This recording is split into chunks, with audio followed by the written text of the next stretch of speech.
In that case, I shall continue my professional round. But I shall come back in the evening at the hour you have mentioned, for I should like to see the solution of so tangled a business. Very glad to see you. I dine at 7.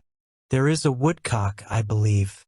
By the way, in view of recent occurrences, perhaps I ought to ask Mrs. Hudson to examine its crop.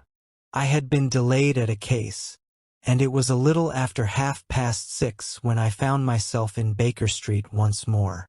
As I approached the house, I saw a tall man in a Scotch bonnet with a coat which was buttoned up to his chin waiting outside in the bright semicircle which was thrown from the light.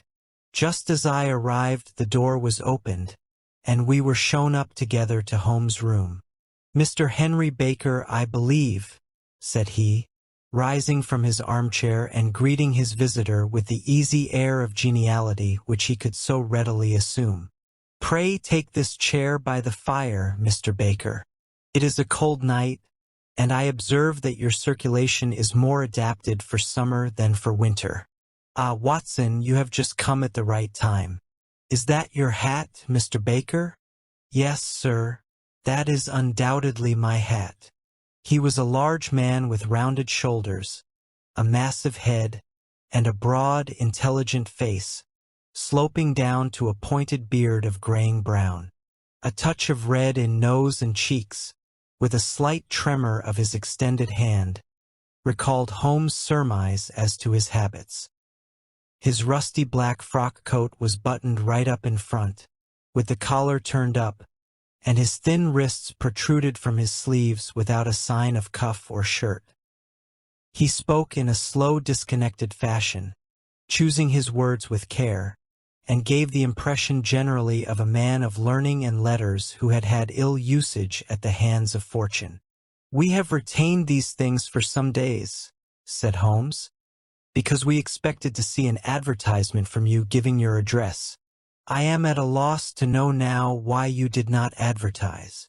Our visitor gave a rather shamefaced laugh. "Shillings have not been so plentiful with me as they once were," he remarked. "I had no doubt that the gang of roughs who assaulted me had carried off both my hat and the bird. I did not care to spend more money in a hopeless attempt at recovering them. Very naturally. By the way, about the bird, we were compelled to eat it." "To eat it?" Our visitor half rose from his chair in his excitement. "Yes, it would have been of no use to anyone had we not done so. But I presume that this other goose upon the table, which is about the same weight and perfectly fresh, will answer your purpose equally well." "Oh, certainly, certainly," answered Mr. Baker with a sigh of relief. "Of course, we still have the feathers, legs, crop, and so on of your own bird, so if you wish—" The man burst into a hearty laugh. "They might be useful to me as relics of my adventure," said he. "But beyond that I can hardly see what use the separate parts of my late acquaintance are going to be to me. No, sir, I think that, with your permission, I will confine my attentions to the excellent bird which I perceive upon the table." Sherlock Holmes glanced sharply across at me with a slight shrug of his shoulders. "There is your hat, then, and there your bird," said he. "By the way, would it bore you to tell me where you got the other one from? I am somewhat of a bird fancier, and I have seldom seen a better grown goose." "Certainly, sir," said Baker, who had risen and tucked his newly gained property under his arm. "There are a few of us who frequent the Alpha Inn near the museum. We are to be found in the museum itself during the day, you understand. This year our good host, Windigate by name, instituted a goose club, by which, on consideration of some few pence every week, we were each to receive a bird at Christmas. My pence were duly paid, and the rest is familiar to you. I am much indebted to you, sir, for a Scotch bonnet is fitted neither to my years nor my gravity." With a comical pomposity of manner, he bowed solemnly to both of us and strode off upon his way. "So much for Mr. Henry Baker," said Holmes when he had closed the door behind him. It is quite certain that he knows nothing whatever about the matter. Are you hungry, Watson? Not particularly.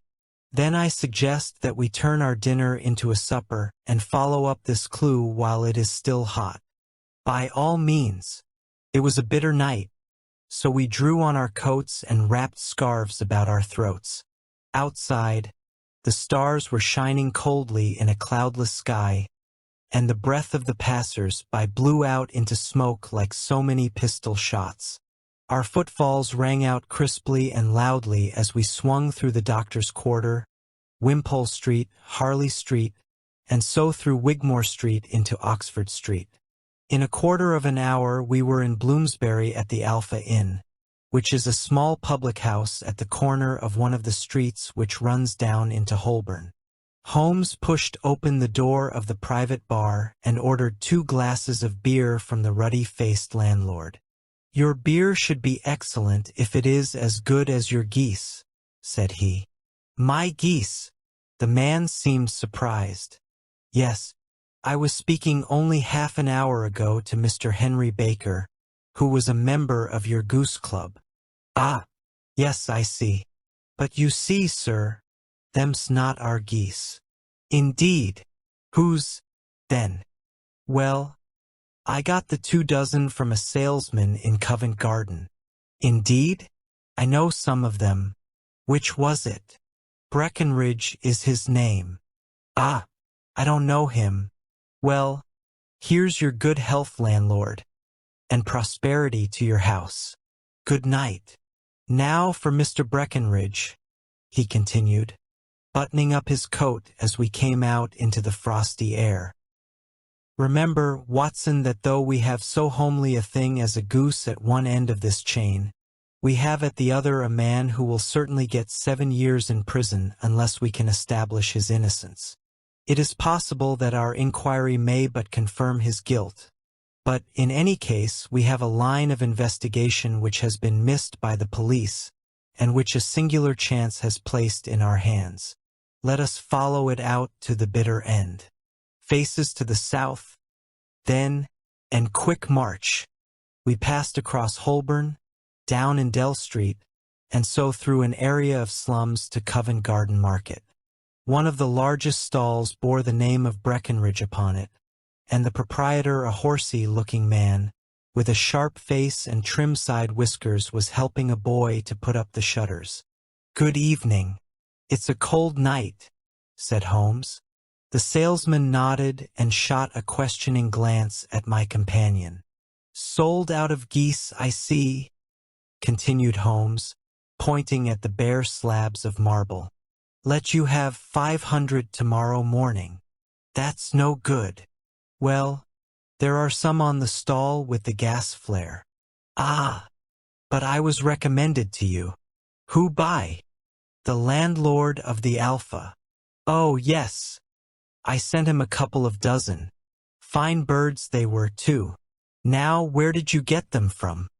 To my surprise, the question provoked a burst of anger from the salesman. "Now then, mister," said he with his head cocked, "what are you driving at? Let's have it straight now." "It is straight enough. I should like to know who sold you the geese which you supplied to the Alpha." "Well then, I shan't tell you." "So now." "Oh, it is a matter of no importance. But I don't know why you should be so warm over such a trifle." "Warm? You'd be as warm, maybe, if you were as constantly questioned as I am.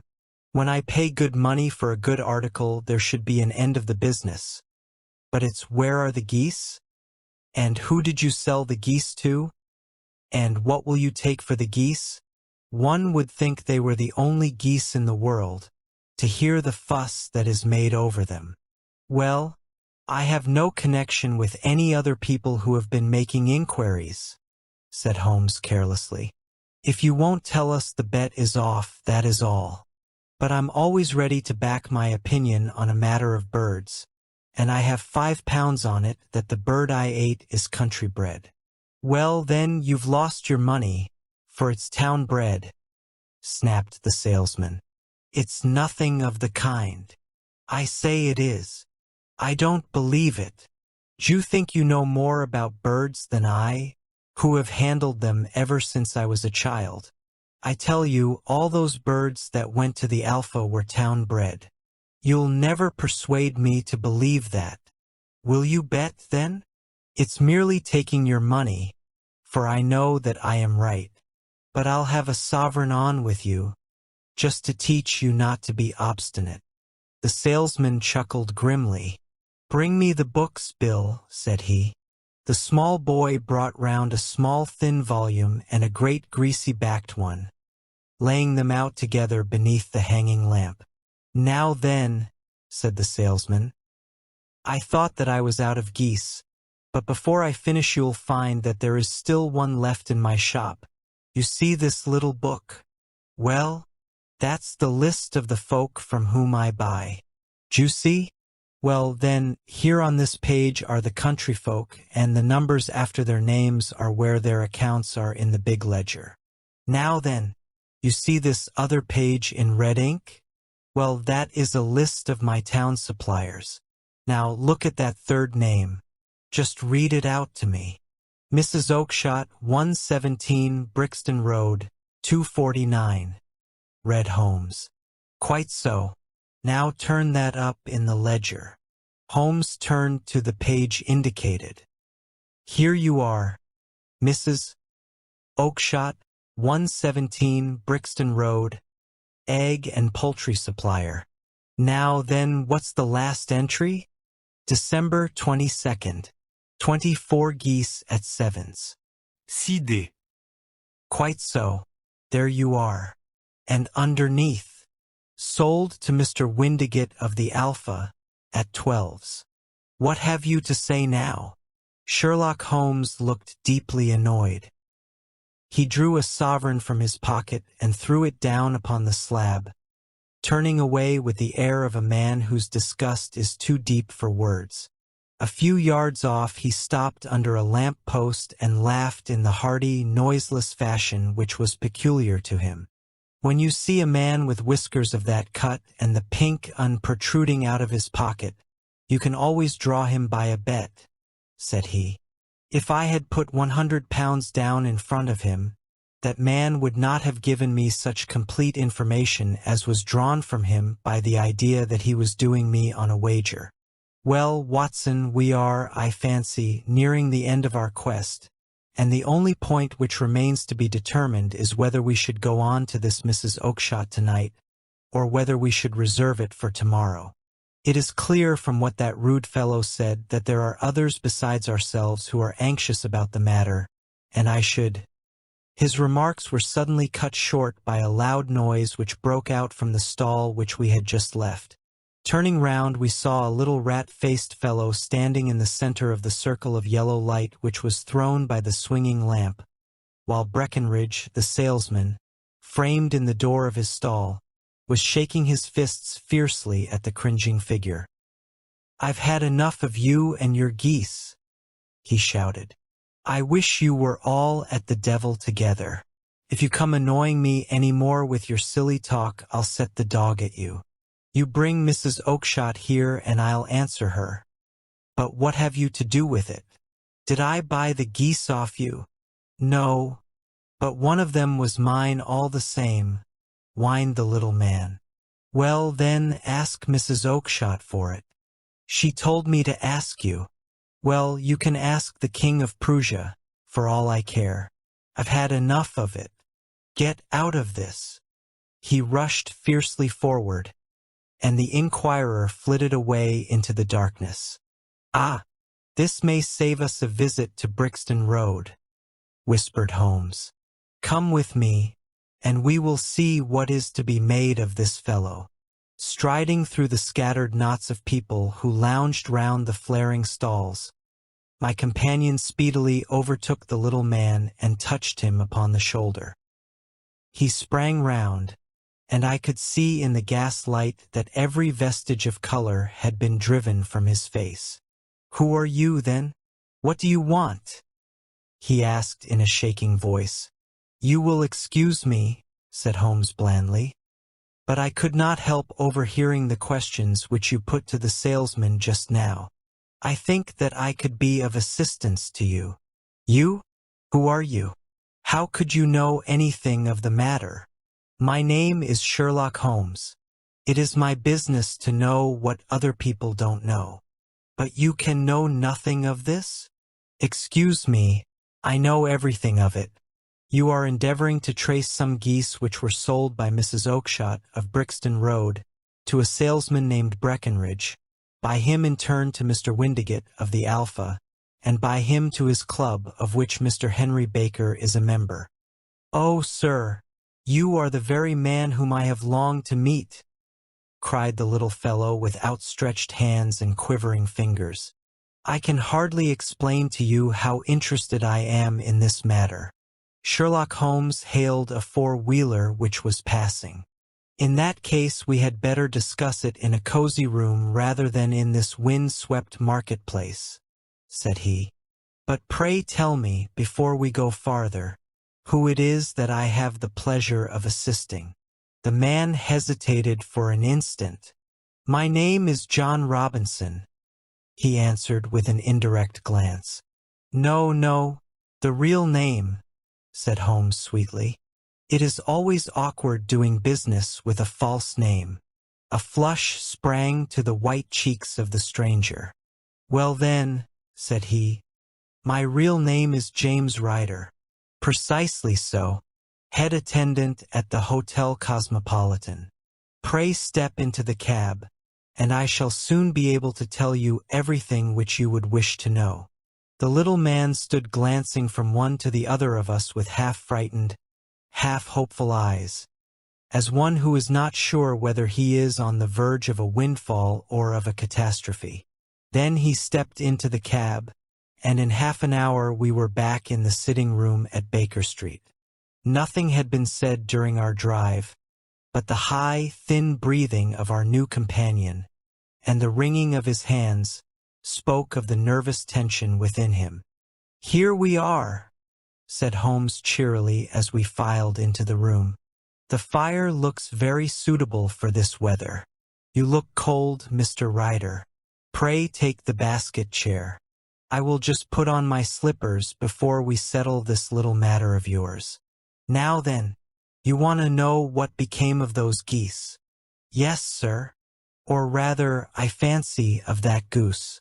It was one bird, I imagine, in which you were interested, white with a black bar across the tail. Ryder quivered with emotion. Oh, sir, he cried. Can you tell me where it went to? It came here. Here? Yes, and a most remarkable bird it proved. I don't wonder that you should take an interest in it. It laid an egg after it was dead, the prettiest, brightest little blue egg that ever was seen. I have it here in my museum. Our visitor staggered to his feet and clutched the mantelpiece with his right hand. Holmes unlocked his strong box and held up the blue carbuncle, which shone out like a star, with a cold, brilliant, many-pointed radiance. Ryder stood glaring with a drawn face, uncertain whether to claim or not. The game's up, Ryder, said Holmes quietly. Hold up, man, or you'll be into the fire. Give him an arm back into his chair, Watson. He's not got blood enough to go in for felony. Give him a dash of brandy. So, now he looks a little more human. What a shrimp it is, to be sure. For a moment he had staggered and nearly fallen, but the brandy brought a tinge of color into his cheeks, and he sat staring with frightened eyes at his accuser.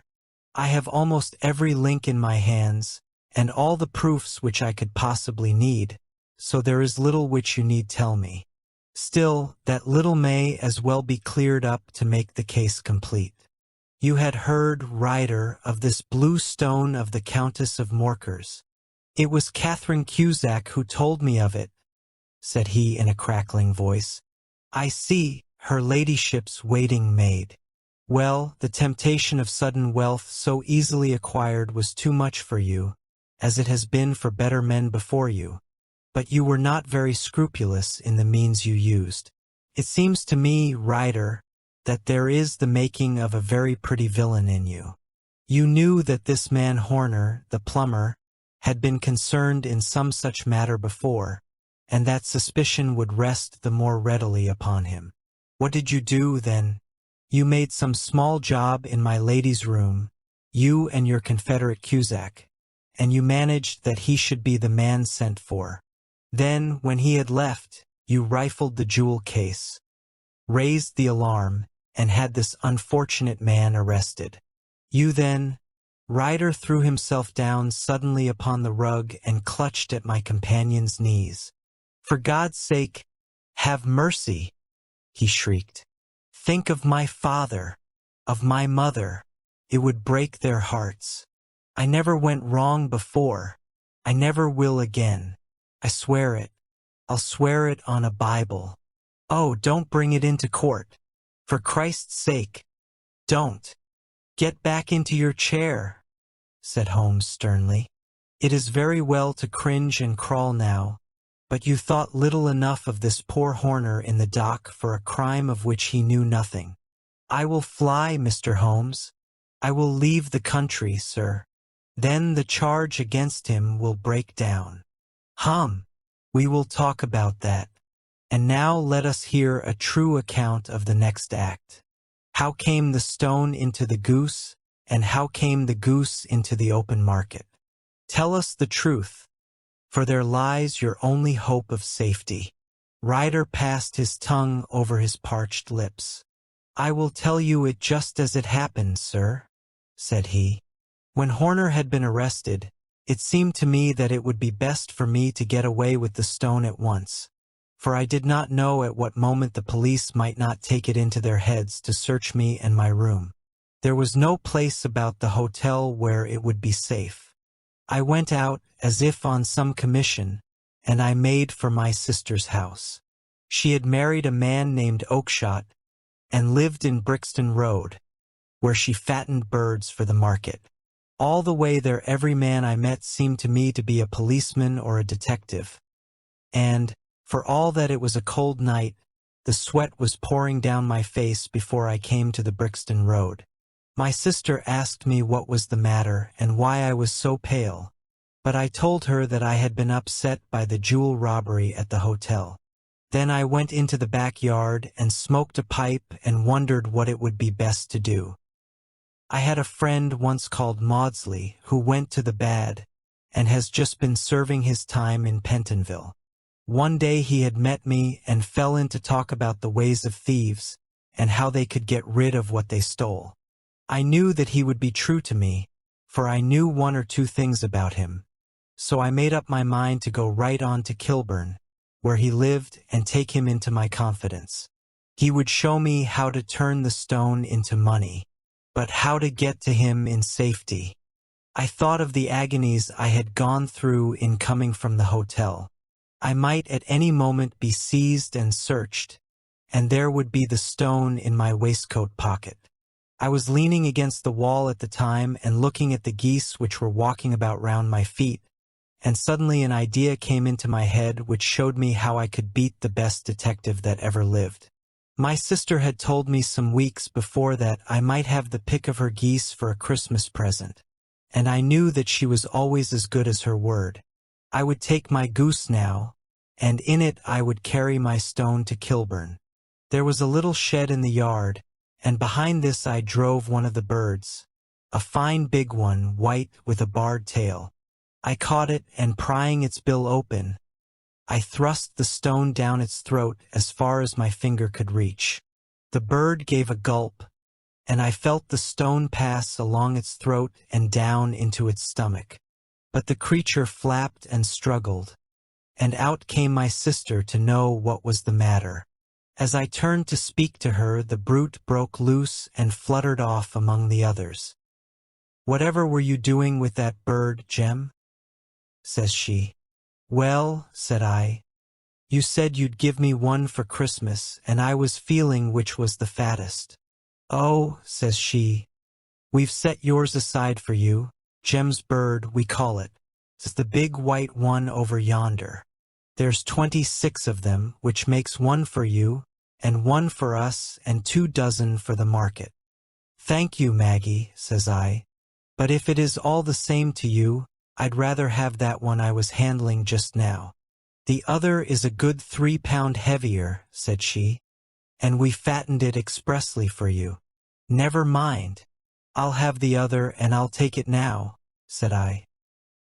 Oh, just as you like, said she, a little huffed. Which is it you want, then? That white one with the barred tail, right in the middle of the flock. Oh, very well. Kill it and take it with you. Well, I did what she said, Mr. Holmes, and I carried the bird all the way to Kilburn. I told my pal what I had done, for he was a man that it was easy to tell a thing like that to. He laughed until he choked, and we got a knife and opened the goose. My heart turned to water, for there was no sign of the stone, and I knew that some terrible mistake had occurred. I left the bird, rushed back to my sister's, and hurried into the backyard. There was not a bird to be seen there. Where are they all, Maggie? I cried. Gone to the dealers, Jem. Which dealers? Breckenridge of Covent Garden. But was there another with a barred tail? I asked. The same as the one I chose? Yes, Jem. There were 2 barred-tailed ones, and I could never tell them apart. Well, then, of course I saw it all, and I ran off as hard as my feet would carry me to this man Breckenridge. But he had sold the lot at once, and not one word would he tell me as to where they had gone. You heard him yourselves tonight. Well, he has always answered me like that. My sister thinks that I am going mad. Sometimes I think that I am myself. And now I am myself a branded thief, without ever having touched the wealth for which I sold my character. God help me! God help me! He burst into convulsive sobbing, with his face buried in his hands. There was a long silence, broken only by his heavy breathing and by the measured tapping of Sherlock Holmes' finger-tips upon the edge of the table. Then my friend rose and threw open the door. "Get out," said he. "What, sir?" "Oh, heaven bless you!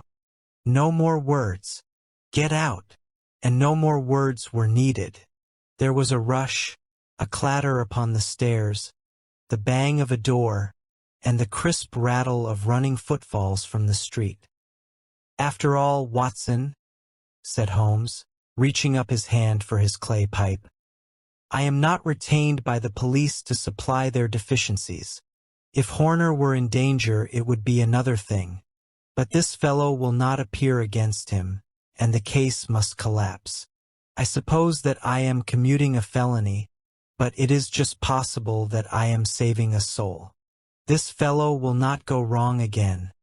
He is too terribly frightened.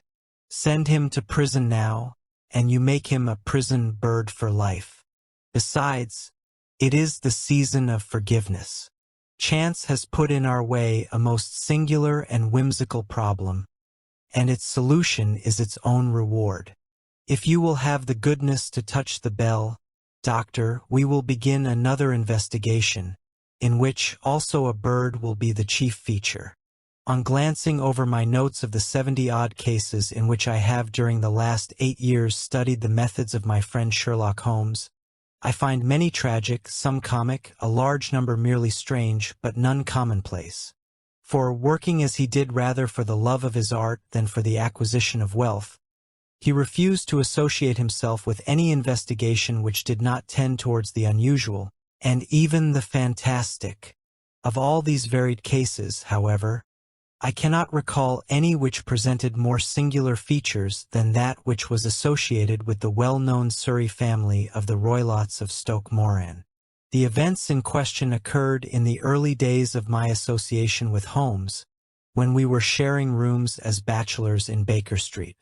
It is possible that I might have placed them upon record before, but a promise of secrecy was made at the time, from which I have only been freed during the last month by the untimely death of the lady to whom the pledge was given. It is perhaps as well that the facts should now come to light, for I have reasons to know that there are widespread rumors as to the death of Dr. Grimsby Roylott which tend to make the matter even more terrible than the truth. It was early in April in the year 83 that I woke one morning to find Sherlock Holmes standing, fully dressed, by the side of my bed. He was a late riser, as a rule, and as the clock on the mantelpiece showed me that it was only 7:15, I blinked up at him in some surprise, and perhaps just a little resentment, for I was myself regular in my habits. "Very sorry to knock you up, Watson," said he, "but it's the common lot this morning. Mrs. Hudson has been knocked up," she retorted upon me, "and I on you." "What is it? Then a fire?" "No, a client. It seems that a young lady has arrived in a considerable state of excitement, who insists upon seeing me. She is waiting now in the sitting room. Now, when young ladies wander about the metropolis at this hour of the morning, and knock sleepy people up out of their beds, I presume that it is something very pressing which they have to communicate. Should it prove to be an interesting case, you would, I am sure, wish to follow it from the outset. I thought, at any rate, that I should call you and give you the chance. My dear fellow, I would not miss it for anything. I had no keener pleasure than in following Holmes in his professional investigations, and in admiring the rapid deductions, as swift as intuitions, and yet always founded on a logical basis with which he unraveled the problems which were submitted to him. I rapidly threw on my clothes and was ready in a few minutes to accompany my friend down to the sitting room. A lady dressed in black and heavily veiled, who had been sitting in the window, rose as we entered. "Good morning, madam," said Holmes cheerily. "My name is Sherlock Holmes. This is my intimate friend and associate, Dr. Watson, before whom you can speak as freely as before myself. Ah, I am glad to see that Mrs. Hudson has had the good sense to light the fire. Pray draw up to it, and I shall order you a cup of hot coffee, for I observe that you are shivering." "It is not cold which makes me shiver," said the woman in a low voice, changing her seat as requested. "What then?" "It is fear, Mr. Holmes. It is terror." She raised her veil as she spoke, and we could see that she was indeed in a pitiable state of agitation, her face all drawn and gray, with restless, frightened eyes, like those of some hunted animal. Her features and figure were those of a woman of 30, but her hair was shot with premature gray, and her expression was weary and worn down. Sherlock Holmes ran her over with one of his quick, all-comprehensive glances. "You must not fear," said he soothingly, bending forward and patting her forearm. "We shall soon set matters right, I have no doubt. You have come in by train this morning, I see. You know me, then?" "No, but I observed the second half of a return ticket in the palm of your left glove.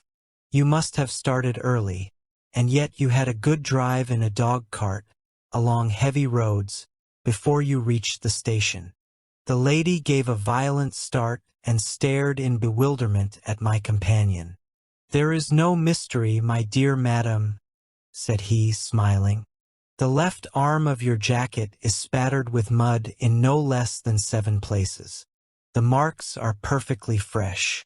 There is no vehicle save a dog-cart which throws up mud in that way, and then only when you sit on the left-hand side of the driver. Whatever your reasons may be, you are perfectly correct," said she. "I started from home before 6, reached Leatherhead at 20 past, and came in by the first train to Waterloo. Sir, I can stand this strain no longer.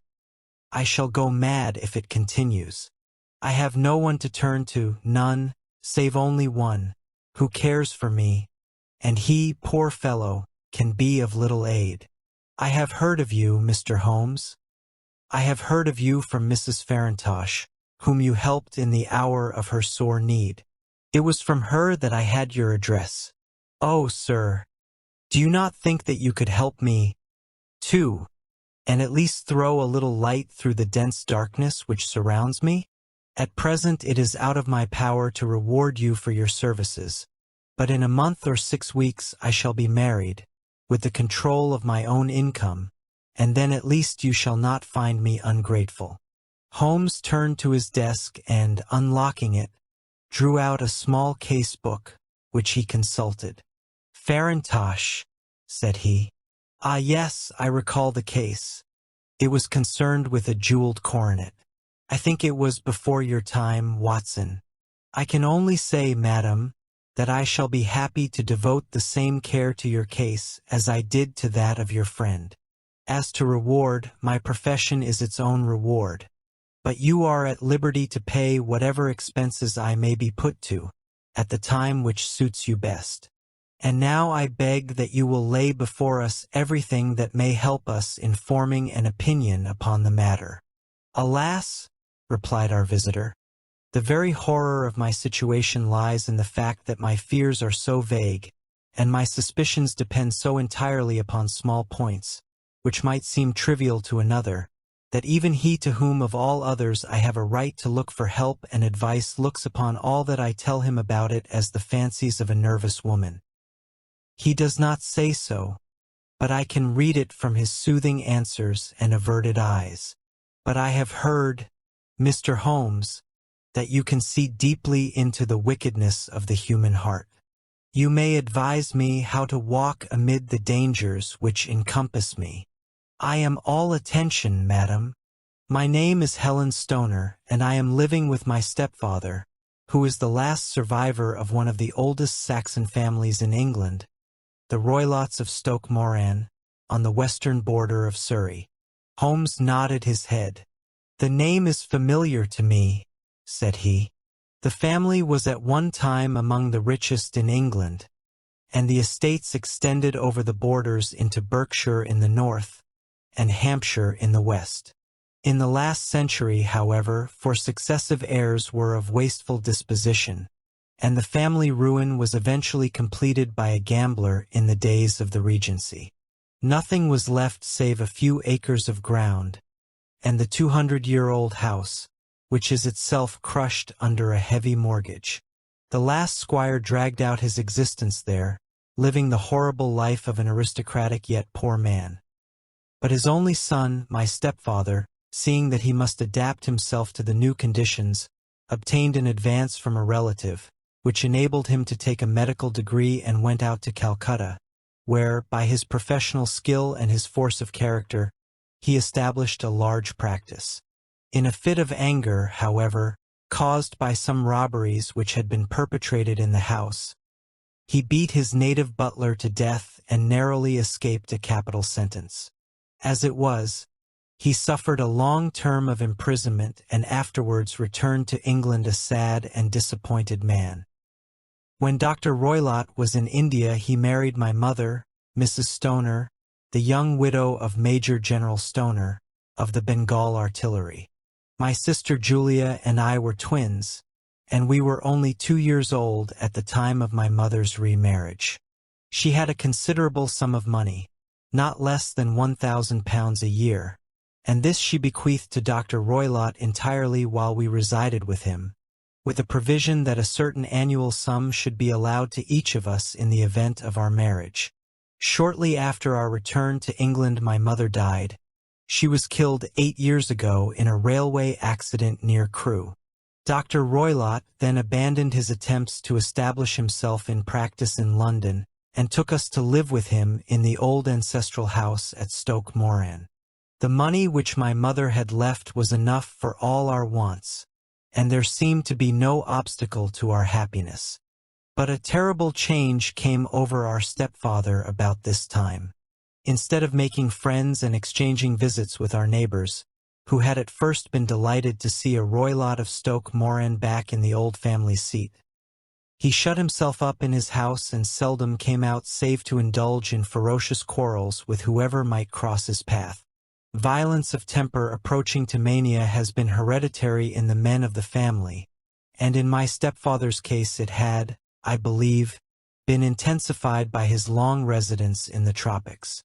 A series of disgraceful brawls took place, two of which ended in the police court, until at last he became the terror of the village, and the folks would fly at his approach, for he is a man of immense strength, and absolutely uncontrollable in his anger. Last week he hurled the local blacksmith over a wall into a stream, and it was only by paying over all the money which I could gather together that I was able to avert another public exposure. He had no friends at all save the wandering gypsies, and he would give these people leave to encamp upon the few acres of poor land which represent the family estate, and would accept in return the hospitality of their tents, wandering away with them sometimes for weeks on end. He has a passion also for Indian animals, which are sent over to him by a correspondent, and he has at this moment a cheetah and a baboon, which wander freely over his grounds and are feared by the villagers almost as much as their master. You can imagine from what I say that my poor sister Julia and I had no great pleasure in our lives. No servant would stay with us, and for a long time we did all the work of the house. She was but 30 at the time of her death, and yet her hair had already begun to whiten, even as mine has. Your sister is dead, then? She died just 2 years ago, and it is of her death that I wish to speak to you. You can understand that, living the life which I have described, we were little likely to see anyone of our own age and position. We had, however, an aunt, my mother's maiden sister, Miss Honoria Westvale, who lives near Harrow, and we were occasionally allowed to pay short visits at this lady's house. Julia went there at Christmas 2 years ago, and met there a half-pay major of Marines, to whom she became engaged. My stepfather learned of the engagement when my sister returned and offered no objection to the marriage. But within 2 weeks of the day which had been fixed for the wedding, the terrible event occurred which has deprived me of my only companion. Sherlock Holmes had been leaning back in his chair with his eyes closed and his head sunk in a cushion, but he half opened his lids now and glanced across at his visitor. "Pray be precise as to details," said he. "It is easy for me to be so, for every event of that dreadful time is seared into my memory. The manor house is, as I have already said, very old, and only one wing is now inhabited. The bedrooms in this wing are on the ground floor, the sitting rooms being in the central block of the buildings. Of these bedrooms the first is Dr. Roylett's, the second my sister's, and the third my own. There is no communication between them, but they all open out into the same corridor. Do I make myself plain? Perfectly so. The windows of the 3 rooms open out upon the lawn. That fatal night Dr. Roylott had gone to his room early, though we knew that he had not retired to rest, for my sister was troubled by the smell of the strong Indian cigars which it was his custom to smoke. She left her room, therefore, and came into mine, where she sat for some time, chatting about her approaching wedding. At 11 o'clock she rose to leave me, but she paused at the door and looked back. "Tell me, Helen," said she, "have you ever heard anyone whistle in the dead of the night?" "Never," said I. "I suppose that you could not possibly whistle yourself in your sleep?" "Certainly not." "But why?" "Because during the last few nights I have always, about 3 in the morning, heard a low, clear whistle. I am a light sleeper, and it has awakened me. I cannot tell where it came from, perhaps from the next room, perhaps from the lawn. I thought that I would just ask you whether you had heard it." "No, I have not. It must be those wretched gypsies in the plantation." "Very likely. And yet, if it were on the lawn, I wonder that you did not hear it also." "Ah, but I sleep more heavily than you." "Well, it is of no great consequence, at any rate." She smiled back at me, closed my door, and a few moments later I heard her key turn in the lock. "Indeed," said Holmes. "Was it your custom always to lock yourselves in at night?" "Always." "And why?" I think that I mentioned to you that the doctor kept a cheetah and a baboon. We had no feeling of security unless our doors were locked. Quite so. Pray proceed with your statement. I could not sleep that night. A vague feeling of impending misfortune impressed me. My sister and I, you will recollect, were twins, and you know how subtle are the links which bind two souls which are so closely allied. It was a wild night. The wind was howling outside, and the rain was beating and splashing against the windows. Suddenly, amid all the noise of the gale, there burst forth the wild scream of a terrified woman. I knew that it was my sister's voice. I sprang from my bed, wrapped a shawl round me, and rushed into the corridor. As I opened my door, I seemed to hear a low whistle, such as my sister described, and a few moments later a clanging sound, as if a mass of metal had fallen. As I ran down the passage, my sister's door was unlocked and revolved slowly upon its hinges. I stared at it horror-stricken, not knowing what was about to issue from it. By the light of the corridor lamp, I saw my sister appear at the opening, her face white with terror, her hands groping for help, her whole figure swaying backwards and forwards like that of a drunk. I ran to her and threw my arms round her, but at that moment her knees seemed to give way and she fell to the ground. She writhed as one who is in terrible pain, and her limbs were dreadfully convulsed. At first I thought that she had not recognized me, but as I bent over her she suddenly shrieked out in a voice which I shall never forget, "Oh my God! Helen!" It was the band, the speckled band. There was something else which she would have said, and she stabbed with her finger into the air in the direction of the doctor's room. But a fresh convulsion seized her and choked her words. I rushed out, calling loudly for my stepfather, and I met him hastening from his room in his dressing gown. When he reached my sister's side she was unconscious, and though he poured brandy down her throat and sent for medical aid from the village, all efforts were in vain, for she slowly sank and died without having recovered her consciousness.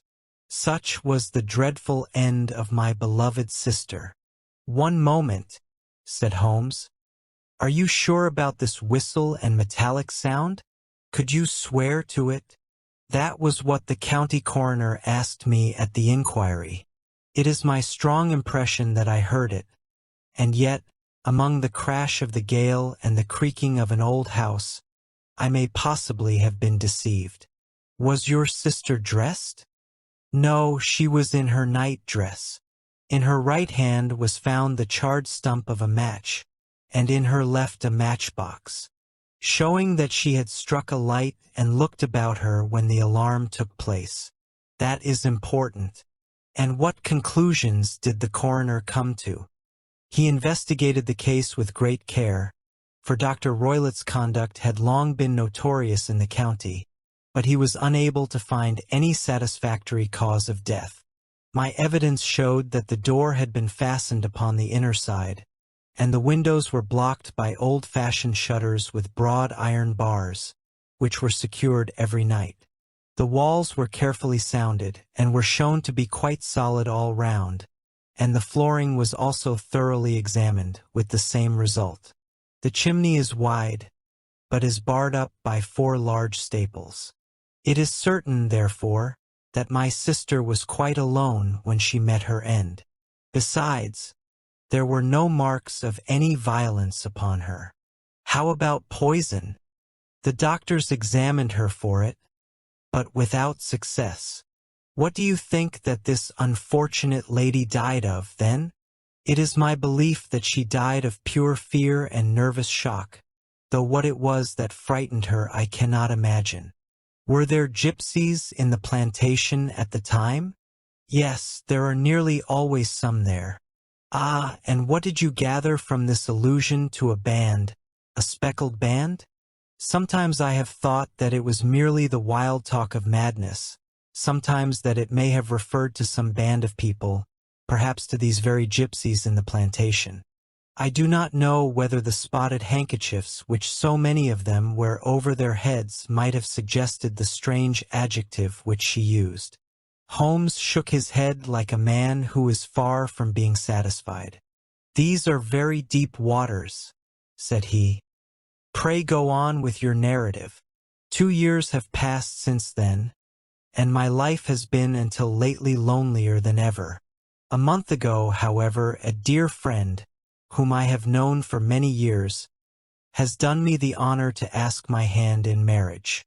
His name is Armitage, Percy Armitage, the second son of Mr. Armitage of Crane Water, near Reading. My stepfather has offered no opposition to the match, and we are to be married in the course of the spring.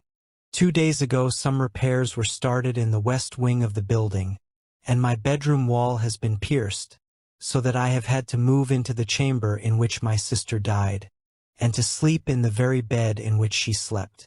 Imagine, then, my thrill of terror when last night, as I lay awake, thinking over her terrible fate, I suddenly heard in the silence of the night the low whistle which had been the herald of her own death. I sprang up and lit the lamp, but nothing was to be seen in the room.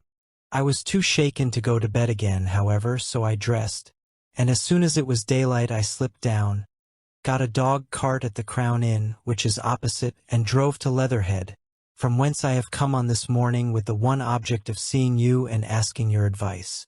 "You have done wisely," said my friend. "But have you told me all?" "Yes, all." "Miss Roylott, you have not. You are screening your stepfather." "Why, what do you mean?" For answer Holmes pushed back the frill of black lace which fringed the hand that lay upon our visitor's knee. 5 little purple spots, the marks of 4 fingers and a thumb, were printed upon the white wrist. "You have been cruelly used," said Holmes. The lady colored deeply and covered over her injured wrist. "He is a hard man," she said, "and perhaps he hardly knows his own strength." There was a long silence, during which Holmes leaned his chin upon his hands and stared into the crackling fire. "This is a very deep business," he said at last. "There are 1,000 details which I should desire to know before I decide upon our course of action. Yet we have not a moment to lose. If we were to come to Stoke Moran today, would it be possible for us to see over these rooms without the knowledge of your stepfather? As it happens, he spoke of coming into town today upon some most important business. It is probable that he will be away all day, and that there would be nothing to disturb you. We have a housekeeper now, but she is old and foolish, and I could easily get her out of the way." "Excellent. You are not averse to this trip, Watson?" "By no means." "Then we shall both come. What are you going to do yourself?" "I have 1 or 2 things which I would wish to do now that I am in town, but I shall return by the 12 o'clock train, so as to be there in time for your coming. And you may expect us early in the afternoon. I have myself some small business matters to attend to. Will you not wait and breakfast?" "No, I must go. My heart is lightened already since I have confided my trouble to you. I shall look forward to seeing you again this afternoon." She dropped her thick black veil over her face and glided from the room. "And what do you think of it all, Watson?" asked Sherlock Holmes, leaning back in his chair. "It seems to me to be a most dark and sinister business. Dark enough and sinister enough. Yet if the lady is correct in saying that the flooring and walls are sound, and that the door, window, and chimney are impassable, then her sister must have been undoubtedly alone when she met her mysterious end. What becomes, then, of these nocturnal whistles, and what of the very peculiar words of the dying woman? I cannot think. When you combine the ideas of whistles at night, the presence of a band of gypsies who are on intimate terms with this old doctor, the fact that we have every reason to believe that the doctor has an interest in preventing his stepdaughter's marriage, the dying allusion to a band, and, finally, the fact that Miss Helen Stoner heard a metallic clang, which might have been caused by one of those metal bars that secured the shutters falling back into its place. I think that there is good ground to think that the mystery may be cleared along those lines. But what, then, did the gypsies do? I cannot imagine. I see many objections to any such theory, and so do I. It is precisely for that reason that we are going to Stoke Moran this day. I want to see whether the objections are fatal, or if they may be explained away. But what in the name of the devil? The shout had been drawn from my companion by the fact that our door had been suddenly dashed open, and that a huge man had framed himself in the aperture. His costume was a peculiar mixture of the professional and of the agricultural, having a black top hat and a long frock coat, with a hunting crop swinging in his hand. So tall was he that his hat actually brushed the crossbar of the doorway, and his breadth seemed to span it across from side to side. A large face, seared with 1,000 wrinkles, burned yellow with the sun, and marked with every evil passion, was turned from one to the other of us, while his deep-set, ball-shot eyes, and his high, thin nose gave him somewhat the resemblance to a fierce old bird of prey. "Which of you is Holmes?" asked this apparition. "My name, sir. But you have the advantage of me," said my companion quietly. "I am Dr. Grimsby Roylott of Stoke Moran." "Indeed, doctor," said Holmes blandly. "Pray take a seat." "I will do nothing of the kind. My stepdaughter has been here. I have traced her. What has she been saying to you?" "It is a little cold for the time of the year," said Holmes. "What has she been saying to you?" screamed the old man furiously. "But I have heard that the flowers promise well," continued my companion calmly. "Ah, you put me off, do you?" said our new visitor, taking a step forward and shaking his hunting crop. "I know you. I have heard of you before. You are Holmes, the meddler." My friend smiled. "Holmes, the busybody." His smile broadened. "Holmes, the Scotland Yard Jack in office." Holmes chuckled heartily. "Your conversation is most entertaining," said he. "When you go out, close the door, for there is a decided draught. I will go when I have said my say. Don't you dare to meddle with my affairs. I know that Miss Stoner has been here. I traced her. I am a dangerous man to fall foul of. See here." He stepped swiftly forward, seized the poker, and bent it into a curve with his huge brown hands. "See that you keep yourself out of my grip," he snarled, and hurling the twisted poker into the fireplace, he strode out of the room. "He seems a very amiable person," said Holmes, laughing. "I am not quite so bulky, but if he had remained I might have shown him that my grip was not much more feeble than his own." As he spoke he picked up the steel poker and, with a sudden effort, straightened it out again. Fancy him being so rude as to confound me with the official detective force. This incident gives zest to our investigation, however, and I only trust that our little friend will not suffer from her carelessness in allowing this brute to trace her. And now, Watson, we shall order breakfast, and afterwards I shall walk down to Doctors' Commons, where I hope to get some data which may help us in this matter. It was nearly 1 o'clock when Sherlock Holmes returned from his excursion. He held in his hand a sheet of blue paper, scrawled over with notes and figures. "I have seen the will of the deceased wife," said he. "To determine its exact meaning, I have been obliged to work out the present prices of the investments with which it is concerned. The total income, which at the time of the wife's death was little short of £1,100, is now, through the fall in agricultural prices, not more than £750. Each daughter can claim an income of £250 in case of marriage.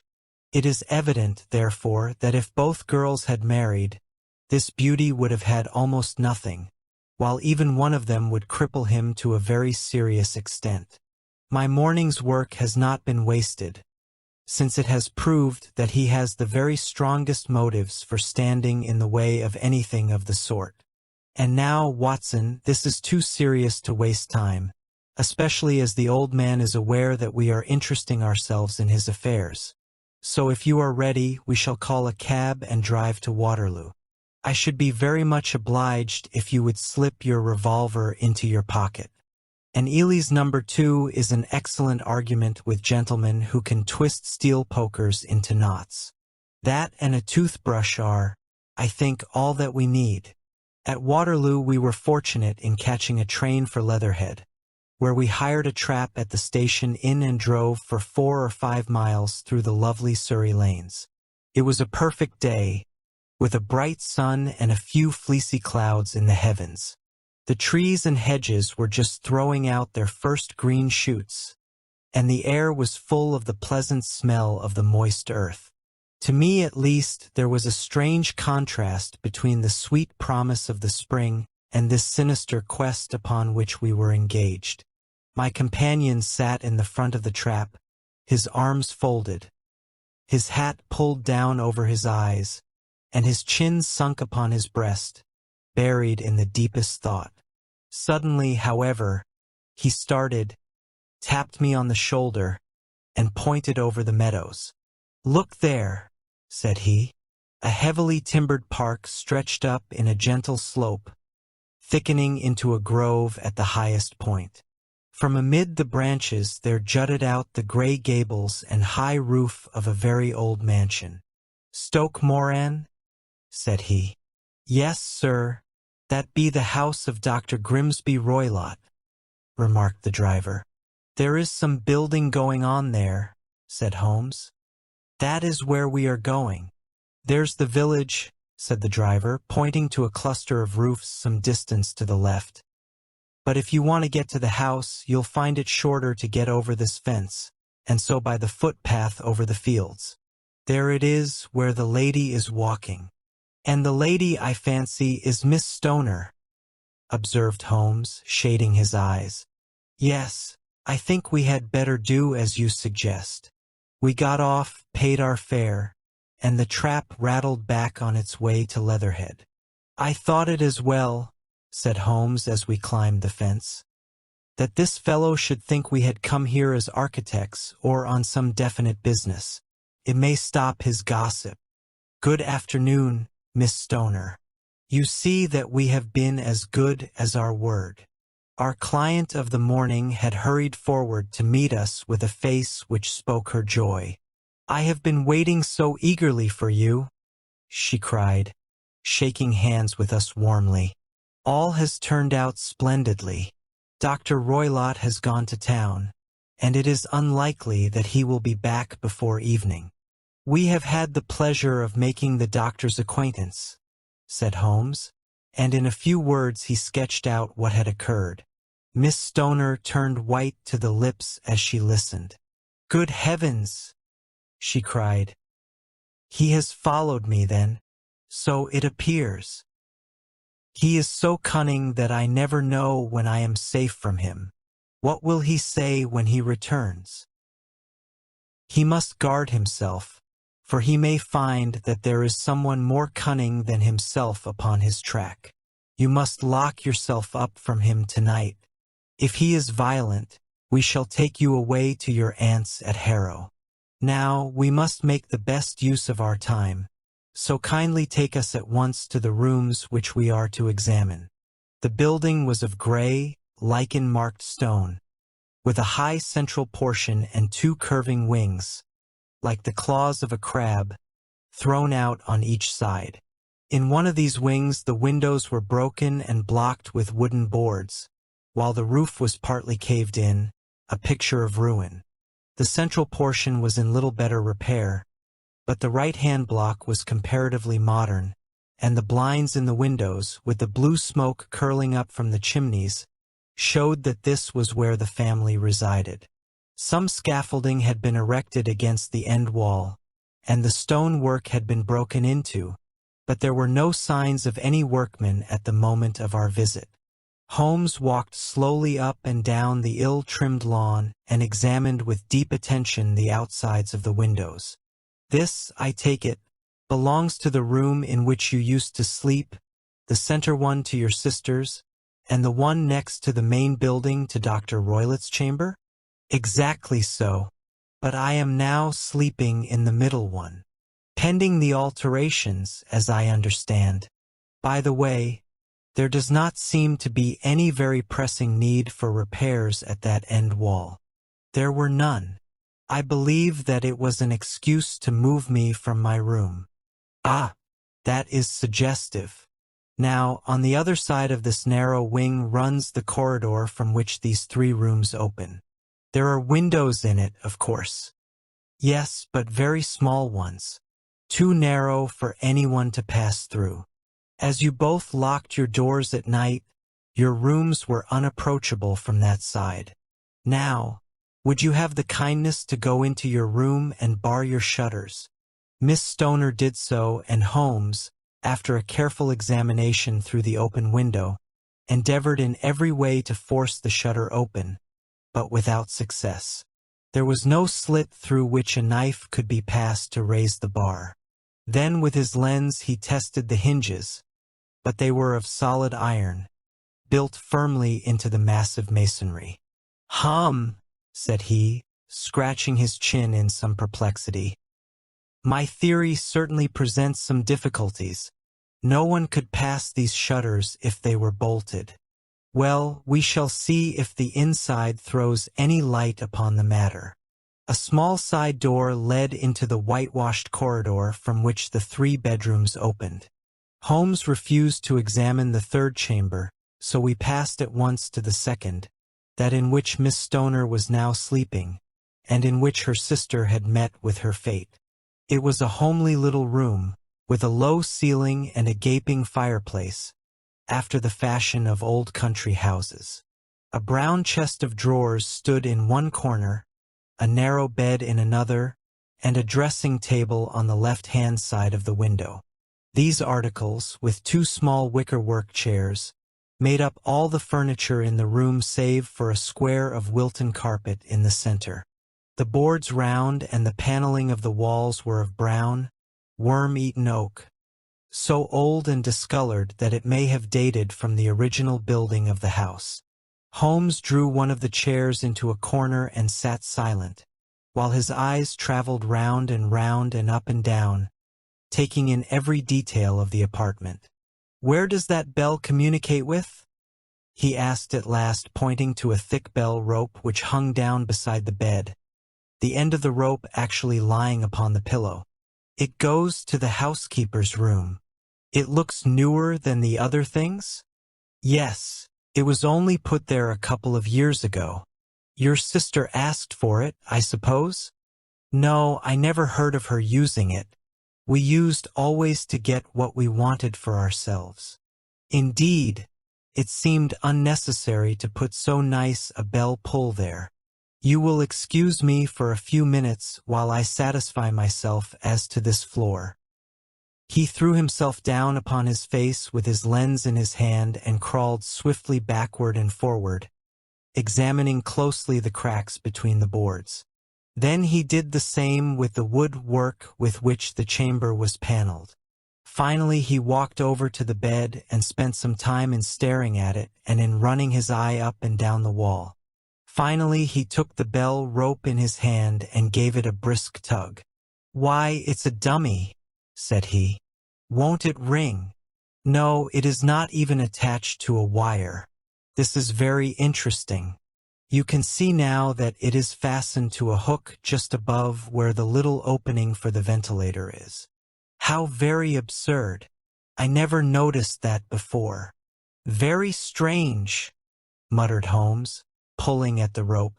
"There are 1 or 2 very singular points about this room. For example, what a fool a builder must be to open a ventilator into another room, when, with the same trouble, he might have communicated with the outside air." "That is also quite modern," said the lady. Done about the same time as the bell rope? Remarked Holmes. Yes, there were several little changes carried out about that time. They seem to have been of a most interesting character, dummy bell ropes and ventilators which do not ventilate. With your permission, Miss Stoner, we shall now carry our researches into the inner apartment. Dr. Grimsby Roylett's chamber was larger than that of his stepdaughter, but was as plainly furnished. A camp bed, a small wooden shelf full of books, mostly of a technical character, an armchair beside the bed, a plain wooden chair against the wall, a round table, and a large iron safe were the principal things which met the eye. Holmes walked slowly round and examined each and all of them with the keenest interest. "What's in here?" he asked, tapping the safe. "My stepfather's business papers." "Oh, you have seen inside. Then, only once some years ago. I remember that it was full of papers. There isn't a cat in it, for example?" No. "What a strange idea. Well, look at this." He took up a small saucer of milk which stood on the top of it. "No, we don't keep a cat. But there is a cheetah and a baboon." "Ah, yes, of course. Well, a cheetah is just a big cat, and yet a saucer of milk does not go very far in satisfying its wants, I suppose. There is one point which I should wish to determine." He squatted down in front of the wooden chair and examined the seat of it with the greatest attention. "Thank you. That is quite settled," said he, rising and putting his lens in his pocket. "Hullo! Here is something interesting."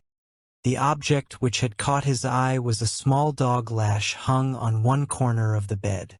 The lash, however, was curled upon itself and tied so as to make a loop of whipcord. "What do you make of that, Watson?"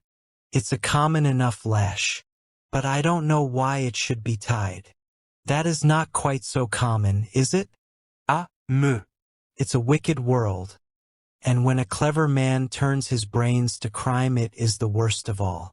I think that I have seen enough now, Miss Stoner, and with your permission we shall walk out upon the lawn." I had never seen my friend's face so grim or his brow so dark as it was when we turned from the scene of this investigation. We had walked several times up and down the lawn, neither Miss Stoner nor myself liking to break in upon his thoughts before he roused himself from his reverie. "It is very essential, Miss Stoner," said he, "that you should absolutely follow my advice in every respect." "I shall most certainly do so. The matter is too serious for any hesitation. Your life may depend upon your compliance. I assure you that I am in your hands. In the first place, both my friend and I must spend the night in your room." Both Miss Stoner and I gazed at him in astonishment. "Yes, it must be so. Let me explain. I believe that is the village in over there." "Yes, that is the Crown." "Very good. Your windows would be visible from there." "Certainly. You must confine yourself to your room with a headache when your stepfather comes back. Then when you hear him retire for the night, you must open the shutters of your window, undo the lock, put your lamp there as a signal to us, and then withdraw quietly with everything which you are likely to want into the room which you used to occupy. I have no doubt that, in spite of the repairs, you could manage there for one night." "Oh, yes, easily. The rest you will leave in our hands." "But what will you do?" "We shall spend the night in your room, and we shall investigate the cause of this noise which has disturbed you." "I believe, Mr. Holmes, that you have already made up your mind," said Miss Stoner, laying her hand upon my companion's sleeve. "Perhaps I have. Then, for pity's sake, tell me what was the cause of my sister's death. I should prefer to have clearer proofs before I speak. You can at least tell me whether my own thought is correct, and if she died from some sudden fright."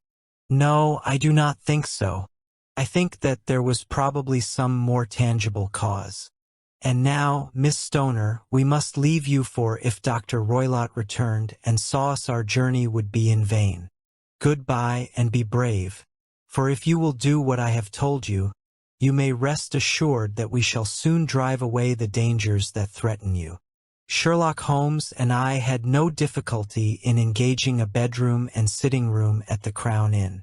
They were on the upper floor, and from our window we could command a view of the avenue gate, and of the inhabited wing of Stoke Moran Manor House. At dusk we saw Dr. Grimsby Roylott drive past, his huge form looming up beside the little figure of the lad who drove him. The boy had some slight difficulty in undoing the heavy iron gates, and we heard the hoarse roar of the doctor's voice and saw the fury with which he shook his clenched fists at him. The trap drove on, and a few minutes later we saw a sudden light spring up among the trees as the lamp was lit in one of the sitting rooms. "Do you know, Watson," said Holmes as we sat together in the gathering darkness, "I have really some conscience as to taking you tonight. There is a distinct element of danger. Can I be of assistance? Your presence might be invaluable. Then I shall certainly come. It is very kind of you. You speak of danger. You have evidently seen more in these rooms than was visible to me." "No, but I fancy that I may have deduced a little more. I imagine that you saw all that I did." "I saw nothing remarkable save the bell rope, and what purpose that could answer, I confess, is more than I can imagine." "You saw the ventilator too?" "Yes, but I do not think that it is such a very unusual thing to have a small opening between two rooms. It was so small that a rat could hardly pass through. I knew that we should find a ventilator before ever we came to Stoke Moran." "My dear Holmes." "Oh yes, I did. You remember in her statement she said that her sister could smell Dr. Roylott's cigar. Now, of course that suggested at once that there must be a communication between the two rooms. It could only be a small one, or it would have been remarked upon at the coroner's inquiry. I deduced a ventilator. But what harm can there be in that? Well, there is at least a curious coincidence of dates. A ventilator is made, a cord is hung, and a lady who sleeps in the bed dies. Does not that strike you? I cannot as yet see any connection. Did you observe anything very peculiar about that bed?" "No." "It was clamped to the floor. Did you ever see a bed fastened like that before?" "I cannot say that I have. The lady could not move her bed. It must always be in the same relative position to the ventilator and to the rope, or so we may call it, since it was clearly never meant for a bell pull." "Holmes," I cried, "I seem to see dimly what you are hinting at. We are only just in time to prevent some subtle and horrible crime. Subtle enough and horrible enough. When a doctor does go wrong, he is the first of criminals. He has nerve and he has knowledge. Palmer and Pritchard were among the heads of their profession. This man strikes even deeper, but I think, Watson, that we shall be able to strike deeper still. But we shall have horrors enough before the night is over. For goodness sake, let us have a quiet pipe and turn our minds for a few hours to something more cheerful." About 9 o'clock the light among the trees was extinguished, and all was dark in the direction of the manor house. 2 hours passed slowly away, and then suddenly, just at the stroke of 11, a single bright light shone out right in front of us. "That is our signal," said Holmes, springing to his feet. "It comes from the middle window." As we passed out, he exchanged a few words with the landlord, explaining that we were going on a late visit to an acquaintance, and that it was possible that we might spend the night there. A moment later we were out on the dark road, a chill wind blowing in our faces, and one yellow light twinkling in front of us through the gloom to guide us on our dark errand. There was little difficulty in entering the grounds, for unrepaired breaches gaped in the old park wall. Making our way among the trees, we reached the lawn, crossed it, and were about to enter through the window when out from a clump of laurel bushes there darted what seemed to be a hideous and distorted child, who threw itself upon the grass with writhing limbs and then ran swiftly across the lawn into the darkness. "My God!" I whispered. "Did you see it?" Holmes was for the moment as startled as I. His hand closed like a vice upon my wrist in his agitation. Then he broke into a low laugh and put his lips to my ear. "It is a nice household," he murmured. "That is the baboon." I had forgotten the strange pets which the doctor affected. There was a cheetah, too. Perhaps we might find it upon our shoulders at any moment. I confess that I felt easier in my mind when, after following Holmes' example and slipping off my shoes, I found myself inside the bedroom. My companion noiselessly closed the shutters, moved the lamp onto the table, and cast his eyes round the room. All was as we had seen it in the daytime. Then, creeping up to me and making a trumpet of his hand, he whispered into my ear again so gently that it was all that I could do to distinguish the words. The least sound would be fatal to our plans. I nodded to show that I had heard. "We must sit without light. He would see it through the ventilator." I nodded again. "Do not go asleep. Your very life may depend upon it. Have your pistol ready in case we should need it. I will sit on the side of the bed, and you in that chair." I took out my revolver and laid it on the corner of the table. Holmes had brought up a long thin cane, and this he placed upon the bed beside him. By it he laid the box of matches and the stump of a candle. Then he turned down the lamp, and we were left in darkness. How shall I ever forget that dreadful vigil? I could not hear a sound, not even the drawing of a breath, and yet I knew that my companion sat open-eyed, within a few feet of me, in the same state of nervous tension in which I was myself. The shutters cut off the least ray of light, and we waited in absolute darkness. From outside came the occasional cry of a night bird, and once at our very window a long-drawn cat-like whine, which told us that the cheetah was indeed at liberty. Far away we could hear the deep tones of the parish clock, which boomed out every quarter of an hour. How long they seemed, those quarters! 12 struck, and 1 and 2 and 3, and still we sat waiting silently for whatever might befall. Suddenly there was the momentary gleam of a light up in the direction of the ventilator, which vanished immediately, but was succeeded by a strong smell of burning oil and heated metal. Someone in the next room had lit a dark lantern. I heard a gentle sound of movement, and then all was silent once more, though the smell grew stronger. For half an hour I sat with straining ears. Then suddenly another sound became audible, a very gentle, soothing sound, like that of a small jet of steam escaping continually from a kettle. The instant that we heard it, Holmes sprang from the bed, struck a match, and lashed furiously with his cane at the bell pull. "You see it, Watson?" he yelled. "You see it." But I saw nothing. At the moment when Holmes struck the light I heard a low, clear whistle, but the sudden glare flashing into my weary eyes made it impossible for me to tell what it was at which my friend lashed so savagely. I could, however, see that his face was deadly pale and filled with horror and loathing. He had ceased to strike and was gazing up at the ventilator when suddenly there broke from the silence of the night the most horrible cry to which I have ever listened. It swelled up louder and louder, a hoarse yell of pain and fear and anger all mingled in the one dreadful shriek. They say that away down in the distant village, that cry raised the sleepers from their beds. It struck cold to our hearts, and I stood gazing at Holmes, and he at me, until the last echoes of it had died away into the silence from which it rose. What can it mean? I gasped. It means that it is all over, Holmes answered.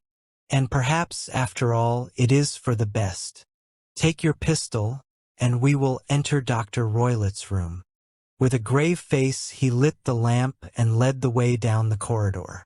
Twice he struck at the chamber door without any reply from within. Then he turned the handle and entered, I at his heels, with the cocked pistol in my hand. It was a singular sight which met our eyes. On the table stood a dark lantern with the shutter half open, throwing a brilliant beam of light upon the iron safe, the door of which was partly open. Beside this table, on the wooden chair, sat Dr. Grimsby Roylott, clad in a long grey dressing gown, his bare ankles protruding beneath, and his feet thrust into red Turkish slippers. Across his lap lay the short stock with the long lash which we had noticed during the day. His chin was cocked upward, and his eyes were fixed in a dreadful, rigid stare at the corner of the ceiling. Round his brow he had a peculiar yellow band, with brownish speckles, which seemed to be bound tightly round his head. As we entered, he made neither sound nor motion. "The band! The speckled band!" whispered Holmes. I took a step forward. In an instant his strange headgear began to move, and there reared itself from among his hair the squat diamond-shaped head and puffed neck of a horrible snake. "It is a swamp snake!" cried Holmes. "The deadliest snake in India. He has died within 10 seconds of being bitten. Violence does, in truth, recoil upon the violent, and the one who schemes falls into the pit which he digs for another. Let us thrust this creature back into its den, and we can then remove Miss Stoner to some place of shelter and let the county police know what has happened." As he spoke, he drew the dog whip swiftly from the dead man's lap, and throwing it round the reptile's neck, he drew it from its horrid perch and, carrying it at arm's length, threw it into the iron safe, which he closed upon it. Such are the true facts of the death of Dr. Grimsby Roylott of Stoke Moran. It is not necessary that I should prolong a narrative which has already run to too great a length by telling how we broke the sad news to the terrified girl, how we conveyed her by the morning train to the care of her good aunt at Harrow, of how the slow process of official inquiry came to the conclusion that the doctor met his fate while indiscreetly playing with a dangerous pet. The little which I had yet to learn of the case was told me by Sherlock Holmes as we traveled back next day. "I had," said he, "come to an entirely erroneous conclusion which shows, my dear Watson, how dangerous it always is to reason from insufficient data. The presence of the gypsies and the use of the word band, which was used by the poor girl, no doubt, to explain the appearance which she had caught a hurried glimpse of by the light of her match, were sufficient to put me upon an entirely wrong scent. I can only claim the merit that I instantly reconsidered my position when, however, it became clear to me that whatever danger threatened an occupant of the room could not come either from the window or the door. My attention was speedily drawn, as I have already remarked to you, to this ventilator, and to the bell rope which hung down to the bed. The discovery that this was a dummy, and that the bed was clamped to the floor, instantly gave rise to the suspicion that the rope was there as a bridge for something passing through the hole and coming to the bed. The idea of a snake instantly occurred to me, and when I coupled it with my knowledge that the doctor was furnished with a supply of creatures from India, I felt that I was probably on the right track. The idea of using a form of poison which could not possibly be discovered by any chemical test was just such a one as would occur to a clever and ruthless man who had had an Eastern training. The rapidity with which such a poison would take effect would also, from his point of view, be an advantage. It would be a sharp-eyed coroner, indeed, who could distinguish the two little dark punctures which would show where the poison fangs had done their work. Then I thought of the whistle. Of course he must recall the snake before the morning light revealed it to the victim. He had trained it, probably by the use of the milk which we saw, to return to him when summoned. He would put it through this ventilator at the hour that he thought best, with the certainty that it would crawl down the rope and land on the bed. It might or might not bite the occupant. Perhaps she might escape every night for a week, but sooner or later she must fall a victim. I had come to these conclusions before ever I had entered his room. An inspection of his chair showed me that he had been in the habit of standing on it, which of course would be necessary in order that he should reach the ventilator. The sight of the safe, the saucer of milk, and the loop of whipcord were enough to finally dispel any doubts which may have remained. The metallic clang heard by Miss Stoner was obviously caused by her stepfather hastily closing the door of his safe upon its terrible occupant. Having once made up my mind, you know the steps which I took in order to put the matter to the proof. I heard the creature hiss, as I have no doubt that you did also, and I instantly lit the light and attacked it, with the result of driving it through the ventilator, and also with the result of causing it to turn upon its master at the other side. Some of the blows of my cane came home and roused its snake-like temper, so that it flew upon the first person it saw. In this way I am no doubt indirectly responsible for Dr. Grimsby Roylott's death, and I cannot say that it is likely to weigh very heavily upon my conscience. The adventure of the engineer's thumb. Of all the problems which have been submitted to my friend, Mr. Sherlock Holmes, for solution during the years of our intimacy, there were only two which I was the means of introducing to his notice, that of Mr. Hatherley's thumb, and that of Colonel Warburton's madness. Of these the latter may have afforded a finer field for an acute and original observer, but the other was so strange in its inception and so dramatic in its details that it may be the more worthy of being placed upon record, even if it gave my friend fewer openings for those deductive methods of reasoning by which he achieved such remarkable results. The story has, I believe, been told more than once in the newspapers, but, like all such narratives, its effect is much less striking when set forth in block in a single half-column of print than when the facts slowly evolve before your own eyes, and the mystery clears gradually away as each new discovery furnishes a step which leads on to the complete truth. At the time the circumstances made a deep impression upon me, and the lapse of 2 years has hardly served to weaken the effect. It was in the summer of '89, not long after my marriage, that the events occurred which I am now about to summarize. I had returned to civil practice and had finally abandoned Holmes in his Baker Street rooms, although I continually visited him and occasionally even persuaded him to forego his bohemian habits so far as to come and visit us. My practice had steadily increased, and as I happened to live at no very great distance from Paddington Station, I got a few patients from among the officials. One of these, whom I had cured of a painful and lingering disease, was never weary of advertising my virtues and of endeavoring to send me on every sufferer over whom he might have any influence. One morning, at a little before 7 o'clock, I was awakened by the maid tapping at the door to announce that 2 men had come from Paddington and were waiting in the consulting room. I dressed hurriedly, for I knew by experience that railway cases were seldom trivial, and hastened downstairs. As I descended, my old ally, the guard, came out of the room and closed the door tightly behind him. "I've got him here," he whispered, jerking his thumb over his shoulder. "He's all right." "What is it, then?" I asked, for his manner suggested that it was some strange creature which he had caged up in my room. "It's a new patient," he whispered. "I thought I'd bring him round myself. Then he couldn't slip away. There he is, all safe and sound. I must go now, doctor. I have my duties just the same as you." And off he went, this trusty tout, without even giving me time to thank him. I entered my consulting room and found a gentleman seated by the table. He was quietly dressed in a suit of heather tweed with a soft cloth cap which he had laid down upon my books.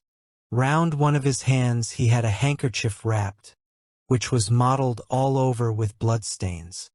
He was young, not more than 25, I should say, with a strong, masculine face. But he was exceedingly pale and gave me the impression of a man who was suffering from some strong agitation, which it took all his strength of mind to control. "I am sorry to knock you up so early, doctor," said he, "but I have had a very serious accident during the night. I came in by train this morning, and on inquiring at Paddington as to where I might find a doctor, a worthy fellow very kindly escorted me here. I gave the maid a card, but I see that she has left it upon the side table. I took it up and glanced at it. Mr. Victor Hatherley, hydraulic engineer, 16A Victoria Street, 3rd floor. That was the name, style, and address of my morning visitor. "I regret that I have kept you waiting," said I, sitting down in my library chair. "You are fresh from a night journey, I understand, which is in itself a monotonous occupation." "Oh, my night could not be called monotonous," said he, and laughed. He laughed very heartily, with a high, ringing note, leaning back in his chair and shaking his sides. All my medical instincts rose up against that laugh. "Stop it," I cried. "Pull yourself together." And I poured out some water for him. It was useless, however. He was off in one of those hysterical outbursts which come upon a strong nature when some great crisis is over and gone. Presently he came to himself once more, very weary and pale-looking. "I have been making a fool of myself," he gasped. "Not at all. Drink this." I dashed some brandy into the water, and the color began to come back to his bloodless cheeks. "That's better," said he. "And now, doctor, perhaps you would kindly attend to my thumb, or rather to the place where my thumb used to be." He unwound the handkerchief and held out his hand. It gave even my hardened nerves a shudder to look at it. There were 4 protruding fingers and a horrid red, spongy surface where the thumb should have been. It had been hacked or torn right out from the roots. "Good heavens!" I cried. "This is a terrible injury. It must have bled considerably." "Yes, it did. I fainted when it was done, and I think that I must have been senseless for a long time. When I came to, I found that it was still bleeding, so I tied one end of my handkerchief very tightly round the wrist and braced it up with a stick." "Excellent. You should have been a surgeon." "It is a question of hydraulics, you see, and came within my own province." "This has been done," said I, examining the wound, "by a very heavy and sharp instrument." "A thing like a cleaver," said he. "An accident, I presume?" "By no means." "What? A murderous attack?" "Very murderous indeed." "You horrify me." I sponged the wound, cleaned it, dressed it, and finally covered it over with cotton wadding and bandages. He lay back without wincing, though he bit his lip from time to time. "How is that?" I asked when I had finished. "Capital. Between your brandy and your bandage, I feel a new man. I was very weak, but I have had a good deal to go through. Perhaps you had better not speak of the matter. It is evidently trying to your nerves." "Oh no, not now. I shall have to tell my tale to the police. But between ourselves, if it were not for the convincing evidence of this wound of mine, I should be surprised if they believed my statement, for it is a very extraordinary one, and I have not much in the way of proof with which to back it up. And even if they believe me, the clues which I can give them are so vague that it is a question whether justice will be done." "Ha!" cried I. "If it is anything in the nature of a problem which you desire to see solved, I should strongly recommend you to come to my friend, Mr. Sherlock Holmes, before you go to the official police." "Oh, I have heard of that fellow," answered my visitor, "and I should be very glad if he would take the matter up, though of course I must use the official police as well. Would you give me an introduction to him? I'll do better. I'll take you round to him myself. I should be immensely obliged to you. We'll call a cab and go together. We shall just be in time to have a little breakfast with him. Do you feel equal to it? Yes. I shall not feel easy until I have told my story. Then my servant will call a cab, and I shall be with you in an instant. I rushed upstairs, explained the matter shortly to my wife, and in 5 minutes was inside a cab, driving with my new acquaintance to Baker Street. Sherlock Holmes was, as I expected, lounging about his sitting room in his dressing gown, reading the agony column of the Times and smoking his before-breakfast pipe, which was composed of all the plugs left from his smokes of the day before, all carefully dried and collected on the corner of the mantelpiece. He received us in his quietly genial fashion, ordered fresh bacon and eggs, and joined us in a hearty meal. When it was concluded, he settled our new acquaintance upon the sofa, placed a pillow beneath his head, and laid a glass of brandy and water within his reach. "It is easy to see that your experience has been no common one, Mr. Hatherley," said he. "Pray, lie down there and make yourself absolutely at home. Tell us what you can. But stop when you are tired and keep up your strength with a little stimulant." "Thank you," said my patient. "But I have felt another man since the doctor bandaged me, and I think that your breakfast has completed the cure. I shall take up as little of your valuable time as possible, so I shall start at once upon my peculiar experiences." Holmes sat in his big armchair with the weary, heavy-lidded expression which veiled his keen and eager nature, while I sat opposite to him, and we listened in silence to the strange story which our visitor detailed to us. "You must know," said he, "that I am an orphan and a bachelor, residing alone in lodgings in London. By profession I am a hydraulic engineer, and I have had considerable experience of my work during the 7 years that I was apprentice to Venner and Matheson, the well-known firm of Greenwich.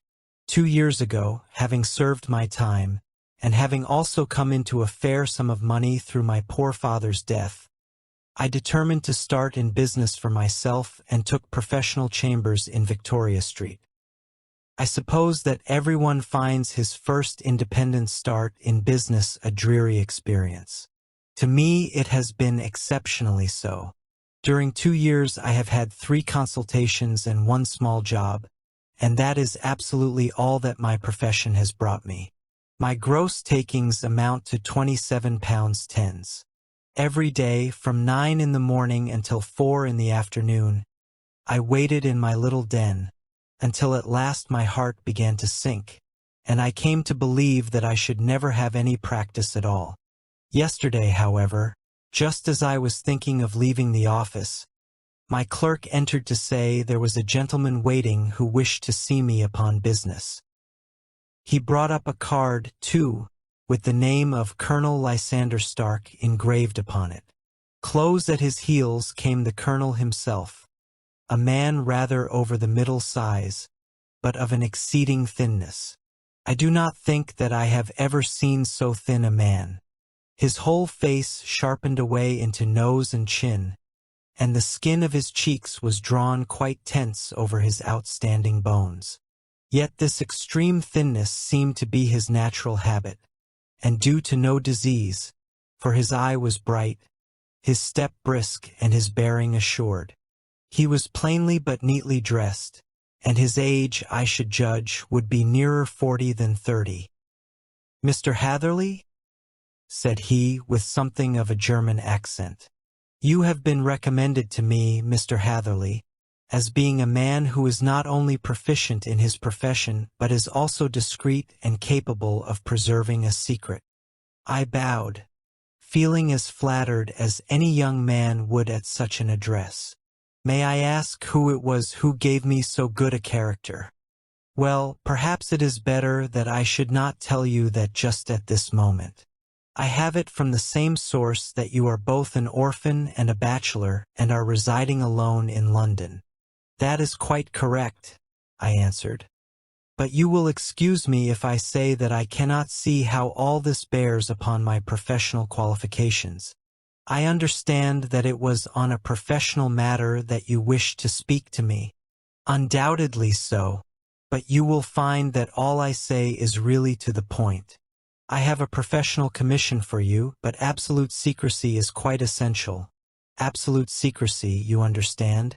And of course we may expect that more from a man who is alone than from one who lives in the bosom of his family. If I promise to keep a secret, said I, you may absolutely depend upon my doing so. He looked very hard at me as I spoke, and it seemed to me that I had never seen so suspicious and questioning an eye. Do you promise, then? Said he at last. Yes, I promise. Absolute and complete silence before, during, and after? No reference to the matter at all, either in word or writing. I have already given you my word. Very good. He suddenly sprang up, and darting like lightning across the room, he flung open the door. The passage outside was empty. That's all right, said he, coming back. I know that clerks are sometimes curious as to their master's affairs. Now we can talk in safety. He drew up his chair very close to mine and began to stare at me again with the same questioning and thoughtful look.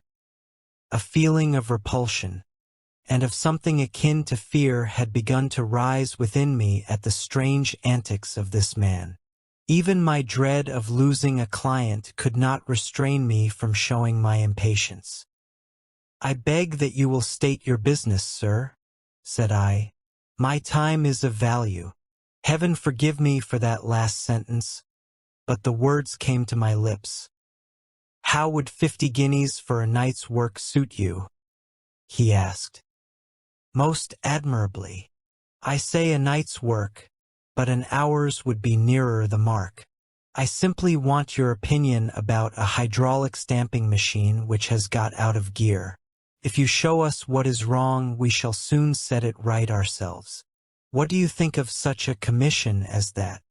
The work appears to be light and the pay generous. Precisely so.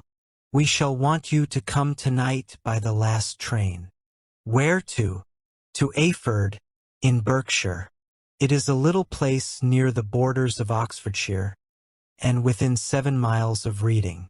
There is a train from Paddington which would bring you there at about 11:15. Very good. I shall come down in a carriage to meet you. There is a drive, then? Yes, our little place is quite out in the country. It is a good 7 miles from Ayford station. Then we can hardly get there before midnight.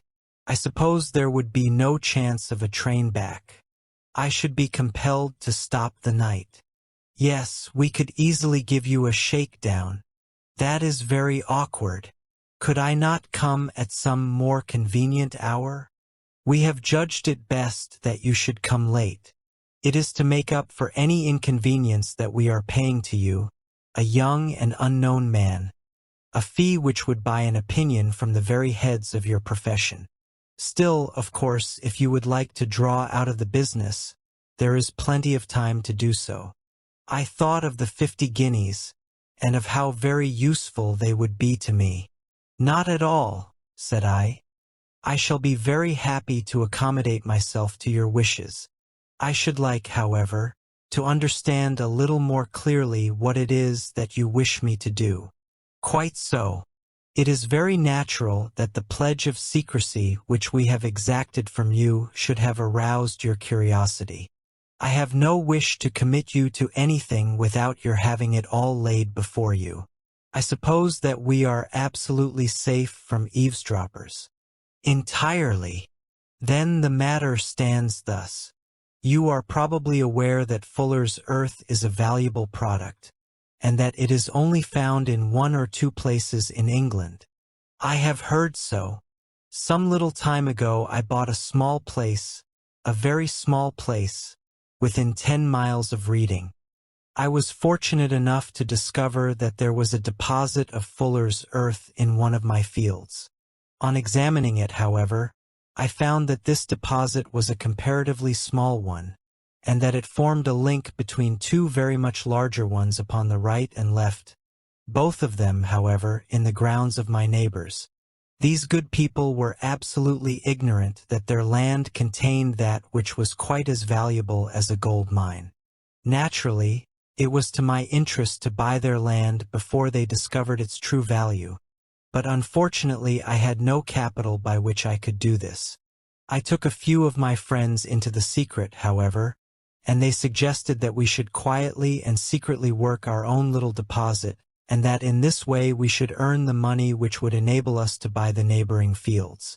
This we have now been doing for some time, and in order to help us in our operations we erected a hydraulic press.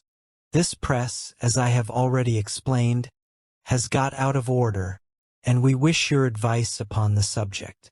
We guard our secret very jealously, however, and if it once became known that we had hydraulic engineers coming to our little house, it would soon rouse inquiry, and then, if the facts came out, it would be goodbye to any chance of getting these fields and carrying out our plans.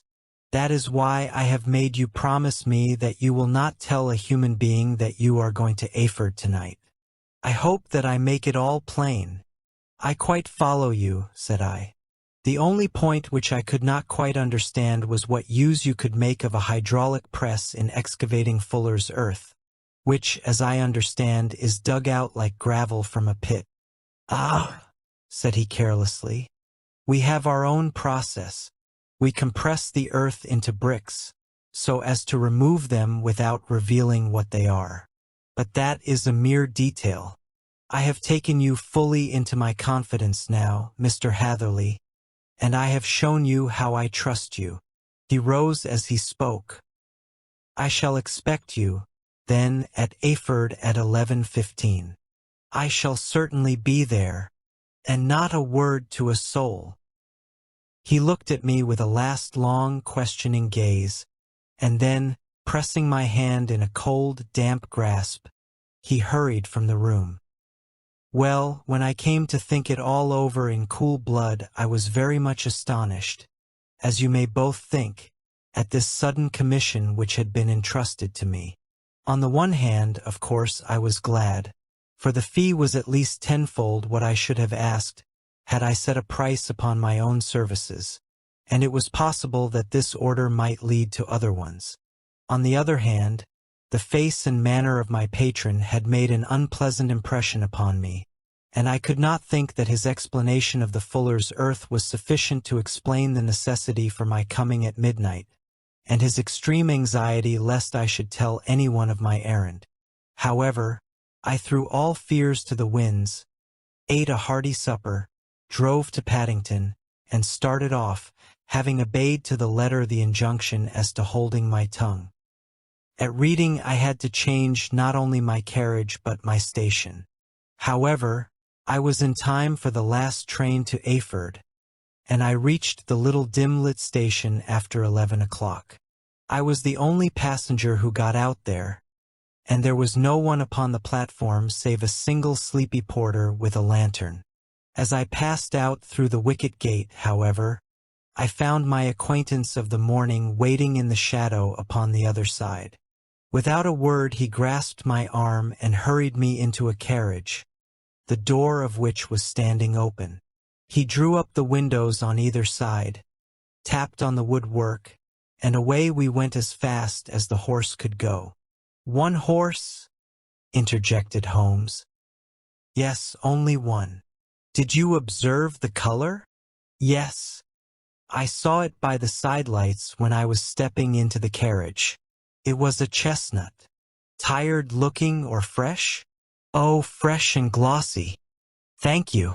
I am sorry to have interrupted you. Pray continue your most interesting statement." Away we went then, and we drove for at least an hour.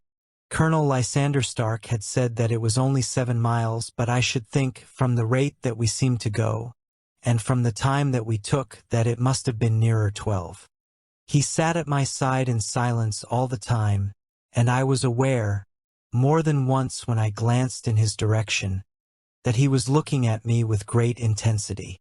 The country roads seemed to be not very good in that part of the world, for we lurched and jolted terribly. I tried to look out of the windows to see something of where we were, but they were made of frosted glass, and I could make out nothing save the occasional bright blur of a passing light. Now and then I hazarded some remark to break the monotony of the journey, but the colonel answered only in a few words, and the conversation soon flagged. At last, however, the bumping of the road was exchanged for the crisp smoothness of a gravel drive, and the carriage came to a stand.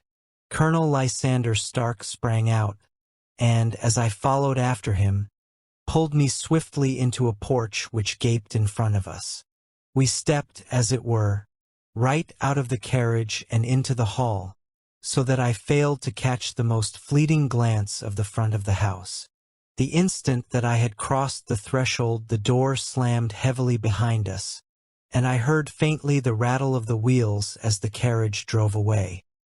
It was pitch dark inside the house, and the colonel fumbled about looking for matches and muttering under his breath. Suddenly a door opened at the other end of the passage, and a long golden bar of light shot out in our direction. It grew broader, and a woman appeared with a lamp in her hand, which she held above her head, pushing her face forward and peering at us. I could see that she was pretty, and from the gloss with which the light shone upon her dark dress I knew that it was a rich material. She spoke a few words in a foreign tongue in a tone as though asking a question, and when my companion answered in a gruff word she gave such a start that the lamp nearly fell from her hand. Colonel Stark went up to her, whispered something in her ear, and then, pushing her back into the room from whence she had come, he walked towards me again with the lamp in his hand. "Perhaps you will have the kindness to wait in this room for a few minutes," said he, throwing open another door. It was a quiet, little, plainly furnished room, with a round table in the center, on which several German books were scattered. Colonel Stark laid down the lamp on the top of a table beside the door. "I shall not keep you waiting an instant," said he, and vanished into the darkness. I glanced at the books upon the table, and in spite of my ignorance of German I could see that 2 of them were treatises on science, the others being volumes of poetry. Then I walked across to the window, hoping that I might catch some glimpse of the countryside, but an oak shutter, heavily barred, was folded across it. It was a wonderfully silent house. There was an old clock ticking loudly somewhere in the passage, but otherwise everything was deadly still. A vague feeling of uneasiness began to steal over me. Who were these German people, and what were they doing living in this strange, out-of-the-way place? And where was the place? I was 10 miles or so from Eyford. That was all I knew, but whether north, south, east, or west I had no idea. For that matter, Reading, and possibly other large towns, were within that radius, so the place might not be so secluded after all. Yet it was quite certain, from the absolute stillness, that we were in the country. I paced up and down the room, humming a tune under my breath to keep up my spirits, and feeling that I was thoroughly earning my 50-guinea fee. Suddenly, without any preliminary sound in the midst of the utter stillness, the door of my room swung slowly open. The woman was standing in the aperture, the darkness of the hall behind her, the yellow light from my lamp beating upon her eager and beautiful face. I could see at a glance that she was sick with fear, and the sight sent a chill to my own heart. She held up one shaking finger to warn me to be silent, and she shot a few whispered words of broken English at me, her eyes glancing back, like those of a frightened horse, into the gloom behind her. "I would go," said she, trying hard, as it seemed to me, to speak calmly. "I would go. I should not stay here. There is no good for you to do." "But, madam," said I, I have not yet done what I came for. I cannot possibly leave until I have seen the machine. It is not worth your while to wait, she went on. You can pass through the door. No one hinders. And then, seeing that I smiled and shook my head, she suddenly threw aside her constraint and made a step forward, with her hands wrung together.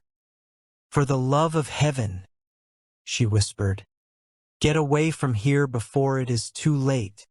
But I am somewhat stubborn by nature, and the more ready to engage in an affair when there is some obstacle in the way.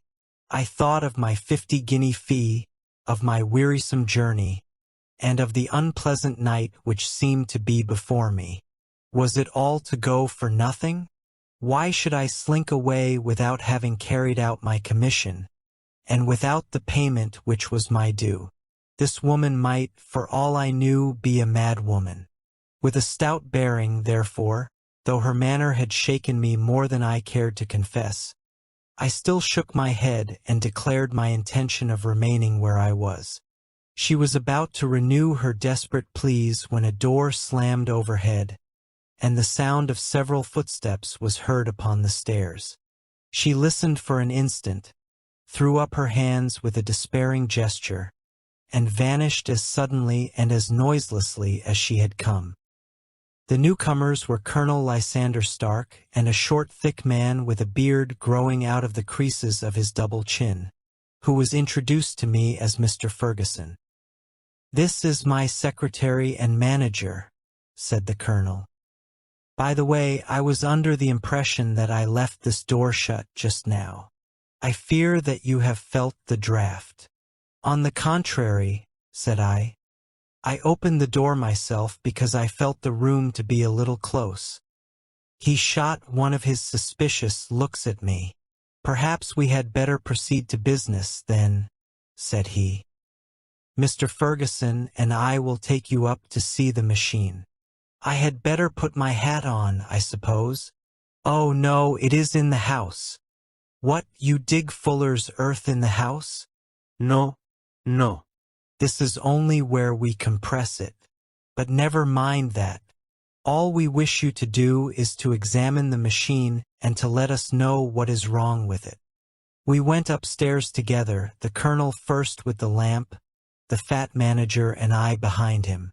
It was a labyrinth of an old house, with corridors, passages, narrow winding staircases, and little low doors, the thresholds of which were hollowed out by the generations who had crossed them. There were no carpets and no signs of any furniture above the ground floor, while the plaster was peeling off the walls, and the damp was breaking through in green, unhealthy patches. I tried to put on as unconcerned an air as possible, but I had not forgotten the warnings of the lady, even though I disregarded them, and I kept a keen eye upon my two companions. Ferguson appeared to be a gloomy and silent man, but I could see from the little that he said that he was at least a fellow countryman. Colonel Lysander Stark stopped at last before a low door, which he unlocked. Within was a small, square room, in which the three of us could hardly get at one time. Ferguson remained outside, and the colonel ushered me in. "We are now," said he, "actually within the hydraulic press, and it would be a particularly unpleasant thing for us if anyone were to turn it on. The ceiling of this small chamber is really the end of the descending piston, and it comes down with the force of many tons upon this metal floor. There are small lateral columns of water outside which receive the force, and which transmit and multiply it in the manner which is familiar to you. The machine goes readily enough, but there is some stiffness in the working of it, and it has lost a little of its force. Perhaps you will have the goodness to look it over and to show us how we can set it right." I took the lamp from him, and I examined the machine very thoroughly. It was indeed a gigantic one, and capable of exercising enormous pressure. When I passed outside, however, and pressed down the levers which controlled it, I knew at once by the sound that there was a slight leakage, which allowed the water to escape through one of the side cylinders. An examination showed that one of the India rubber bands, which was round the head of a driving rod, had shrunk so as not quite to fill the socket along which it worked. This was clearly the cause of the loss of power, and I pointed it out to my companions, who followed my remarks very carefully and asked several practical questions as to how they should proceed to set it right. When I had made it clear to them, I returned to the main chamber of the machine and took a good look at it to satisfy my own curiosity. It was obvious at a glance that the story of the fuller's earth was the merest fabrication, for it would be absurd to suppose that so powerful an engine could be designed for so inadequate a purpose. The walls were of wood, but the floor consisted of a large iron trough, and when I came to examine it I could see a crust of metallic deposit all over it. I had stooped and was scraping at this to see exactly what it was when I heard a muttered exclamation in German and saw the corpse-like face of the colonel looking down at me. "What are you doing there?" he asked. I felt angry at having been tricked by so elaborate a story as that which he had told me. "I was admiring your fuller's earth," said I. "I think that I should be better able to advise you as to your machine if I knew what the exact purpose was for which it was used." The instant that I uttered the words I regretted the rashness of my speech. His face set hard, and a menacing light sprang up in his gray eyes. "Very well," said he. "You shall know all about the machine." He took a step backward, slammed the little door, and turned the key in the lock. I rushed towards it and pulled at the handle, but it was quite secure, and did not give in the least to my kicks and shoves. "Hullo!" I yelled. "Hullo, Colonel! Let me out!" And then suddenly in the silence I heard a sound which sent my heart into my mouth. It was the sound of the levers and the swish of the leaking cylinder. He had set the engine at work. The lamp still stood upon the floor where I had placed it when examining the trough. By its light I saw that the black ceiling was coming down upon me, slowly, jerkily, but, as none knew better than myself, with a force which must within a minute grind me to a shapeless pulp. I threw myself, screaming, against the door, and dragged with my nails at the lock. I implored the colonel to let me out, but the remorseless sound of the levers drowned my cries. The ceiling was only a foot or two above my head, and with my hand upraised I could feel its hard, rough surface. Then it flashed through my mind that the pain of my death would depend very much upon the position in which I met it. If I lay on my face, the weight would come upon my spine, and I shuddered to think of that dreadful snap. Easier the other way, perhaps. And yet, had I the nerve to lie and look up at that deadly black shadow wavering down upon me?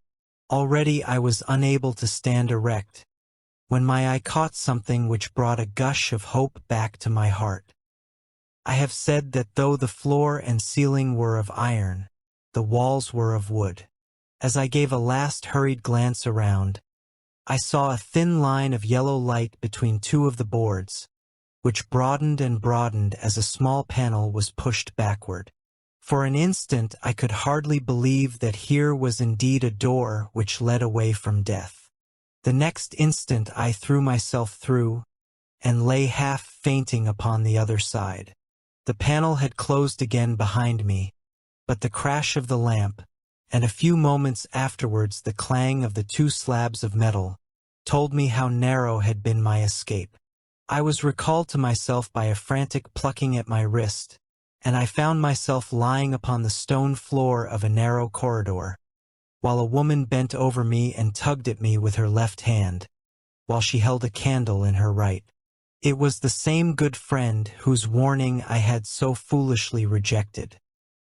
"Come, come," she cried breathlessly. "They will be here in a moment. They will see that you are not there. Oh, do not waste the so precious time, but come." This time, at least, I did not scorn her advice. I staggered to my feet and ran with her along the corridor and down a winding stair.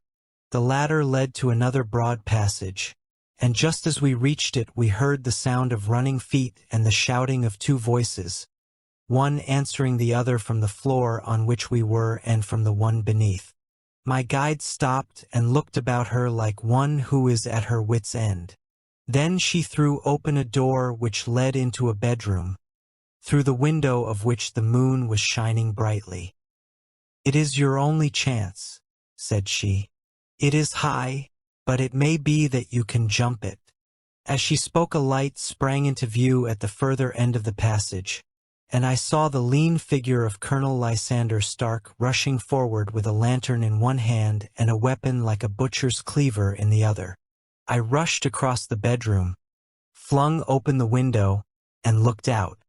How quiet and sweet and wholesome the garden looked in the moonlight, and it could not be more than 30 feet down. I clambered out upon the sill, but I hesitated to jump until I should have heard what passed between my savior and the man who pursued me. If she were ill-used, then at any risks I was determined to go back to her assistance. The thought had hardly flashed through my mind before he was at the door, pushing his way past her. But she threw her arms round him and tried to hold him back. "Fritz! Fritz!" she cried in English. "Remember your promise after the last time. You said it should not be again. He will be silent. Oh, he will be silent. You are mad, Elise!" he shouted, struggling to break away from her. "You will be the ruin of us. He has seen too much. Let me pass, I say." He dashed her to one side, and, rushing to the window, cut at me with his heavy weapon. I had let myself go, and was hanging by the hands to the sill, when his blow fell. I was conscious of a dull pain, my grip loosened, and I fell into the garden below. I was shaken but not hurt by the fall, so I picked myself up and rushed off among the bushes as hard as I could run, for I understood that I was far from being out of danger yet. Suddenly, however, as I ran, a deadly dizziness and sickness came over me. I glanced down at my hand, which was throbbing painfully, and then, for the first time, saw that my thumb had been cut off and that the blood was pouring from my wound. I endeavored to tie my handkerchief round it, but there came a sudden buzzing in my ears, and next moment I fell in a dead faint among the rose bushes. How long I remained unconscious I cannot tell. It must have been a very long time, for the moon had sunk, and a bright morning was breaking when I came to myself. My clothes were all wet with dew, and my coat sleeve was drenched with blood from my wounded thumb. The pain of it recalled in an instant all the particulars of my night's adventure, and I sprang to my feet with the feeling that I might hardly yet be safe from my pursuers. But to my astonishment, when I came to look round me, neither house nor garden were to be seen. I had been lying in an angle of the hedge close by the highroad, and just a little lower down was a long building, which proved, upon my approaching it, to be the very station at which I had arrived upon the previous night. Were it not for the ugly wound upon my hand, all that had passed during those dreadful hours might have been an evil dream. Half dazed, I went into the station and asked about the morning train. There would be one to Reading in less than an hour. The same porter was on duty, I found, as had been there when I arrived. I inquired of him whether he had ever heard of Colonel Lysander Stark. The name was strange to him. Had he observed a carriage the night before waiting for me? No, he had not. Was there a police station anywhere near? There was one about 3 miles off. It was too far for me to go, weak and ill as I was. I determined to wait until I got back to town before telling my story to the police. It was a little past 6 when I arrived, so I went first to have my wound dressed, and then the doctor was kind enough to bring me along here. I put the case into your hands and shall do exactly what you advise." We both sat in silence for some little time after listening to this extraordinary narrative. Then Sherlock Holmes pulled down from the shelf one of the heavy commonplace books in which he placed his cuttings. "Here is an advertisement which will interest you," said he. "It appeared in all the papers about a year ago. Listen to this. Lost on the 9th inst. Mr. Jeremiah Hailing, aged 26, a hydraulic engineer. Left his lodgings at 10 o'clock at night, and has not been heard of since. Was dressed in, etc., etc." Ah! That represents the last time that the colonel needed to have his machine overhauled, I fancy. "Good heavens!" cried my patient. "Then that explains what the girl said." "Undoubtedly. It is quite clear that the colonel was a cool and desperate man, who was absolutely determined that nothing should stand in the way of his little game, like those out-and-out pirates who will leave no survivor from a captured ship. Well, every moment now is precious, so if you feel equal to it, we shall go down to Scotland Yard at once as a preliminary to starting for Ayford." Some 3 hours or so afterwards we were all in the train together, bound from Reading to the little Berkshire village. There were Sherlock Holmes, the hydraulic engineer, Inspector Bradstreet of Scotland Yard, a plainclothes man, and myself. Bradstreet had spread an ordnance map of the county out upon the seat, and was busy with his compasses drawing a circle with Ayford for its center. "There you are," said he. "That circle is drawn at a radius of 10 miles from the village. The place we want must be somewhere near that line. You said 10 miles, I think, sir. It was an hour's good drive. And you think that they brought you back all that way when you were unconscious?" "They must have done so. I have a confused memory, too, of having been lifted and conveyed somewhere." "What I cannot understand," said I, "is why they should have spared you when they found you lying fainting in the garden. Perhaps the villain was softened by the woman's pleas." "I hardly think that likely. I never saw a more inexorable face in my life." "Oh, we shall soon clear up all that," said Bradstreet. "Well, I have drawn my circle, and I only wish I knew at what point upon it the folk that we are in search of are to be found." "I think I could lay my finger on it," said Holmes quietly. "Really now?" cried the inspector. "You have formed your opinion. Come, now we shall see who agrees with you. I say it is south, for the country is more deserted there." "And I say east," said my patient. "I am for west," remarked the plain-clothes man. "There are several quiet little villages up there." "And I am for north," said I, "because there are no hills there, and our friend says that he did not notice the carriage go up any." "Come," cried the inspector, laughing. "It's a very pretty diversity of opinion. We have boxed the compass among us. Who do you give your casting vote to? You are all wrong. But we can't all be." "Oh yes, you can. This is my point." He placed his finger in the center of the circle.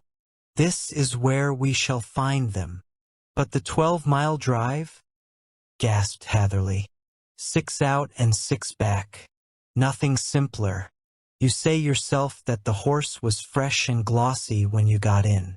How could it be that if it had gone 12 miles over heavy roads? "Indeed, it is a likely trick enough," observed Bradstreet thoughtfully. "Of course there can be no doubt as to the nature of this gang." "None at all," said Holmes. "They are coin forgers on a large scale, and have used the machine to form the metal which has taken the place of silver." "We have known for some time that a clever gang was at work," said the inspector. "They have been turning out half-crowns by the thousand. We even traced them as far as Reading, but could get no farther, for they had covered their traces in a way that showed that they were very old hands. But now, thanks to this lucky chance, I think that we have got them right enough. But the inspector was mistaken, for those criminals were not destined to fall into the hands of justice. As we rolled into Ayford Station, we saw a gigantic column of smoke which streamed up from behind a small clump of trees in the neighborhood and hung like an immense feather over the landscape. "A house on fire?" asked Bradstreet as the train steamed off again on its way. "Yes, sir," said the station master. "When did it break out?" "I hear that it was during the night, sir, but it has got worse, and the whole place is in a blaze."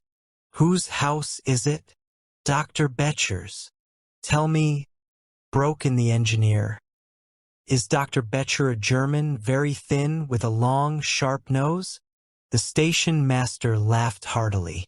"No, sir, Dr. Betcher is an Englishman, and there isn't a man in the parish who has a better lined waistcoat. But he has a gentleman staying with him, a patient, as I understand, who is a foreigner, and he looks as if a little good Berkshire beef would do him no harm." The station master had not finished his speech before we were all hastening in the direction of the fire. The road topped a low hill, and there was a great widespread whitewashed building in front of us, spouting fire at every window, while in the garden in front 3 fire engines were vainly striving to keep the flames under. "That's it!" cried Hatherley, in intense excitement. "There is the gravel drive, and there are the rose bushes where I lay. That second window is the one that I jumped from." "Well, at least," said Holmes, "you have had your revenge upon them. There can be no question that it was your oil lamp which, when it was crushed in the press, set fire to the wooden walls, though no doubt they were too excited in the chase after you to observe it at the time. Now keep your eyes open in this crowd for your friends of last night, though I very much fear that they are a good 100 miles off by now."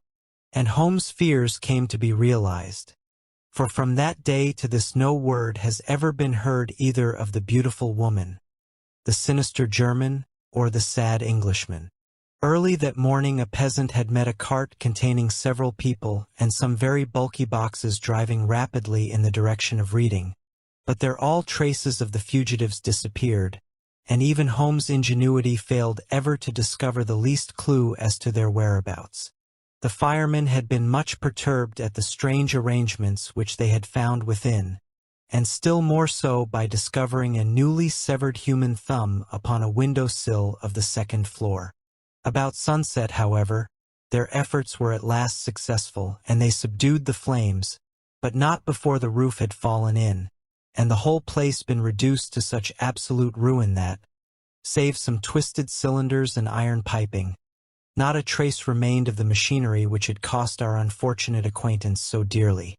Large masses of nickel and of tin were discovered stored in an outhouse, but no coins were to be found, which may have explained the presence of those bulky boxes which have been already referred to.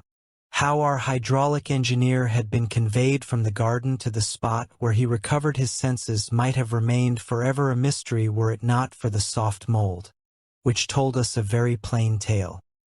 He had evidently been carried down by 2 persons, one of whom had remarkably small feet and the other unusually large ones.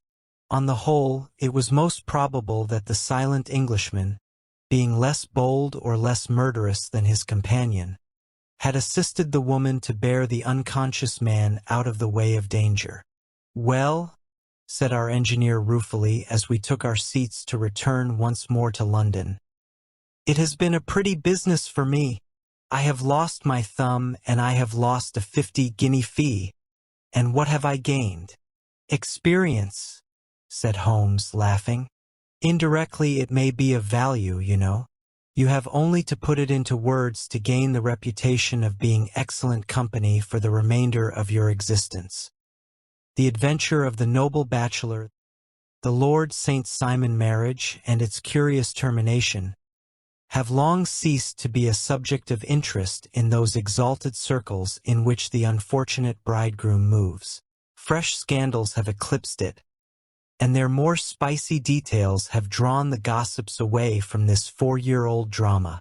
As I have reason to believe, however, that the full facts have never been revealed to the general public, and as my friend Sherlock Holmes had a considerable share in clearing the matter up, I feel that no memoir of him would be complete without some little sketch of this remarkable episode. It was a few weeks before my own marriage, during the days when I was still sharing rooms with Holmes in Baker Street, that he came home from an afternoon stroll to find a letter on the table waiting for him. I had remained indoors all day, for the weather had taken a sudden turn to rain, with high autumnal winds, and the bullet which I had brought back in one of my limbs as a relic of my Afghan campaign throbbed with dull persistence. With my body in one easy chair and my legs upon another, I had surrounded myself with a cloud of newspapers until at last, saturated with the news of the day, I tossed them all aside and lay without energy, watching the huge crest upon the envelope upon the table and wondering lazily who my friend's noble correspondent could be. "Here is a very fashionable letter," I remarked as he entered. "Your morning letters, if I remember right, were from a fish seller and a tide waiter." "Yes, my correspondence has certainly the charm of variety," he answered, smiling. "And the humbler are usually the more interesting. This looks like one of those unwelcome social summonses which call upon a man either to be bored or to lie." He broke the seal and glanced over the contents. "Oh, come, it may prove to be something of interest after all." "Not social, then?" "No, distinctly professional." "And from a noble client?" "One of the highest in England." "My dear fellow, I congratulate you. I assure you, Watson, that the status of my client is a matter of less interest to me than the interest of his case. It is just possible, however, that that also may not be wanting in this new investigation. You have been reading the papers diligently of late, have you not?" "It looks like it," said I ruefully, pointing to a huge bundle in the corner. "I have had nothing else to do." "It is fortunate, for you will perhaps be able to post me up." I read nothing except the criminal news and the agony column. The latter is always instructive. But if you have followed recent events so closely, you must have read about Lord St. Simon and his wedding. "Oh, yes, with the deepest interest." "That is well. The letter which I hold in my hand is from Lord St. Simon. I will read it to you, and in return you must turn over these papers and let me have whatever bears upon the matter. This is what he says: "My dear Mr. Sherlock Holmes, Lord Backwater tells me that I may place implicit reliance upon your judgment and discretion. I have determined, therefore, to call upon you and to consult you in reference to the very painful event which has occurred in connection with my wedding. Mr. Lestrade of Scotland Yard is acting already in the matter, but he assures me that he sees no objection to your cooperation, and that he even thinks that it might be of some assistance. I will call at 4 o'clock in the afternoon, and, should you have any other engagement at that time, I hope that you will postpone it, as this matter is of paramount importance. Yours faithfully, St. Simon."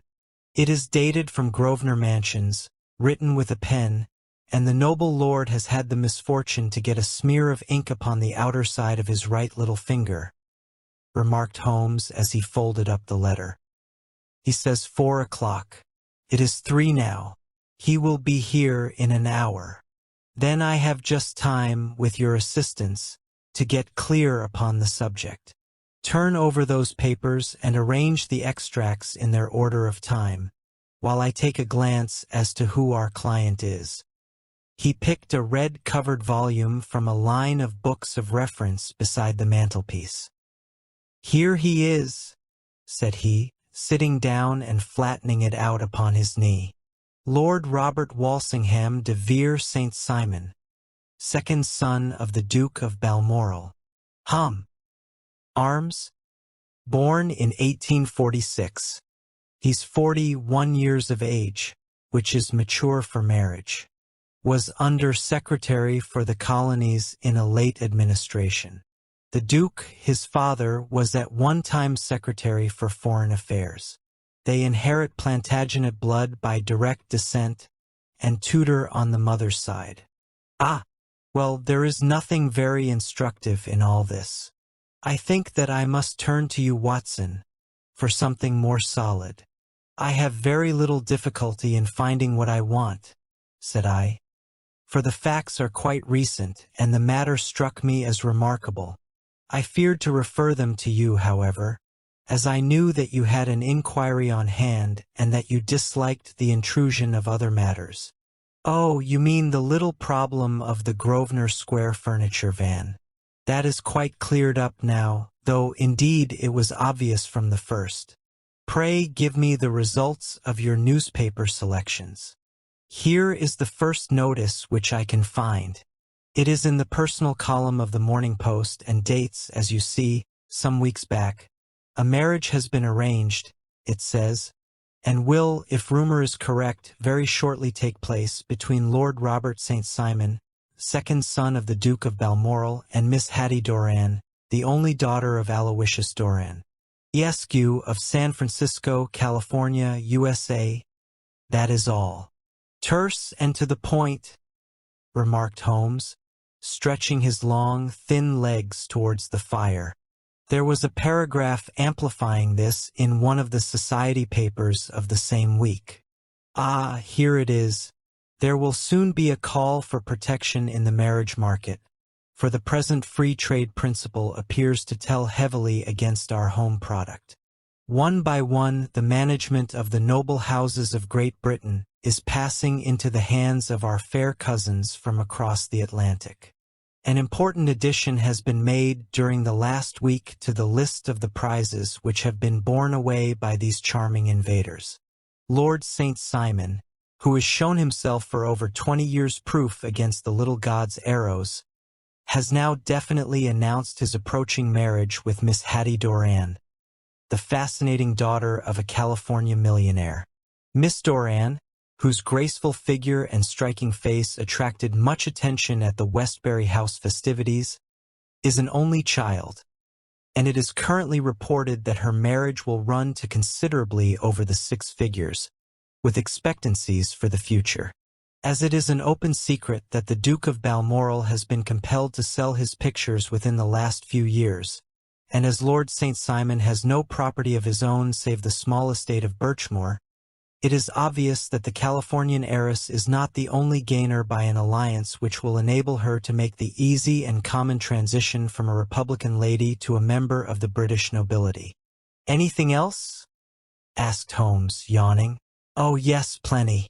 Then there is another note in the Morning Post to say that the marriage would be an absolutely quiet one, that it would be at St. George's, Hanover Square, that only half a dozen intimate friends would be invited, and that the party would return to the furnished house at Lancaster Gate which has been taken by Mr. Aloysius Doran. 2 days later, that is, on Wednesday last, there is a curt announcement that the wedding had taken place, and that the honeymoon would be passed at Lord Backwater's place, near Petersfield. Those are all the notices which appeared before the disappearance of the bride. Before the what? Asked Holmes with a start. The vanishing of the lady. When did she vanish, then? At the wedding breakfast. Indeed, this is more interesting than it promised to be. Quite dramatic, in fact. Yes. It struck me as being a little out of the common.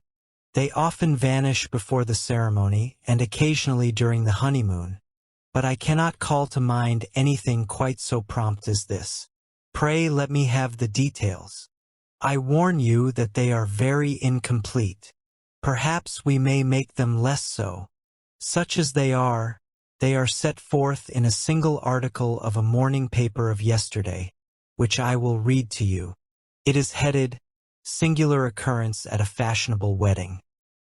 The family of Lord Robert St. Simon has been thrown into the greatest consternation by the strange and painful episodes which have taken place in connection with his wedding. The ceremony, as shortly announced in the papers of yesterday, occurred on the previous morning. But it is only now that it has been possible to confirm the strange rumors which have been so persistently floating about. In spite of the attempts of the friends to hush the matter up, so much public attention has now been drawn to it that no good purpose can be served by affecting to disregard what is a common subject for conversation. The ceremony, which was performed at St. George's, Hanover Square, was a very quiet one. No one being present save the father of the bride, Mr. Aloysius Doran, the Duchess of Balmoral, Lord Backwater, Lord Eustace and Lady Clara St. Simon, the younger brother and sister of the bridegroom, and Lady Alicia Whittington. The whole party proceeded afterwards to the house of Mr. Aloysius Doran, at Lancaster Gate, where breakfast had been prepared. It appears that some little trouble was caused by a woman, whose name has not been ascertained, who endeavored to force her way into the house after the bridal party, alleging that she had some claim upon Lord St. Simon. It was only after a painful and prolonged scene that she was ejected by the butler and the servant. The bride, who had fortunately entered the house before this unpleasant interruption, had sat down to breakfast with the rest, when she complained of a sudden illness and retired to her room. Her prolonged absence having caused some comment, her father followed her, but learned from her maid that she had only come up to her chamber for an instant, caught up a coat and bonnet, and hurried down to the passage. One of the servants declared that he had seen a lady leave the house thus apparelled, but had refused to credit that it was his mistress, believing her to be with the company. On ascertaining that his daughter had disappeared, Mr. Aloysius Doran, in conjunction with the bridegroom, instantly put themselves in communication with the police, and very energetic inquiries are being made, which will probably result in a speedy clearing up of this very singular business. Up to a late hour last night, however, nothing had transpired as to the whereabouts of the missing lady. There are rumors of foul play in the matter, and it is said that the police have caused the arrest of the woman who had caused the original disturbance, in the belief that, from jealousy or some other motive, she may have been concerned in the strange disappearance of the bride. And is that all? Only one little item in another of the morning papers, but it is a suggestive one. And it is that Miss Flora Miller, the lady who had caused the disturbance, has actually been arrested. It appears that she was formerly a dancer at the Allegro, and that she has known the bridegroom for some years. There are no further particulars, and the whole case is in your hands now, so far as it has been set forth in the public press. And an exceedingly interesting case it appears to be. I would not have missed it for worlds. But there is a ring at the bell, Watson, and as the clock makes it a few minutes after 4, I have no doubt that this will prove to be our noble client. Do not dream of going, Watson, for I very much prefer having a witness, if only as a check to my own memory. Lord Robert St. Simon, announced our page boy, throwing open the door. A gentleman entered, with a pleasant, cultured face, high-nosed and pale, with something perhaps of bad temper about the mouth, and with the steady, well-opened eye of a man whose pleasant lot it had ever been to command and to be obeyed. His manner was brisk, and yet his general appearance gave an undue impression of age, for he had a slight forward stoop and a little bend of the knees as he walked. His hair, too, as he swept off his very curly-brimmed hat, was gray round the edges and thin upon the top. As to his dress, it was careful to the verge of vanity, with high collar, black frock coat, white waistcoat, yellow gloves, patent leather shoes. He advanced slowly into the room, turning his head from left to right, and swinging in his right hand the cord which held his golden eyeglasses. "Good day, Lord St. Simon," said Holmes, rising and bowing. "Pray take the basket chair. This is my friend and colleague, Dr. Watson. Draw up a little to the fire, and we will talk this matter over. A most painful matter to me, as you can most readily imagine, Mr. Holmes. I have been cut to the quick. I understand that you have already managed several delicate cases of this sort, sir, though I presume that they were hardly from the same class of society. No, I am descending. I beg pardon. My last client of the sort was a king. Oh, really? I had no idea. And which king? The king of Scandinavia. What? Had he lost his wife? You can understand, said Holmes, that I extend to the affairs of my other clients the same secrecy which I promised to you in yours. Of course. Very right. Very right. I'm sure I beg pardon. As to my own case, I am ready to give you any information which may assist you in forming an opinion. Thank you. I have already learned all that is in the public prints, nothing more. I presume that I may take it as correct. This article, for example, as to the disappearance of the bride. Lord St. Simon glanced over it. Yes, it is correct as far as it goes. But it needs a great deal of supplementing before anyone could offer an opinion. I think that I may arrive at my facts most directly by questioning you. Pray do so. When did you first meet Miss Hattie Doran? In San Francisco, a year ago. You were traveling in the States? Yes. Did you become engaged then? No. But you were on a friendly footing? I was amused by her society, and she could see that I was amused. Her father is very rich? He is said to be the richest man on the Pacific Slope. And how did he make his money? In mining. He had nothing a few years ago. Then he struck gold, invested it, and came up by leaps and bounds. Now, what is your own impression as to the young ladies?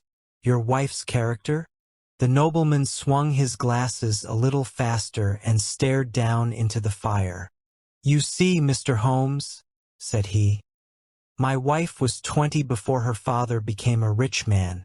During that time she ran free in a mining camp and wandered through woods or mountains, so that her education has come from nature rather than from the schoolmaster. She is what we call in England a tomboy, with a strong nature, wild and free, unfettered by any sort of traditions. She is impulsive, volcanic, I was about to say. She is swift in making up her mind and fearless in carrying out her resolutions. On the other hand, I would not have given her the name which I have the honor to bear. He gave a little stately cough. Had not I thought her to be at bottom a noble woman? I believe that she is capable of heroic self-sacrifice and that dishonor would be distasteful to her. Have you her photograph? I brought this with me. He showed us the full face of a very lovely woman. It was not a photograph but an ivory miniature, and the artist had brought out the full effect of the lustrous black hair, the large dark eyes, and the exquisite mouth. Holmes gazed long and earnestly at it. Then he handed it back to Lord St. Simon. The young lady came to London, then, and you renewed your acquaintance? Yes, her father brought her over for this last London season. I met her several times, became engaged to her, and have now married her. She brought, I understand, a considerable amount of money to the marriage?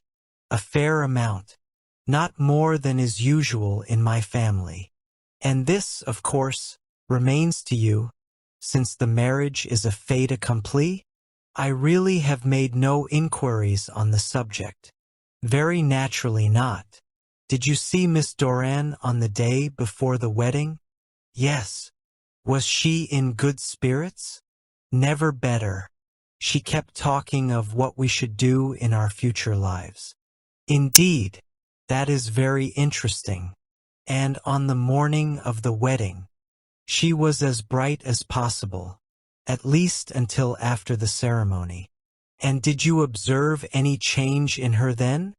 Well, to tell the truth, I saw then the first signs that I had ever seen that her temper was just a little sharp. The incident, however, was too trivial to relate and can have no possible bearing upon the case. Pray let us have it, for all that. Oh, it is childish. She dropped her bouquet as we're leaving the church. She was passing the front pew at the time, and it fell over into the pew. There was a moment's delay, but the gentleman in the pew handed it up to her again, and it did not appear to be the worse for the fall. Yet when I spoke to her of the matter, she answered me abruptly. And in the carriage, on our way home, she seemed absurdly agitated over this trifling cause.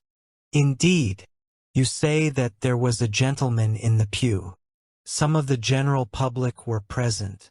Then, oh yes, it is impossible to exclude them when the church is open. This gentleman was not one of your wife's friends? No, no.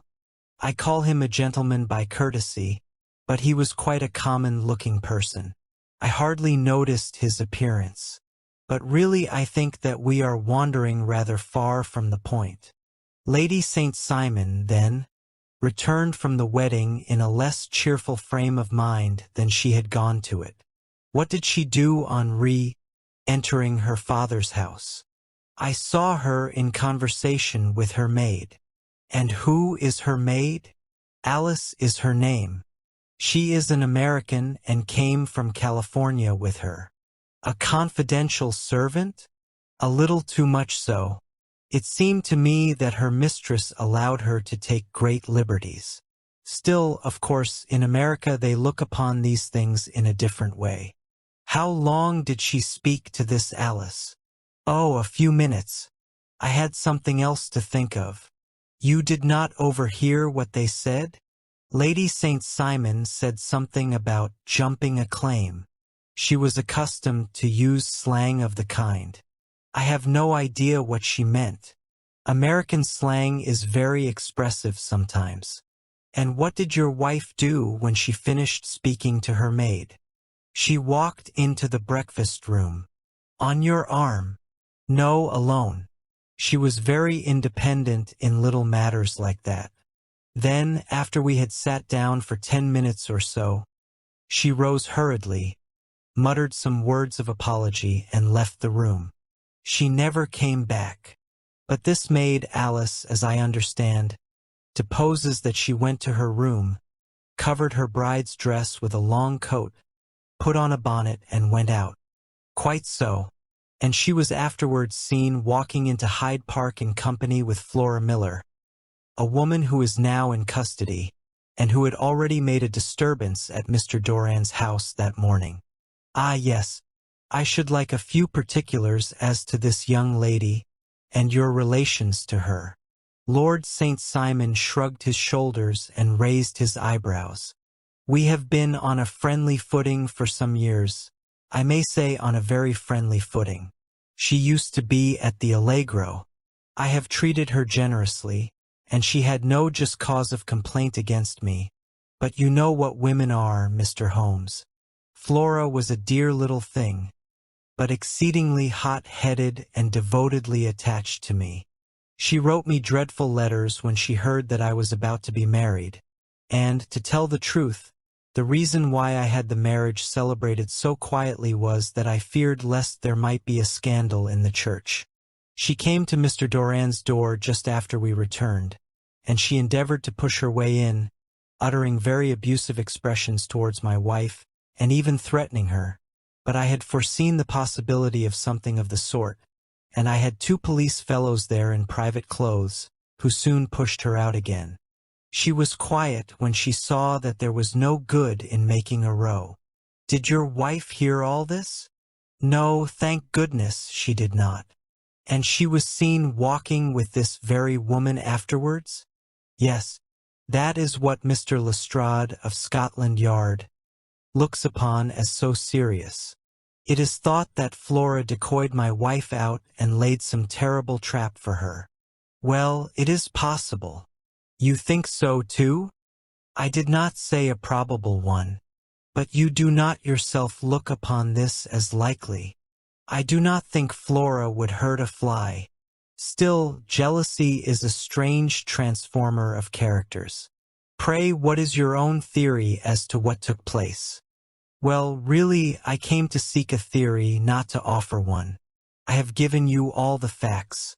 Since you ask me, however, I may say that it has occurred to me as possible that the excitement of this affair, the consciousness that she had made so immense a social stride, had the effect of causing some little nervous disturbance in my wife. In short, that she had become suddenly disturbed? Well, really, when I consider that she has turned her back, I will not say upon me, but upon so much that many have aspired to without success, I can hardly explain it in any other fashion. Well, certainly that is also a conceivable hypothesis, said Holmes, smiling. And now, Lord St. Simon, I think that I have nearly all my data. May I ask whether you were seated at the breakfast table so that you could see out of the window? We could see the other side of the road and the park. Quite so. Then I do not think that I need to detain you longer. I shall communicate with you. Should you be fortunate enough to solve this problem, said our client, rising. I have solved it. Eh? What was that? I say that I have solved it. Where, then, is my wife? That is a detail which I shall speedily supply. Lord St. Simon shook his head. I am afraid that it will take wiser heads than yours or mine, he remarked, and bowing in a stately, old-fashioned manner he departed. It is very good of Lord St. Simon to honor my head by putting it on a level with his own, said Sherlock Holmes, laughing. I think that I shall have a whiskey and soda and a cigar after all this cross-questioning. I had formed my conclusions as to the case before our client came into the room. My dear Holmes, I have notes of several similar cases, though none, as I remarked before, which were quite as prompt. My whole examination served to turn my conjecture into a certainty. Circumstantial evidence is occasionally very convincing, as when you find a trout in the milk, to quote Thoreau's example. But I have heard all that you have heard, without, however, the knowledge of pre-existing cases which serves me so well. There was a parallel instance in Aberdeen some years back, and something on very much the same lines at Munich the year after the Franco-Prussian War. It is one of these cases, but— Hello, here is Lestrade. Good afternoon, Lestrade. You will find an extra tumbler upon the table, and there are cigars in the box. The official detective was attired in a pea jacket, and he carried a black canvas bag in his hand. With a short greeting, he seated himself and lit the cigar which had been offered to him. "What's up, then?" asked Holmes with a twinkle in his eye. "You look dissatisfied." "And I feel dissatisfied. It is this St. Simon marriage case. I can make neither head nor tail of the business." "Really? You surprise me. Who ever heard of such a mixed affair? Every clue seems to slip through my fingers. I have been at work upon it all day. And very wet it seems to have made you," said Holmes, laying his hand upon the arm of the pea jacket. "Yes, I have been dragging the Serpentine. In heaven's name, what for? In search of the body of Lady St. Simon." Sherlock Holmes leaned back in his chair and laughed heartily. "Have you dragged the basin of Trafalgar Square fountain?" he asked. "Why?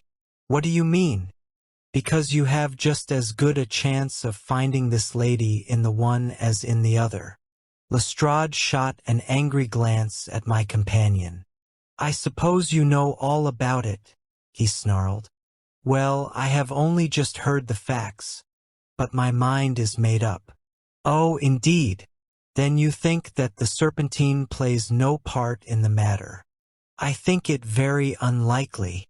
"Then perhaps you will kindly explain how it is that we found this in it?" He opened his bag as he spoke, and tumbled onto the floor a wedding dress of watered silk, a pair of white satin shoes, and a bride's wreath and veil, all discolored and soaked in water. "There," said he, putting a new wedding ring upon the top of the pile. "There is a little nut for you to crack, Master Holmes." "Oh, indeed," said my friend, blowing blue rings into the air. "You dragged them from the Serpentine?" No. "They were found floating near the margin by a park keeper. They have been identified as her clothes, and it seemed to me that if the clothes were there the body would not be far off. By the same brilliant reasoning, every man's body is to be found in the neighborhood of his wardrobe. And pray, what did you hope to arrive at through this?" "At some evidence implicating Flora Miller in the disappearance." "I am afraid that you will find it difficult." "Are you indeed now?" cried Lestrade with some bitterness. "I am afraid, Holmes, that you are not very practical with your deductions and your inferences. You have made 2 blunders in as many minutes. This dress does implicate Miss Flora Miller." "And how?" "In the dress is a pocket. In the pocket is a card case. In the card case is a note. And here is the very note." He slapped it down upon the table in front of him. "Listen to this. You will see me when all is ready. Come at once. FHM. Now my theory all along has been that Lady St. Simon was decoyed away by Flora Miller, and that she, with confederates, no doubt, was responsible for her disappearance. Here, signed with her initials, is the very note which was no doubt quietly slipped into her hand at the door and which lured her within their reach." "Very good, Lestrade," said Holmes, laughing. "You really are very fine indeed. Let me see it." He took up the paper in a bored way, but his attention instantly became riveted, and he gave a little cry of satisfaction. "This is indeed important," said he. "Ah, you find it so?" "Extremely so. I congratulate you warmly." Lestrade rose in his triumph and bent his head to look. "Why," he shrieked, "you're looking at the wrong side. On the contrary, this is the right side." "The right side? You're mad. Here is the note written in pencil over here. And over here is what appears to be the fragment of a hotel bill, which interests me deeply. There's nothing in it." "I looked at it before," said Lestrade. "October 4th, rooms 8s. Breakfast 2s. 6D. Cocktail 1s. Lunch 2s. 6D, glace chérie, 8D. "I see nothing in that." "Very likely not. It is most important all the same. As to the note, it is important also, or at least the initials are, so I congratulate you again." "I've wasted time enough," said Lestrade, rising. "I believe in hard work and not in sitting by the fire spinning fine theories. Good day, Mr. Holmes, and we shall see which gets to the bottom of the matter first." He gathered up the garments, thrust them into the bag, and made for the door. "Just one hint to you, Lestrade," drawled Holmes before his rival vanished. "I will tell you the true solution of the matter. Lady St. Simon is a myth. There is not, and there never has been, any such person." Lestrade looked sadly at my companion. Then he turned to me, tapped his forehead 3 times, shook his head solemnly, and hurried away. He had hardly shut the door behind him when Holmes rose to put on his overcoat. "There is something in what the fellow says about outdoor work," he remarked. "So I think, Watson, that I must leave you to your papers for a little." It was after 5 o'clock when Sherlock Holmes left me, but I had no time to be lonely, for within an hour there arrived a confectioner's man with a very large flat box. This he unpacked with the help of a youth whom he had brought with him, and presently, to my very great astonishment, a quite delicious-looking cold supper began to be laid out upon our humble lodging-house table. There were a couple of cold woodcock, a pheasant, a pie with a group of ancient bottles. Having laid out all these luxuries, my 2 visitors vanished away, like the genie of the Arabian Nights, with no explanation save that the things had been paid for and were ordered to this address. Just before 9 o'clock Sherlock Holmes stepped briskly into the room. His features were gravely set, but there was a light in his eye which made me think that he had not been disappointed in his conclusions. "They have laid the supper, then?" he said, rubbing his hands. "You seem to expect company. They have laid for 5. "Yes, I fancy we may have some company dropping in," said he. "I am surprised that Lord St. Simon has not already arrived. Ah! I fancy that I hear his step now upon the stairs." It was indeed our visitor of the afternoon who came bustling in, dangling his glasses more vigorously than ever, and with a very perturbed expression upon his aristocratic features. "My messenger reached you, then?" asked Holmes. "Yes, and I confess that the contents startled me beyond measure." "Have you good authority for what you say?" "The best possible." Lord St. Simon sank into a chair and passed his hand over his forehead. "What will the Duke say?" he murmured.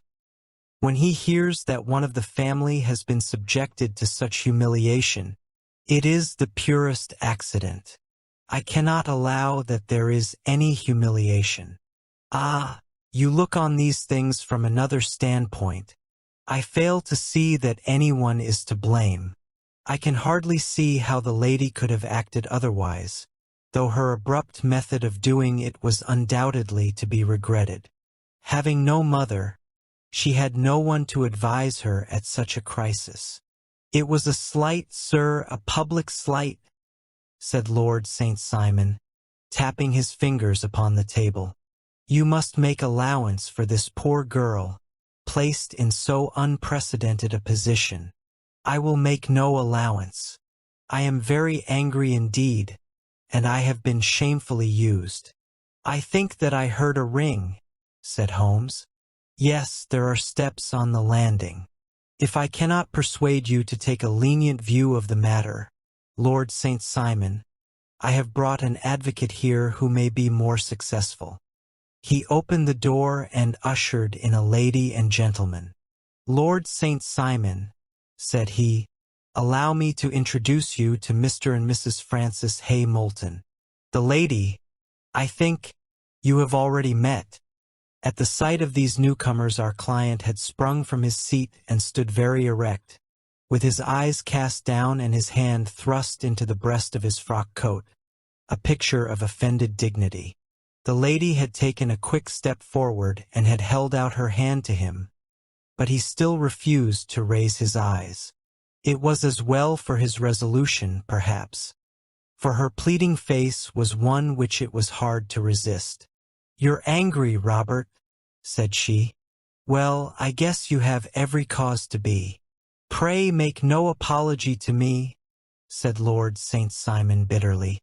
"Oh, yes, I know that I have treated you real bad and that I should have spoken to you before I went. But I was kind of rattled, and from the time when I saw Frank here again I just didn't know what I was doing or saying.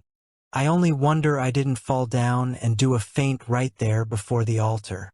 Perhaps, Mrs. Moulton, you would like my friend and me to leave the room while you explain this matter?" "If I may give an opinion," remarked the strange gentleman, "we've had just a little too much secrecy over this business already. For my part, I should like all Europe and America to hear the rights of it." He was a small, sunburnt man, clean-shaven, with a sharp face and alert manner. "Then I'll tell our story right away," said the lady. "Frank here and I met in '84 in McQuire's camp, near the Rockies, where Pa was working a claim. We were engaged to each other, Frank and I, but then one day Father struck a rich pocket and made a pile, while poor Frank here had a claim that came to nothing. The richer Pa grew, the poorer was Frank. So at last Pa wouldn't hear of our engagement lasting any longer, and he took me away to Frisco. Frank wouldn't throw up his hand, though.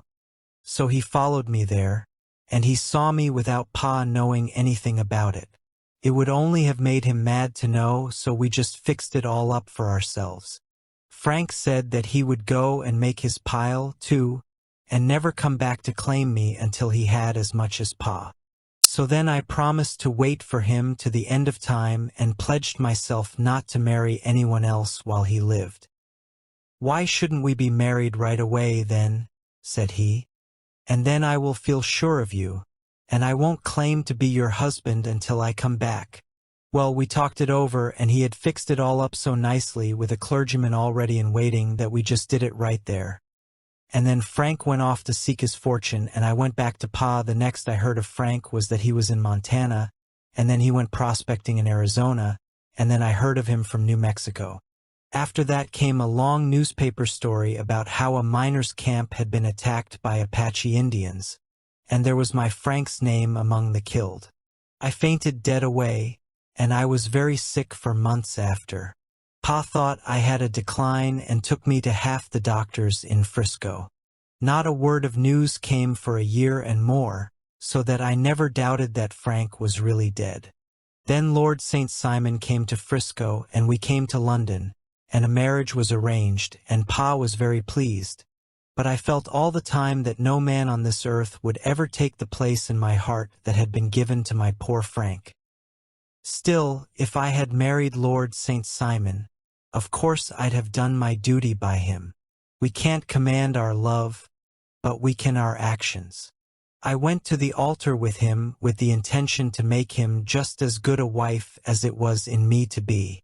But you may imagine what I felt when, just as I came to the altar rails, I glanced back and saw Frank standing and looking at me out of the first pew. I thought it was his ghost at first, but when I looked again there he was still, with a kind of question in his eyes, as if to ask me whether I were glad or sorry to see him. I wonder I didn't drop. I know that everything was turning round, and the words of the clergyman were just like the buzz of a bee in my ear. I didn't know what to do. Should I stop the service and make a scene in the church? I glanced at him again, and he seemed to know what I was thinking, for he raised his finger to his lips to tell me to be still.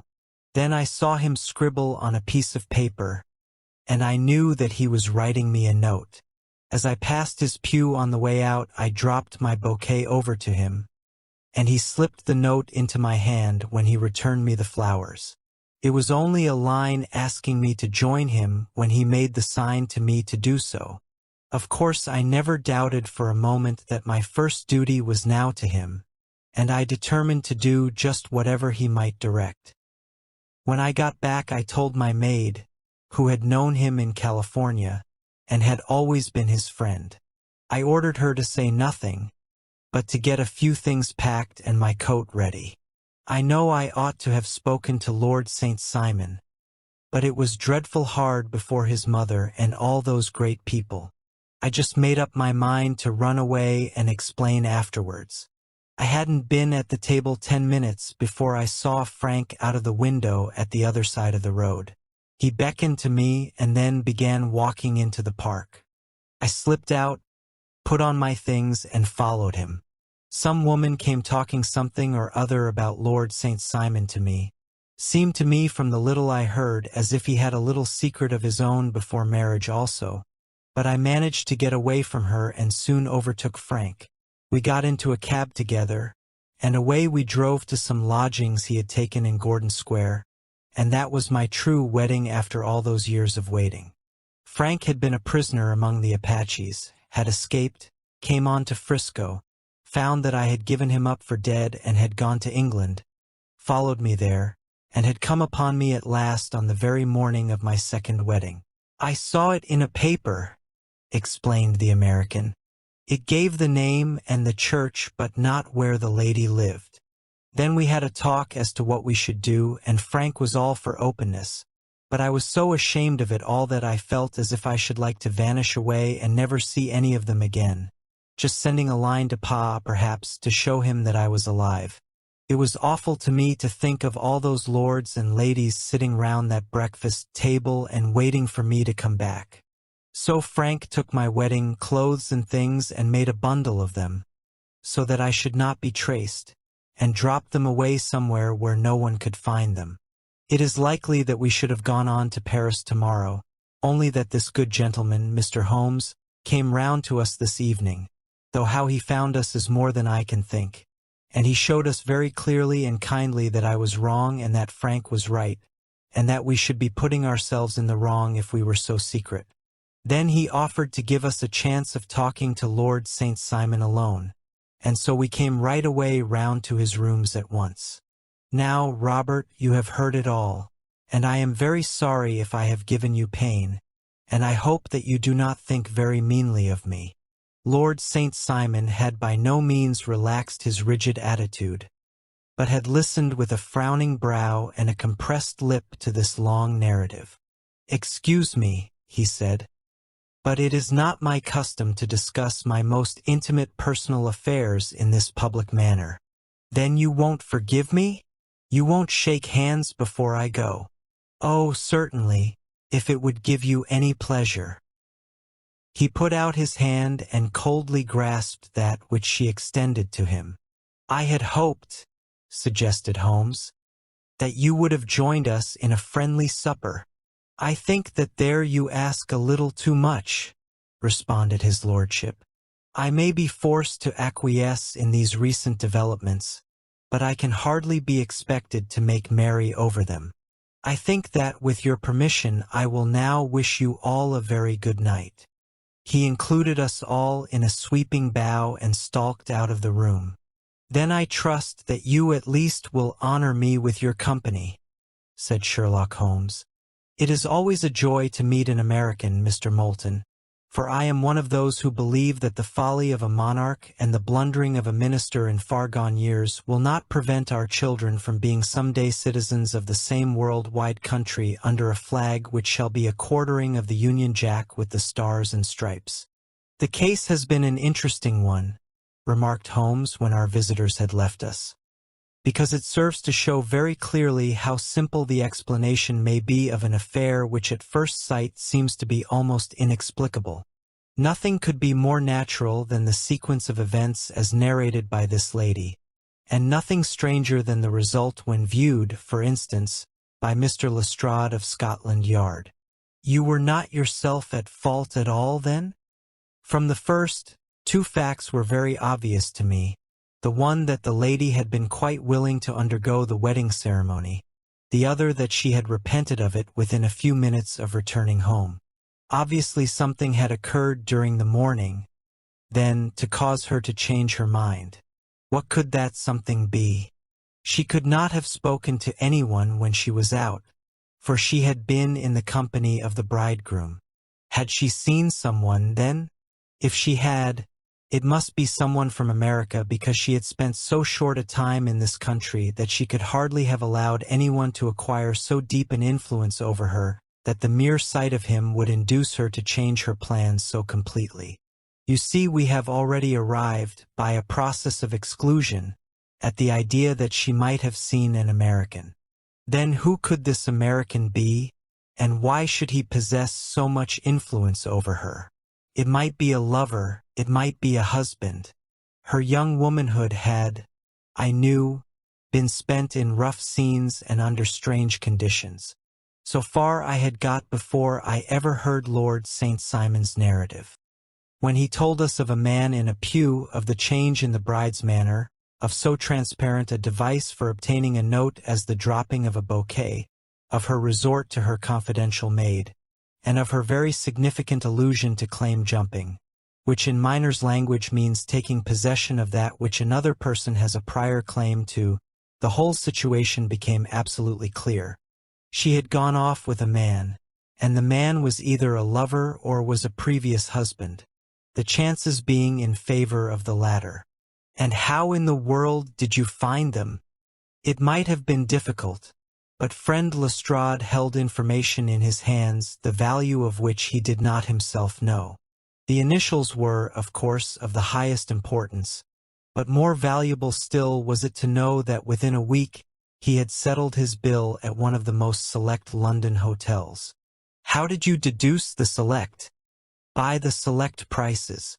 8 shillings for a bed and 8 pence for a glass of sherry pointed to one of the most expensive hotels. There are not many in London which charge at that rate. In the second one, which I visited in Northumberland Avenue, I learned by an inspection of the book that Francis H. Moulton, an American gentleman, had left only the day before, and on looking over the entries against him, I came upon the very items which I had seen in the duplicate bill. His letters were to be forwarded to 226 Gordon Square.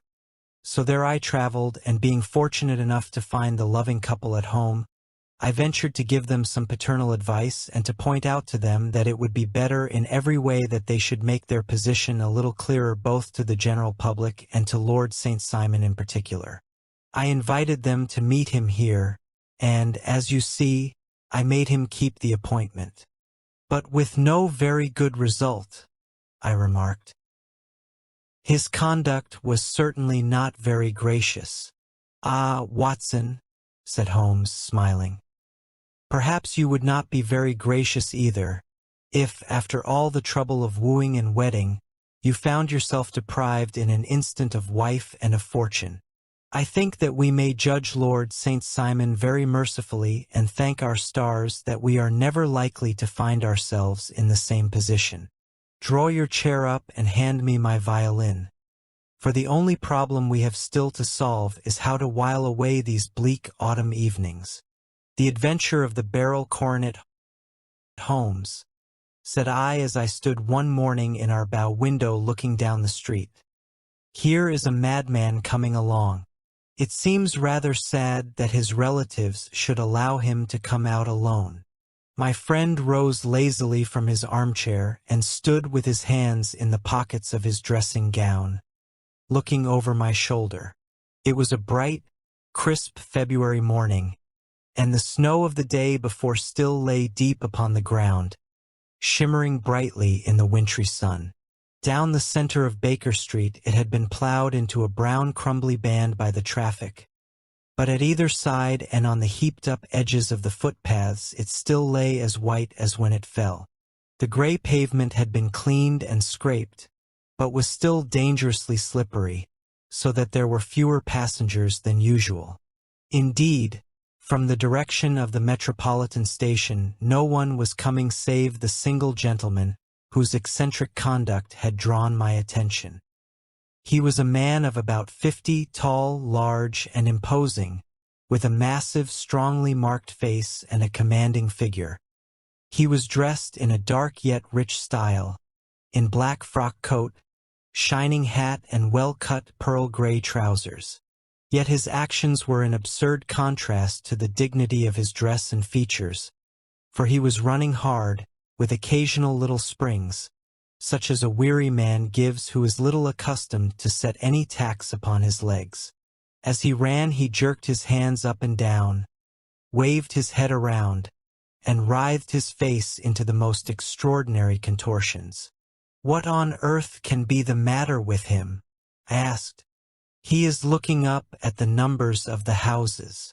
"I believe that he is coming here," said Holmes, rubbing his hands. "Here? Yes. I rather think he is coming to consult me professionally. I think that I recognize the symptoms. Ah, did I not tell you?" As he spoke, the man, puffing and blowing, rushed at our door and pulled at our bell until the whole house resounded with the clanging. A few moments later he was in our room, still puffing, still gesturing, but with so fixed a look of grief and despair in his eyes that our smiles were turned in an instant to horror and pity. For a while he could not get his words out, but swayed his body and plucked at his hair like one who has been driven to the extreme limits of his reason. Then, suddenly springing to his feet, he beat his head against the wall with such force that we both rushed upon him and tore him away to the center of the room. Sherlock Holmes pushed him down into the easy chair and, sitting beside him, patted his hand and chatted with him in the easy, soothing tones which he knew so well how to employ. "You have come to me to tell your story, have you not?" said he. "You are fatigued with your haste. Pray wait until you have recovered yourself, and then I shall be most happy to look into any little problem which you may submit to me." The man sat for a minute or more with a heaving chest, fighting against his emotion. Then he passed his handkerchief over his brow, set his lips tight, and turned his face towards us. "No doubt you think me mad?" said he. "I see that you have had some great trouble," responded Holmes. "God knows I have. A trouble which is enough to unseat my reason. So sudden and so terrible is it. Public disgrace I might have faced, although I am a man whose character has never yet borne a stain. Private affliction also is the lot of every man. But the two coming together, and in so frightful a form, have been enough to shake my very soul. Besides, it is not I alone. The very noblest in the land may suffer unless some way be found out of this horrible affair."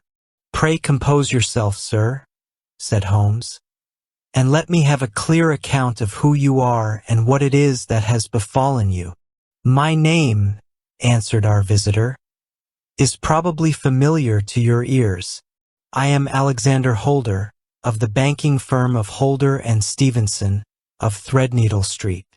The name was indeed well known to us as belonging to the senior partner in the second largest private banking concern in the City of London.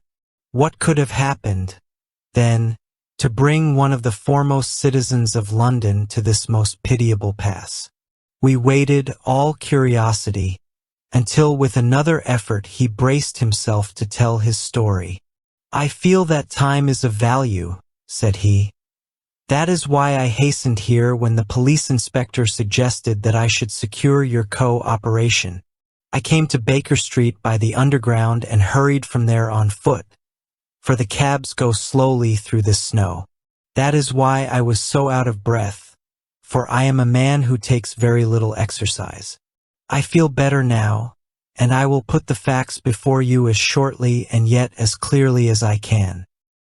It is, of course, well known to you that in a successful banking business as much depends upon our being able to find remunerative investments for our funds as upon our increasing our connection and the number of our depositors.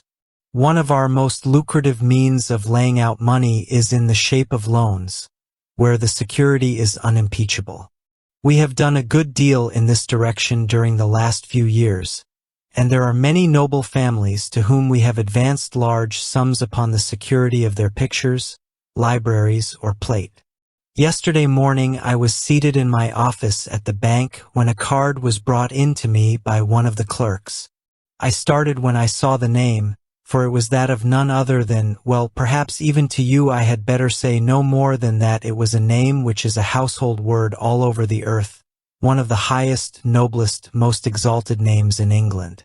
I was overwhelmed by the honor and attempted, when he entered, to say so, but he plunged at once into business with the air of a man who wishes to hurry quickly through a disagreeable task.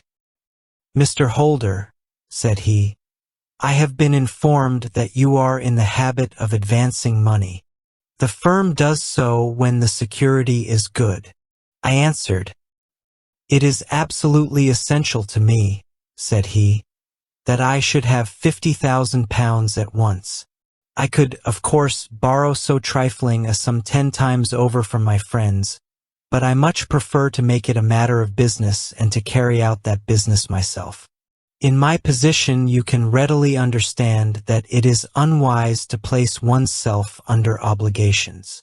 For how long, may I ask? Do you want this sum?" I asked. "Next Monday I have a large sum due to me, and I shall then most certainly repay what you advance, with whatever interest you think it right to charge.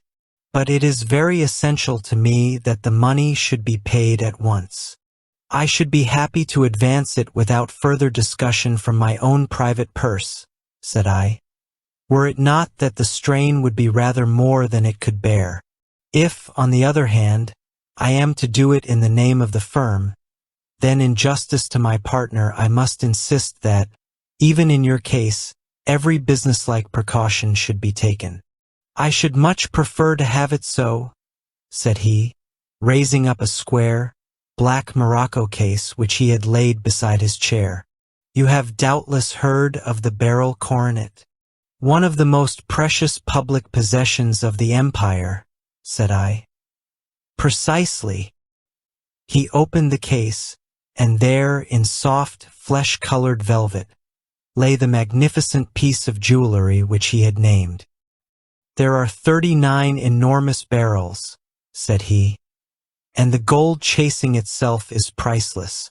The lowest estimate would put the worth of the coronet at double the sum which I have asked. I am prepared to leave it with you as my security. I took the precious case into my hands and looked in some perplexity from it to my illustrious client. You doubt its value?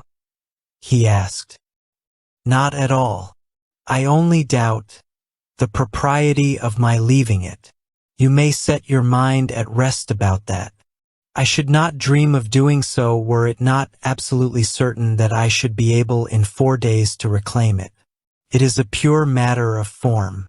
Is the security sufficient? Ample.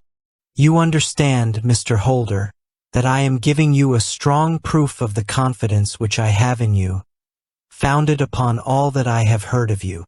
I rely upon you not only to be discreet and to refrain from all gossip upon the matter, but, above all, to preserve this coronet with every possible precaution, because I need not say that a great public scandal would be caused if any harm were to befall it.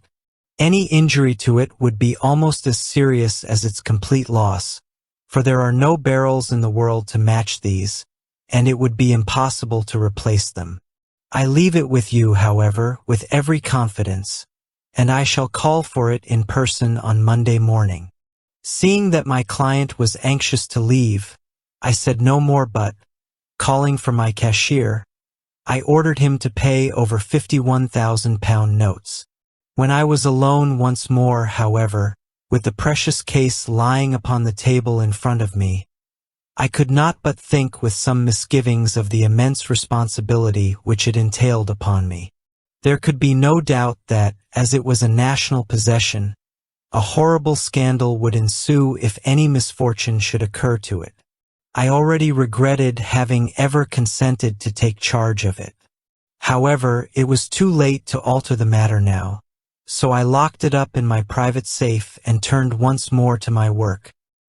When evening came, I felt that it would be unwise to leave so precious a thing in the office behind me. Bankers' safes had been forced before now, and why should not mine be? If so, how terrible would be the position in which I should find myself. I determined, therefore, that for the next few days I would always carry the case backward and forward with me, so that it might never be really out of my reach. With this intention, I called a cab and drove out to my house at Streatham, carrying the jewel with me. I did not breathe freely until I had taken it upstairs and locked it in the bureau of my dressing room. And now a word as to my household, Mr. Holmes, for I wish you to thoroughly understand the situation. My groom and my page sleep out of the house, and may be set aside altogether. I have 3 maid-servants who have been with me a number of years, and whose absolute reliability is quite above suspicion. Another, Lucy Parr, the second waiting maid, has only been in my service a few months. She came with an excellent character, however, and has always given me satisfaction. She is a very pretty girl and has attracted admirers who have occasionally hung about the place. That is the only drawback which we have found to her, but we believe her to be a thoroughly good girl in every way. So much for the servants. My family itself is so small that it will not take me long to describe it. I am a widower and have an only son, Arthur. He has been a disappointment to me, Mr. Holmes, a grievous disappointment. I have no doubt that I am myself to blame. People tell me that I have spoiled him. Very likely I have. When my dear wife died, I felt that he was all I had to love. I could not bear to see the smile fade even for a moment from his face. I have never denied him a wish. Perhaps it would have been better for both of us had I been sterner, but I meant it for the best. It was naturally my intention that he should succeed me in my business, but he was not of a business turn. He was wild, wayward, and, to speak the truth, I could not trust him in the handling of large sums of money. When he was young, he became a member of an aristocratic club, and there, having charming manners, he was soon the intimate of a number of men with long purses and expensive habits. He learned to play heavily at cards and to squander money on the turf, until he had again and again to come to me and implore me to give him an advance upon his allowance, that he might settle his debts of honor. He tried more than once to break away from the dangerous company which he was keeping, but each time the influence of his friend, Sir George Benwell, was enough to draw him back again. And indeed, I could not wonder that such a man as Sir George Benwell should gain an influence over him, for he has frequently brought him to my house, and I have found myself that I could hardly resist the fascination of his manner. He is older than Arthur, a man of the world to his fingertips, one who had been everywhere, seen everything, a brilliant talker, and a man of great personal beauty. Yet when I think of him in cold blood, far away from the glamour of his presence, I am convinced from his cynical speech and the look which I have caught in his eyes that he is one who should be deeply distrusted. So I think, and so, too, thinks my little Mary, who has a woman's quick insight into character. And now there is only she to be described. She is my niece. But when my brother died 5 years ago and left her alone in the world, I adopted her, and have looked upon her ever since as my daughter. She is a sunbeam in my house, sweet, loving, beautiful, a wonderful manager and housekeeper, yet as tender and quiet and gentle as a woman could be. She is my right hand. I do not know what I could do without her. In only one matter has she ever gone against my wishes. Twice my boy has asked her to marry him, for he loves her devotedly, but each time she has refused him. I think that if anyone could have drawn him into the right path, it would have been she, and that his marriage might have changed his whole life. But now, alas, it is too late, forever too late. Now, Mr. Holmes, you know the people who live under my roof, and I shall continue with my miserable story. When we were taking coffee in the drawing-room that night after dinner, I told Arthur and Mary my experience, and of the precious treasure which we had under our roof, suppressing only the name of my client. Lucy Parr, who had brought in the coffee, had, I am sure, left the room, but I cannot swear that the door was closed. Mary and Arthur were much interested and wished to see the famous coronet, but I thought it better not to disturb it. "Where have you put it?" asked Arthur. "In my own bureau." "Well, I hope to goodness the house won't be burgled during the night," said he. "It is locked up," I answered. "Oh, any old key will fit that bureau. When I was a youngster, I have opened it myself with the key of the box-room cupboard." He often had a wild way of talking, so that I thought little of what he said. He followed me to my room, however, that night with a very grave face. "Look here, Dad," said he with his eyes cast down. "Can you let me have £200? "No, I cannot," I answered sharply. "I have been far too generous with you in money matters." "You have been very kind," said he, "but I must have this money, or else I can never show my face inside the club again." "And a very good thing, too," I cried. "Yes, but you would not have me leave it in dishonor," said he. "I could not bear the disgrace.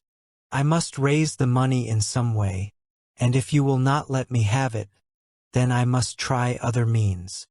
I was very angry, for this was the third demand during the month. "You shall not have more money from me," I cried, on which he bowed and left the room without another word. When he was gone, I unlocked my bureau, made sure that my treasure was safe, and locked it again. Then I started to go round the house to see that all was secure, a duty which I usually leave to Mary, but which I thought it well to perform myself that night. As I came down the stairs, I saw Mary herself at the side window of the hall, which she closed and fastened as I approached. "Tell me, Dad," said she, looking, I thought, a little disturbed. "Did you give Lucy, the maid, leave to go out tonight?" "Certainly not. She came in just now by the back door. I have no doubt that she has only been to the side gate to see someone, but I think that it is hardly safe and should be stopped. You must speak to her in the morning, or I will if you prefer it. Are you sure that everything is fastened?" "Quite sure, Dad." "Then good night." I kissed her and went up to my bedroom again, where I was soon asleep. I am endeavoring to tell you everything, Mr. Holmes, which may have any bearing upon the case, but I beg that you will question me upon any point which I do not make clear. On the contrary, your statement is singularly lucid. I come to a part of my story now in which I should wish to be particularly so. I am not a very heavy sleeper, and the anxiety in my mind tended, no doubt, to make me even less so than usual. About 2 in the morning, then, I was awakened by some sound in the house. It had ceased before I was wide awake, but it had left an impression behind it as though a window had gently closed somewhere. I lay listening with all my ears. Suddenly, to my horror, there was a distinct sound of footsteps moving softly in the next room. I slipped out of bed, breathless with fear, and peeped round the corner of my dressing-room door. "Arthur!" I screamed. "You villain! You thief! How dare you touch that coronet?" The gas was half up as I had left it, and my unhappy boy, dressed only in his shirt and trousers, was standing beside the light, holding the coronet in his hands. He appeared to be wrenching at it, or bending it with all his strength. At my cry he dropped it from his grasp and turned as pale as death. I snatched it up and examined it. One of the gold corners, with 3 of the barrels in it, was missing. "You thief!" I shouted, beside myself with rage. "You have destroyed it! You have dishonored me forever! Where are the jewels which you have stolen?" "Stolen!" he cried. "Yes, thief!" I roared, shaking him by the shoulder. "There are none missing." "There cannot be any missing," said he. "There are 3 missing, and you know where they are. Must I call you a liar as well as a thief? Did I not see you trying to tear off another piece? You have called me names enough," said he. "I will not stand it any longer. I shall not say another word about this business, since you have chosen to insult me. I will leave your house in the morning and make my own way in the world." "You shall leave it in the hands of the police," I cried, half mad with grief and rage. "I shall have this matter probed to the bottom." "You shall learn nothing from me," said he with a passion such as I should not have thought was in his nature. "If you choose to call the police, let the police find what they can." By this time the whole house was awake, for I had raised my voice in my anger. Mary was the first to rush into my room, and, at the sight of the coronet and of Arthur's face, she read the whole story and, with a scream, fell down senseless on the ground. I sent the house maid for the police and put the investigation into their hands at once.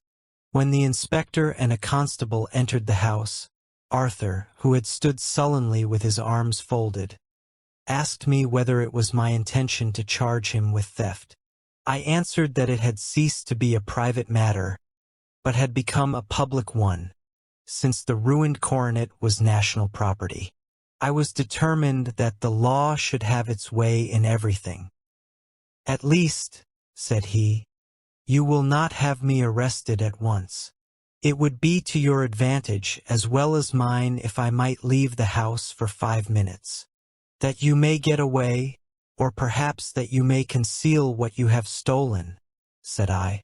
And then, realizing the dreadful position in which I was placed, I implored him to remember that not only my honor but that of one who was far greater than I was at stake, and that he threatened to raise a scandal which would convulse the nation.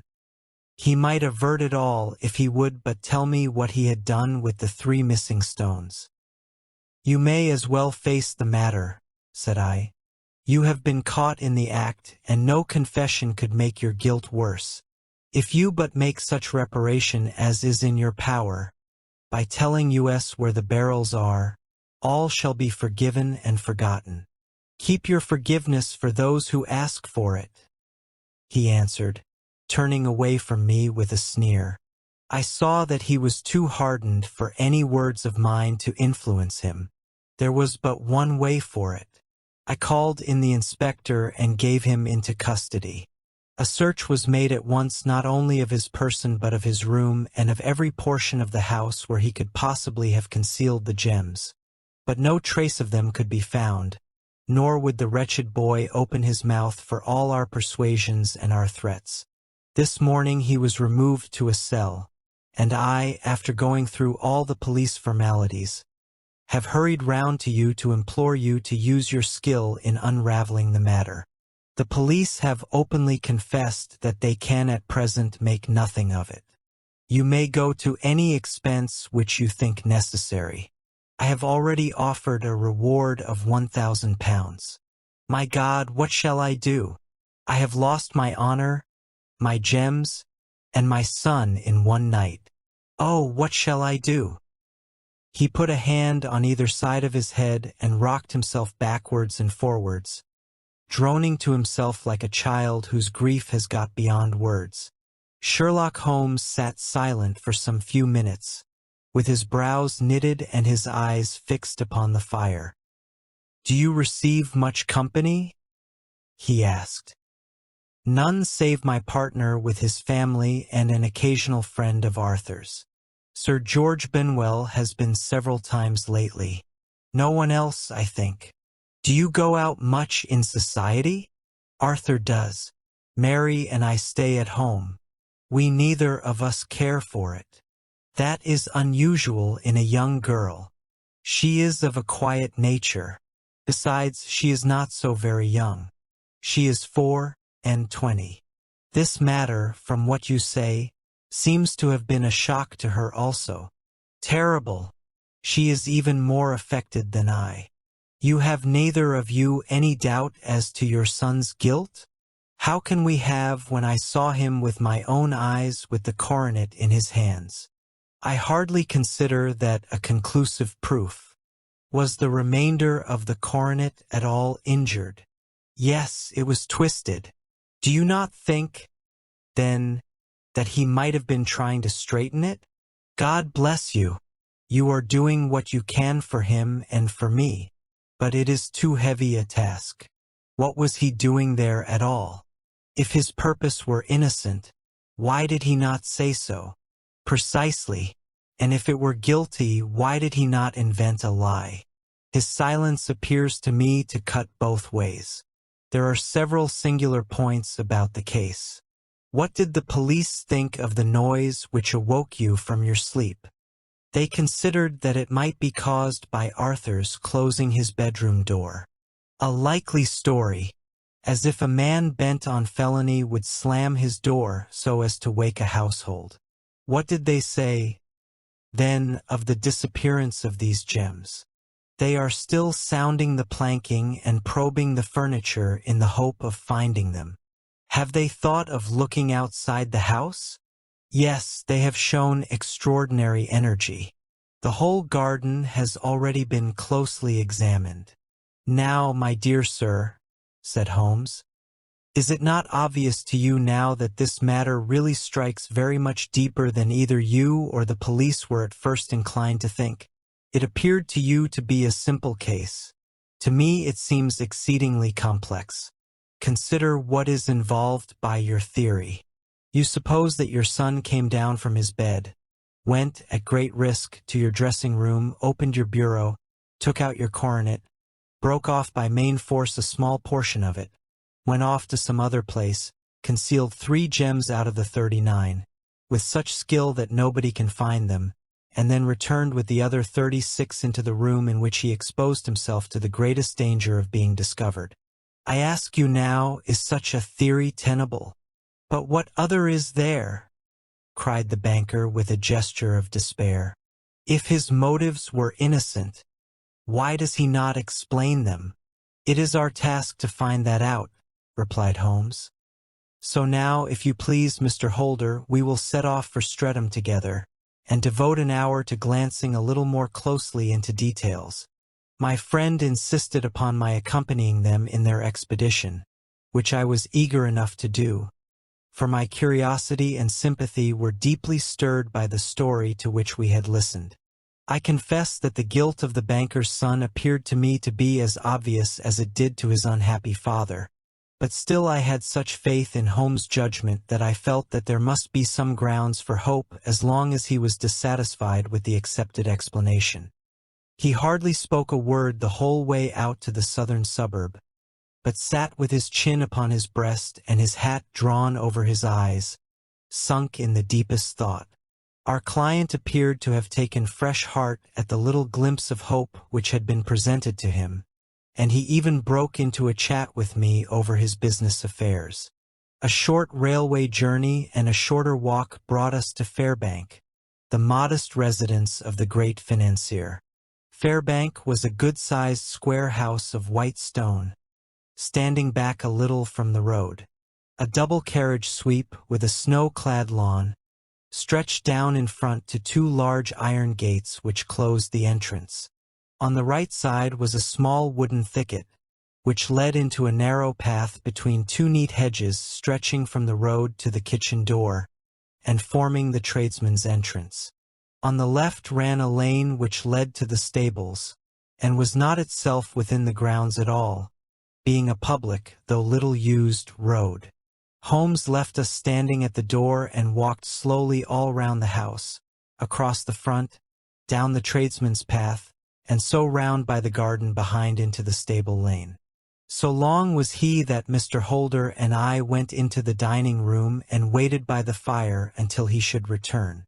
We were sitting there in silence when the door opened and a young lady came in. She was rather above the middle height, slim, with dark hair and eyes, which seemed the darker against the absolute whiteness of her skin.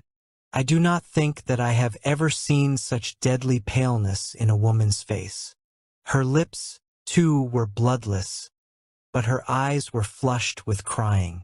As she swept silently into the room, she impressed me with a greater sense of grief than the banker had done in the morning, and it was the more striking in her as she was evidently a woman of strong character, with immense capacity for self-restraint.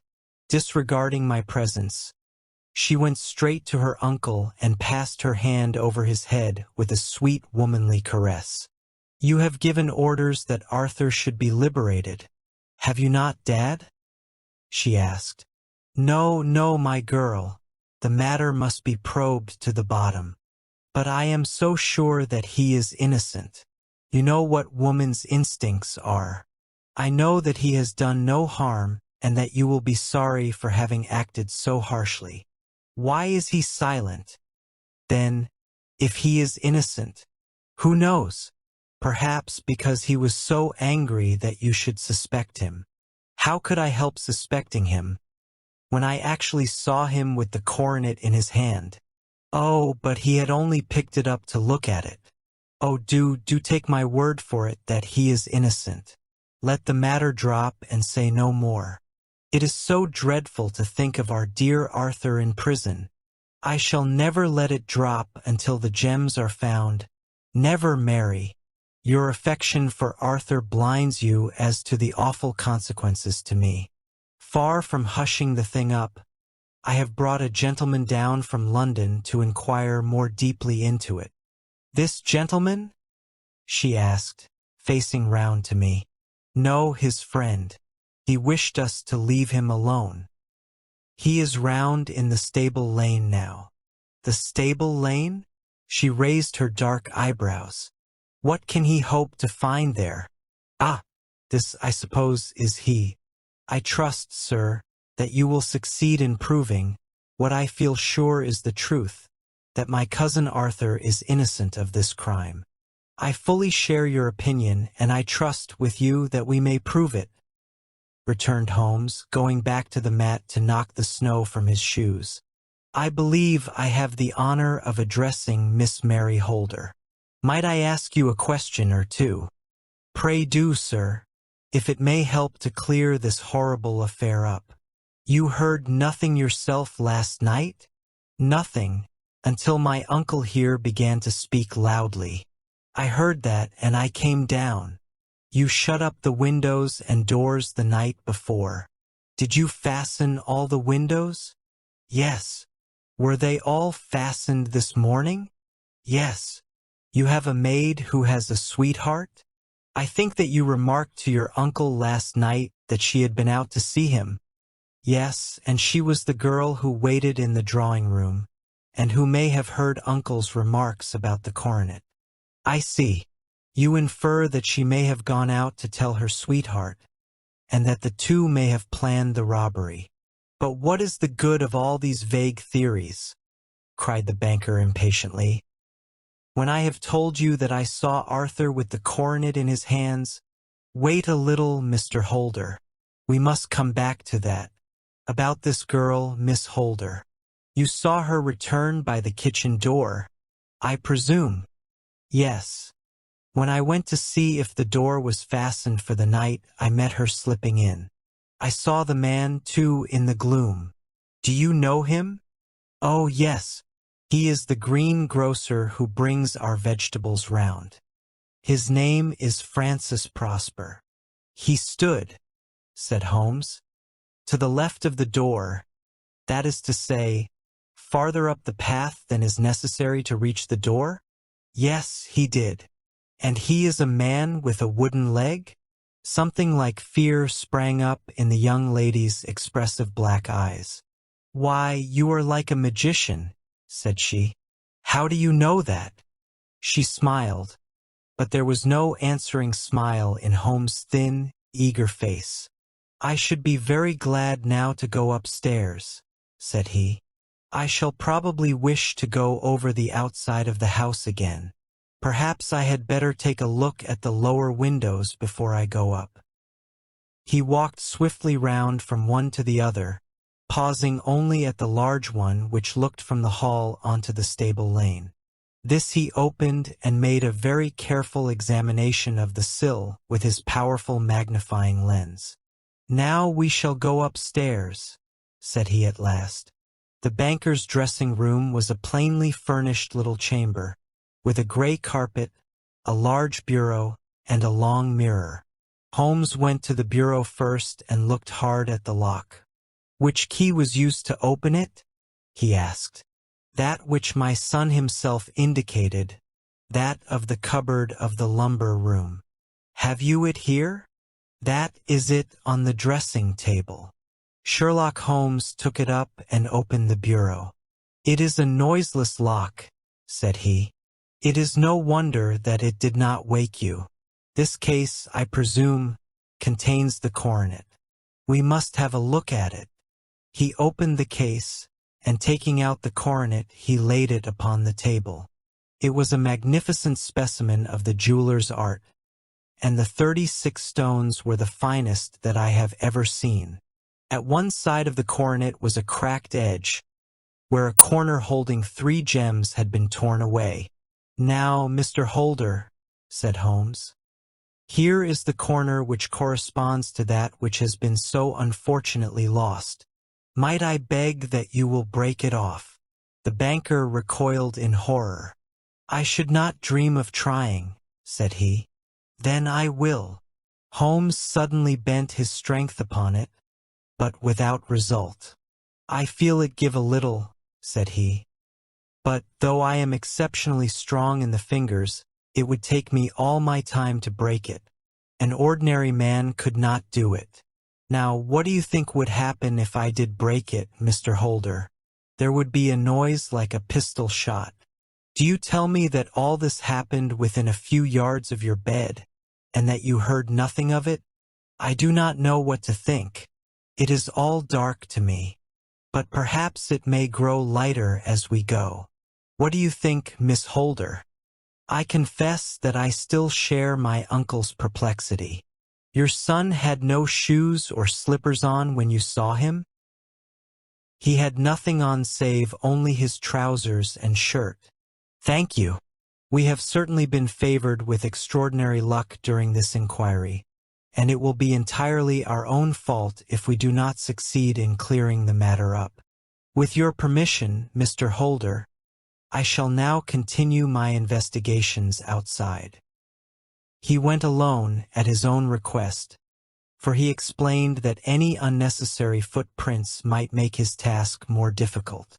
For an hour or more he was at work, returning at last with his feet heavy with snow and his face showing no emotion as ever. I think that I have seen now all that there is to see, Mr. Holder, said he. I can serve you best by returning to my rooms. But the gems, Mr. Holmes, where are they? I cannot tell. The banker wrung his hands. I shall never see them again, he cried. And my son? You give me hopes. My opinion is in no way altered. Then, for God's sake, what was this dark business which was acted in my house last night? If you can call upon me at my Baker Street rooms tomorrow morning between 9 and 10, I shall be happy to do what I can to make it clearer. I understand that you give me permission to act for you, provided only that I get back the gems, and that you place no limit on the sum I may draw. I would give my fortune to have them back. Very good. I shall look into the matter between this and then. Goodbye. It is just possible that I may have to come over here again before evening. It was obvious to me that my companion's mind was now made up about the case, although what his conclusions were was more than I could even dimly imagine. Several times during our homeward journey I endeavored to sound him upon the point, but he always glided away to some other topic, until at last I gave it over in despair. It was not yet 3 when we found ourselves in our rooms once more. He hurried to his chamber and was down again in a few minutes dressed as a common idler. With his collar turned up, his shiny, dirty coat, his red scarf, and his worn boots, he was a perfect sample of the class. I think that this should do, said he, glancing into the glass above the fireplace. I only wish that you could come with me, Watson, but I fear that it won't do. I may be on the trail in this matter, or I may be following a will-o'-the-wisp, but I shall soon know which it is. I hope that I may be back in a few hours. He cut a slice of beef from the joint upon the table, sandwiched it between 2 rounds of bread, and thrusting this rude meal into his pocket, he started off upon his expedition. I had just finished my tea when he returned, evidently in excellent spirits, swinging an old elastic-sided boot in his hand. He chucked it down into a corner and helped himself to a cup of tea. I only looked in as I passed, said he. I am going right on. Where to? Oh, to the other side of the West End. It may be some time before I get back. Don't wait up for me in case I should be late. How are you getting on? Oh, so-so. Nothing to complain of. I have been out to Streatham since I saw you last, but I did not call at the house. It is a very sweet little problem, and I would not have missed it for a good deal. However, I must not sit gossiping here, but must get these dirty clothes off and return to my highly respectable self. I could see by his manner that he had stronger reasons for satisfaction than his words alone would imply. His eyes twinkled, and there was even a touch of color upon his pale cheeks. He hastened upstairs, and a few minutes later I heard the slam of the hall door, which told me that he was off once more upon his congenial hunt. I waited until midnight, but there was no sign of his return, so I retired to my room. It was no uncommon thing for him to be away for days and nights on end when he was hot upon a scent, so that his lateness caused me no surprise. I do not know at what hour he came in, but when I came down to breakfast in the morning there, he was with a cup of coffee in one hand and the paper in the other, as fresh and trim as possible. "You will excuse my beginning without you, Watson," said he. "But you remember that our client has rather an early appointment this morning." "Why, it is after 9 now," I answered. "I should not be surprised if that were he. I thought I heard a ring." It was indeed our friend the financier. I was shocked by the change which had come over him, for his face, which was naturally of a broad and massive mold, was now pinched and fallen in, while his hair seemed to me at least a shade whiter. He entered with a weariness and lethargy which was even more painful than his violence of the morning before, and he dropped heavily into the armchair which I pushed forward for him. "I do not know what I have done to be so severely tried," said he. "Only 2 days ago I was a happy and prosperous man, without a care in the world. Now I am left to a lonely and dishonored age. One sorrow comes close upon the heels of another. My niece, Mary, has deserted me." "Deserted you?" "Yes. Her bed this morning had not been slept in, her room was empty, and a note for me lay upon the hall table. I had said to her last night, in sorrow and not in anger, that if she had married my boy all might have been well with him. Perhaps it was thoughtless of me to say so. It is to that remark that she refers in this note. My dearest uncle, I feel that I have brought trouble upon you, and that if I had acted differently this terrible misfortune might never have occurred. I cannot, with this thought in my mind, ever again be happy under your roof, and I feel that I must leave you forever. Do not worry about my future, for that is provided for. And, above all, do not search for me, for it will be fruitless labor and an ill service to me. In life or in death, I am ever your loving Mary." What could she mean by that note, Mr. Holmes? Do you think it points to suicide? No, no, nothing of the kind. It is perhaps the best possible solution. I trust, Mr. Holder, that you are nearing the end of your troubles. Ah, you say so. You have heard something, Mr. Holmes? You have learned something. Where are the gems? You would not think £1,000 apiece an excessive sum for them? I would pay 10. That would be unnecessary. 3,000 will cover the matter. And there is a little reward, I fancy. Have you your cheque-book? Here is a pen. Better make it out for £4,000. With a dazed face, the banker made out the required cheque. Holmes walked over to his desk, took out a little triangular piece of gold with 3 gems in it, and threw it down upon the table. With a shriek of joy, our client clutched it up. "You have it," he gasped. "I am saved. I am saved." The reaction of joy was as passionate as his grief had been, and he hugged his recovered gems to his bosom. "There is one other thing you owe, Mr. Holder," said Sherlock Holmes rather sternly. "Oh!" He caught up a pen. "Name the sum, and I will pay it." "No, the debt is not to me.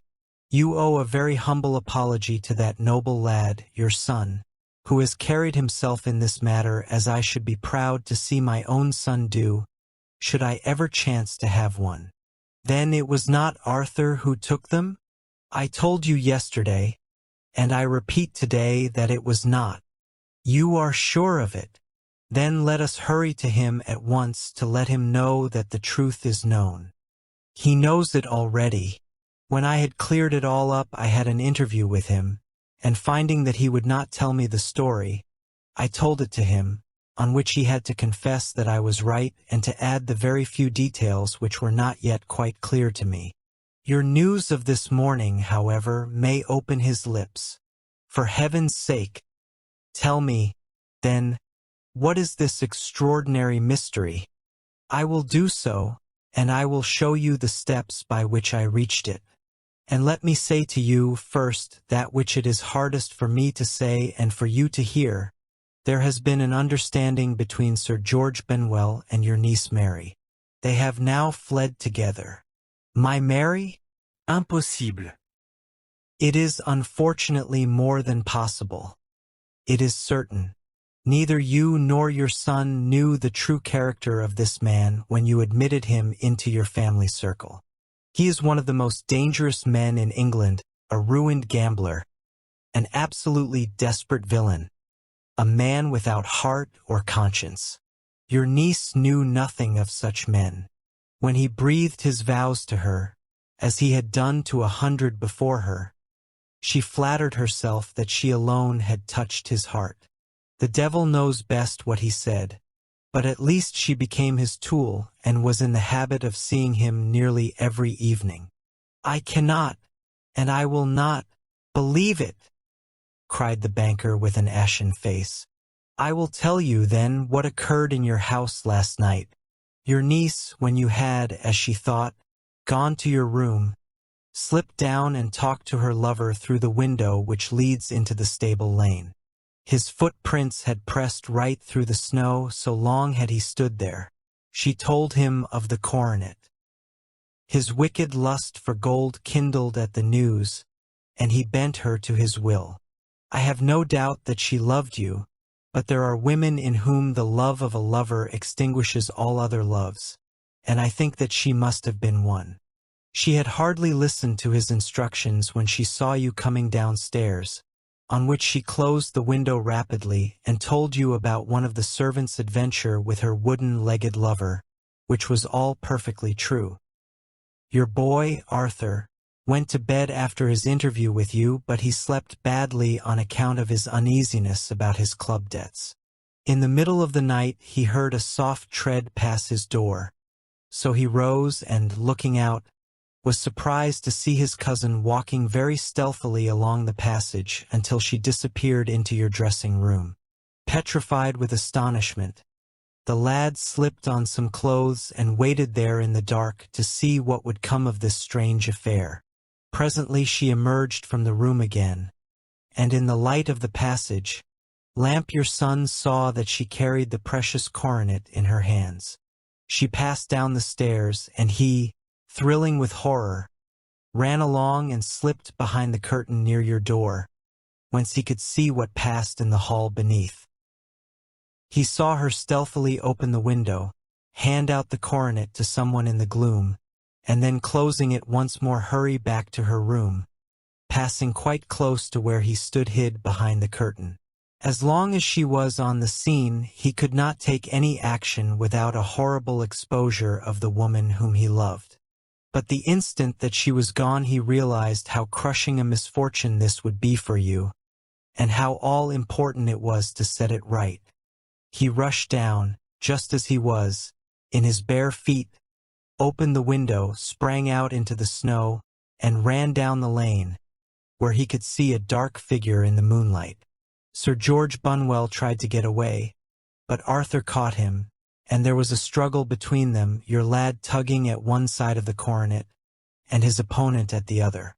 In the scuffle, your son struck Sir George and cut him over the eye.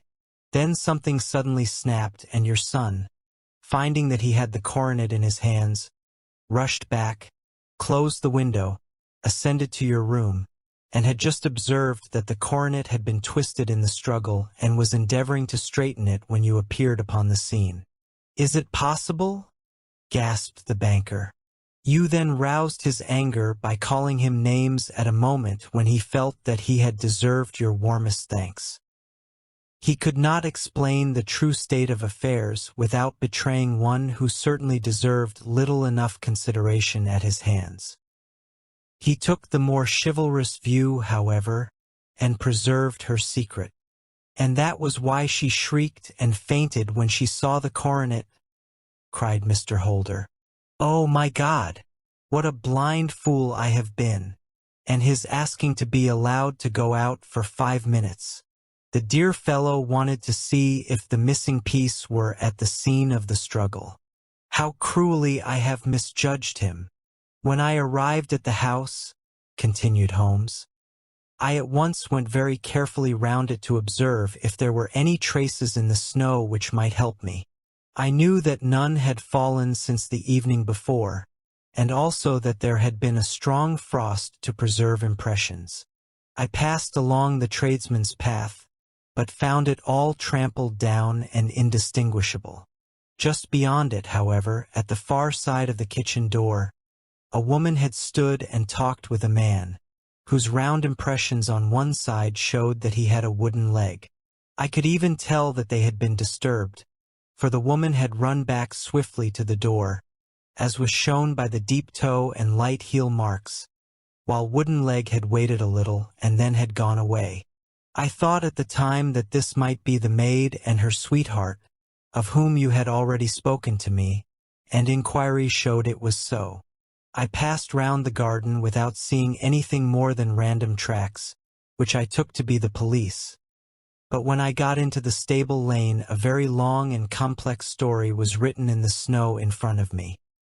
There was a double line of tracks of a booted man, and a second double line which I saw with delight belonged to a man with naked feet.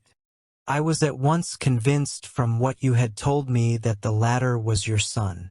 The first had walked both ways, but the other had run swiftly, and as his tread was marked in places over the depression of the boot, it was obvious that he had passed after the other. I followed them up and found they led to the hall window, where Boots had worn all the snow away while waiting. Then I walked to the other end, which was 100 yards or more down the lane. I saw where Boots had faced round, where the snow was cut up as though there had been a struggle, and finally where a few drops of blood had fallen, to show me that I was not mistaken. Boots had then run down the lane, and another little smudge of blood showed that it was he who had been hurt. When he came to the high road at the other end, I found that the pavement had been cleared, so there was an end to that clue. On entering the house, however, I examined, as you remember, the sill and framework of the hall window with my lens, and I could at once see that someone had passed out. I could distinguish the outline of a footprint where the wet foot had been placed in coming in. I was then beginning to be able to form an opinion as to what had occurred. A man had waited outside the window. Someone had brought the gems. The deed had been overseen by your son. He had pursued the thief, had struggled with him. They had each tugged at the coronet, their united strength causing injuries which neither alone could have effected. He had returned with the prize, but had left a fragment in the grasp of his opponent. So far I was clear. The question now was, who was the man and who was it brought him the coronet? It is an old maxim of mine that when you have excluded the impossible, whatever remains, however improbable, must be the truth. Now, I knew that it was not you who had brought it down, so there only remained your niece and the maids. But if it were the maids, why should your son allow himself to be accused in their place? There could be no possible reason. As he loved his cousin, however, there was an excellent explanation why he should retain her secret, the more so as the secret was a disgraceful one. When I remembered that you had seen her at that window, and how she had fainted on seeing the coronet again, my conjecture became a certainty. And who could it be who was her confederate? A lover, evidently. For who else could outweigh the love and gratitude which she must feel to you? I knew that you went out little, and that your circle of friends was a very limited one. But among them was Sir George Benwell. I had heard of him before as being a man of evil reputation among women.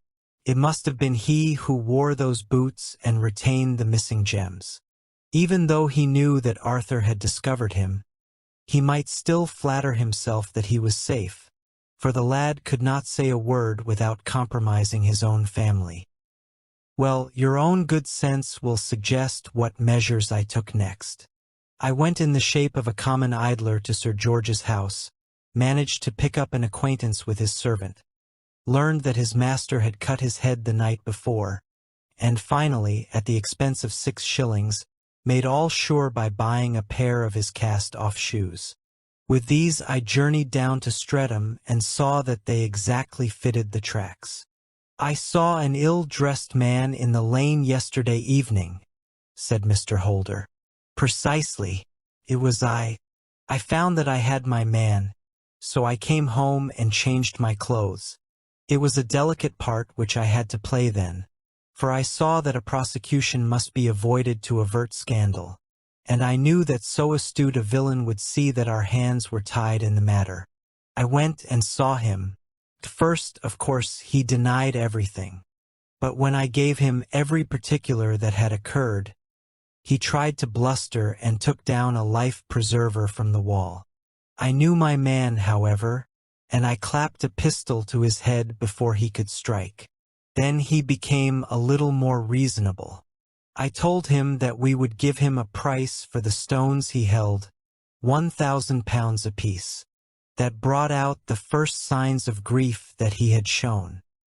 "Why, dash it all," said he, "I've let them go at 600 for the 3. I soon managed to get the address of the receiver who had them, on promising him that there would be no prosecution. Off I set to him, and after much bargaining I got our stones at £1,000 apiece. Then I looked in upon your son, told him that all was right, and eventually got to my bed about 2 o'clock, after what I may call a really hard day's work. A day which has saved England from a great public scandal," said the banker, rising. "Sir, I cannot find words to thank you, but you shall not find me ungrateful for what you have done. Your skill has indeed exceeded all that I have heard of it. And now I must fly to my dear boy to apologize to him for the wrong which I have done him. As to what you tell me of poor Mary, it goes to my very heart. Not even your skill can inform me where she is now." "I think that we may safely say," returned Holmes, "that she is wherever Sir George Benwell is. It is equally certain, too, that whatever her sins are, they will soon receive a more than sufficient punishment." "To the man who loves art for its own sake," remarked Sherlock Holmes, tossing aside the advertisement sheet of the Daily Telegraph, "it is frequently in its least important and lowliest manifestations that the keenest pleasure is to be derived. It is pleasant to me to observe, Watson, that you have so far grasped this truth that in these little records of our cases which you have been good enough to draw up, and, I am bound to say, occasionally to embellish, you have given prominence not so much to the many famous causes and sensational trials in which I have figured, but rather to those incidents which may have been trivial in themselves, but which have given room for those faculties of deduction and of logical synthesis which I have made my special province.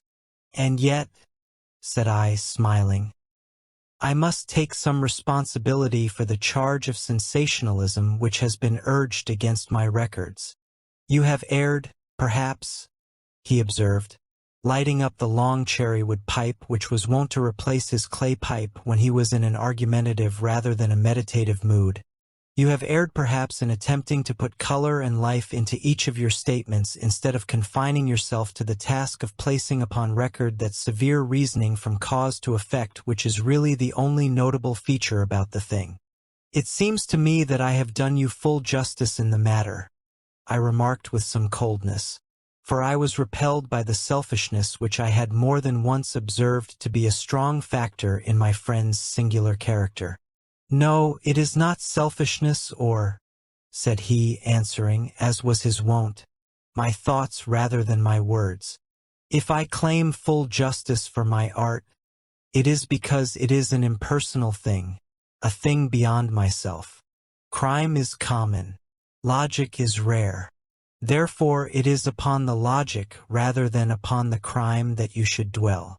You have degraded what should have been a course of lectures into a series of tales. It was a cold morning of the early spring, and we sat after breakfast on either side of a cheery fire in the old room at Baker Street. A thick fog rolled down between the lines of dun-colored houses, and the opposing windows loomed like dark, shapeless blurs through the heavy yellow wreaths. Our gas was lit and shone on the white cloth and glimmer of china and metal, for the table had not been cleared yet. Sherlock Holmes had been silent all the morning, dipping continuously into the advertisement columns of a succession of papers until at last, having apparently given up his search, he had emerged in no very sweet temper to lecture me upon my literary shortcomings. At the same time, he remarked after a pause, during which he had sat puffing at his long pipe and gazing down into the fire, you can hardly be open to a charge of sensationalism, for out of these cases which you have been so kind as to interest yourself in, a fair proportion do not treat of crime in its legal sense at all. The small matter in which I endeavored to help the King of Bohemia, the singular experience of Miss Mary Sutherland, the problem connected with the man with the twisted lip, and the incident of the noble bachelor, were all matters which are outside the pale of the law. But in avoiding the sensational, I fear that you may have bordered on the trivial. The end may have been so, I answered, but the methods I hold to have been novel and of interest. Pshaw, my dear fellow, what do the public, the great unobservant public, who could hardly tell a weaver by his tooth or a printer by his left thumb, care about the finer shades of analysis and deduction? But, indeed, if you are trivial, I cannot blame you, for the days of the great cases are past. Man, or at least criminal man, has lost all enterprise and originality. As to my own little practice, it seems to be degenerating into an agency for recovering lost lead pencils and giving advice to young ladies from boarding schools. I think that I have touched bottom at last, however. This note I had this morning marks my 0 point, I fancy. Read it. He tossed a crumpled letter across to me. It was dated from Montague Place upon the preceding evening, and ran thus: Dear M.R. Holmes, I am very anxious to consult you as to whether I should or should not accept a situation which has been offered to me as governess. I shall call at 10:30 tomorrow if I do not inconvenience you. Yours faithfully, Violet Hunter. Do you know the young lady? I asked. Not I. It is 10:30 now. Yes, and I have no doubt that is her ring. It may turn out to be of more interest than you think. You remember that the affair of the blue carbuncle, which appeared to be a mere whim at first, developed into a serious investigation. It may be so in this case also. Well, let us hope so. But our doubts will very soon be solved, for here, unless I am much mistaken, is the person in question. As he spoke, the door opened and a young lady entered the room. She was plainly but neatly dressed, with a bright, quick face, freckled and with the brisk manner of a woman who has had her own way to make in the world. You will excuse my troubling you, I am sure, said she, as my companion rose to greet her. But I have had a very strange experience, and as I have no parents or relations of any sort from whom I could ask advice, I thought that perhaps you would be kind enough to tell me what I should do. Pray take a seat, Miss Hunter. I shall be happy to do anything that I can to serve you. I could see that Holmes was favorably impressed by the manner and speech of his new client. He looked her over in his searching fashion, and then composed himself, with his lids drooping and his fingertips together, to listen to her story. I have been a governess for 5 years, said she, in the family of Colonel Spence Monroe, but 2 months ago the colonel received an appointment at Halifax, in Nova Scotia, and took his children over to America with him, so that I found myself without a situation. I advertised, and I answered advertisements, but without success. At last the little money which I had saved began to run short, and I was at my wits' end as to what I should do. There is a well-known agency for governesses in the West End called Westways, and there I used to call about once a week in order to see whether anything had turned up which might suit me. Westway was the name of the founder of the business, but it is really managed by Miss Stoner.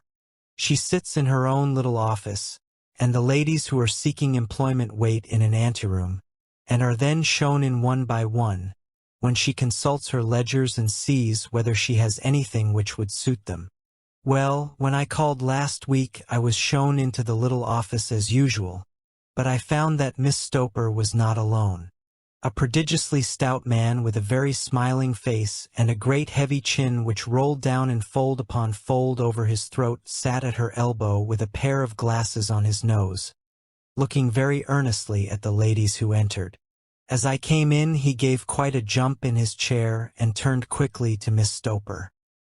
"That will do," said he. "I could not ask for anything better. Capital! Capital!" He seemed quite enthusiastic and rubbed his hands together in the most genial fashion. He was such a comfortable-looking man that it was quite a pleasure to look at him. "You are looking for a situation, miss?" he asked. "Yes, sir." "As governess?" "Yes, sir." "And what salary do you ask?" "I had £4 a month in my last place with Colonel Spence Monroe." "Oh, tut, tut! Sweating, rank sweating!" he cried, throwing his fat hands out into the air like a man who is in a boiling passion. How could anyone offer so pitiful a sum to a lady with such attractions and accomplishments? "My accomplishments, sir, may be less than you imagine," said I. "A little French, a little German, music and drawing." "Tut, tut!" he cried. "This is all quite beside the question. The point is, have you or have you not the bearing of a lady? There it is in a nutshell. If you have not, you are not fitted for the rearing of a child who may some day play a considerable part in the history of the country. But if you have, why, then, how could any gentleman ask you to condescend to accept anything under the 3 figures? Your salary with me, madam, would commence at £100 a year. You may imagine, Mr. Holmes, that to me, destitute as I was, such an offer seemed almost too good to be true. The gentleman, however, seeing perhaps the look of disbelief upon my face, opened a pocket-book and took out a note. "It is also my custom," said he, smiling in the most pleasant fashion until his eyes were just 2 little shining slits amid the white creases of his face, "to advance to my young ladies half their salary beforehand, so that they may meet any little expenses of their journey and their wardrobe." It seemed to me that I had never met so fascinating and so thoughtful a man. As I was already in debt to my tradesmen, the advance was a great convenience. And yet there was something unnatural about the whole transaction which made me wish to know a little more before I quite committed myself. "May I ask where you live, sir?" said I. "Hampshire, charming rural place. The Copper Beeches, 5 miles on the far side of Winchester. It is the most lovely country, my dear young lady, and the dearest old country house." "And my duties, sir? I should be glad to know what they would be." "One child, one dear little romper just 6 years old. Oh, if you could see him killing cockroaches with a slipper. Smack, smack, smack. 3 gone before you could wink." He leaned back in his chair and laughed his eyes into his head again. I was a little startled at the nature of the child's amusement, but the father's laughter made me think that perhaps he was joking. "My sole duties, then," I asked, "are to take charge of a single child?" "No, no, not the sole, not the sole, my dear young lady," he cried. "Your duty would be, as I am sure your good sense would suggest, to obey any little commands my wife might give, provided always that they were such commands as a lady might with propriety obey. You see no difficulty, eh? I should be happy to make myself useful. Quite so. In dress now, for example. We are fatty people, fatty but kind-hearted. If you were asked to wear any dress which we might give you, you would not object to our little whim. No, said I, considerably astonished at his words.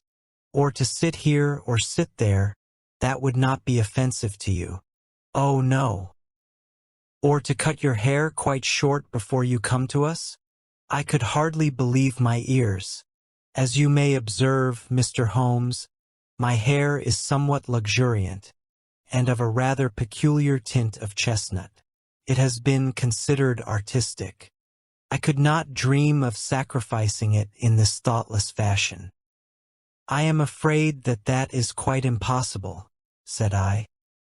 He had been watching me eagerly out of his small eyes, and I could see a shadow pass over his face as I spoke.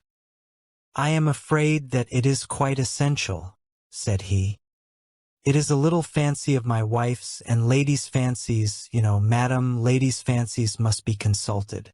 And so you won't cut your hair? No, sir, I really could not, I answered firmly. Ah, very well. Then that quite settles the matter. It is a pity, because in other respects you would really have done very nicely. In that case, Miss Stoner, I had best inspect a few more of your young ladies. The manageress had sat all this while busy with her papers without a word to either of us. But she glanced at me now with so much annoyance upon her face that I could not help suspecting that she had lost a handsome commission through my refusal. Do you desire your name to be kept upon the books? She asked. If you please, Miss Stoner. Well, really, it seems rather useless, since you refuse the most excellent offers in this fashion, said she sharply. You can hardly expect us to exert ourselves to find another such opening for you. Good day to you, Miss Hunter. She rang a bell upon the table, and I was shown out by the page. Well, Mr. Holmes, when I got back to my lodgings and found little enough in the cupboard, and 2 or 3 bills upon the table, I began to ask myself whether I had not done a very foolish thing. After all, if these people had strange fads and expected obedience on the most extraordinary matters, they were at least ready to pay for their eccentricity. Very few governesses in England are getting £100 a year. Besides, what use was my hair to me? Many people are improved by wearing it short, and perhaps I should be among the number. Next day I was inclined to think that I had made a mistake, and by the day after I was sure of it. I had almost overcome my pride so far as to go back to the agency and inquire whether the place was still open when I received this letter from the gentleman himself. I have it here, and I will read it to you. The Copper Beeches, near Winchester. Dear Miss Hunter, Miss Stoner has very kindly given me your address, and I write from here to ask you whether you have reconsidered your decision. My wife is very anxious that you should come, for she has been much attracted by my description of you. We are willing to give £30 a quarter, or £120 a year, so as to make up for any little inconvenience which our fads may cause you. They are not very exacting, after all. My wife is fond of a particular shade of electric blue, and would like you to wear such a dress indoors in the morning. You need not, however, go to the expense of purchasing one, as we have one belonging to my dear daughter Alice, now in Philadelphia, which would, I should think, fit you very well. Then, as to sitting here or there, or amusing yourself in any manner indicated, that need cause you no inconvenience. As regards your hair, it is no doubt a pity, especially as I could not help remarking its beauty during our short interview, but I am afraid that I must remain firm upon this point, and I only hope that the increased salary may make up for the loss. Your duties, as far as the child is concerned, are very light. Now do try to come, and I shall meet you with the dog cart at Winchester. Let me know your train. Yours faithfully, Jeffro Rucastle. That is the letter which I have just received, Mr. Holmes, and my mind is made up that I will accept it. I thought, however, that before taking the final step I should like to submit the whole matter to your consideration. Well, Miss Hunter, if your mind is made up, that settles the question, said Holmes, smiling. But you would not advise me to refuse. I confess that it is not the situation which I should like to see a sister of mine apply for. What is the meaning of it all, Mr. Holmes? Ah, I have no data. Cannot tell. Perhaps you have yourself formed some opinion. Well, there seems to me to be only one possible solution. Mr. Rucastle seemed to be a very kind, good-natured man. Is it not possible that his wife is a lunatic, that he desires to keep the matter quiet for fear she should be taken to an asylum, and that he humors her fancies in every way in order to prevent an outbreak? That is a possible solution. In fact, as matters stand, it is the most probable one. But in any case, it does not seem to be a nice household for a young lady. But the money, Mr. Holmes, the money. Well, yes, of course the pay is good, too good. That is what makes me uneasy. Why should they give you £120 a year, when they could have their pick for £40? There must be some strong reason behind. I thought that, if I told you the circumstances, you would understand afterwards if I wanted your help. I should feel so much stronger if I felt that you were at the back of me. Oh, you may carry that feeling away with you. I assure you that your little problem promises to be the most interesting which has come my way for some months. There is something distinctly novel about some of the features. If you should find yourself in doubt or in danger— Danger! What danger do you foresee? Holmes shook his head gravely.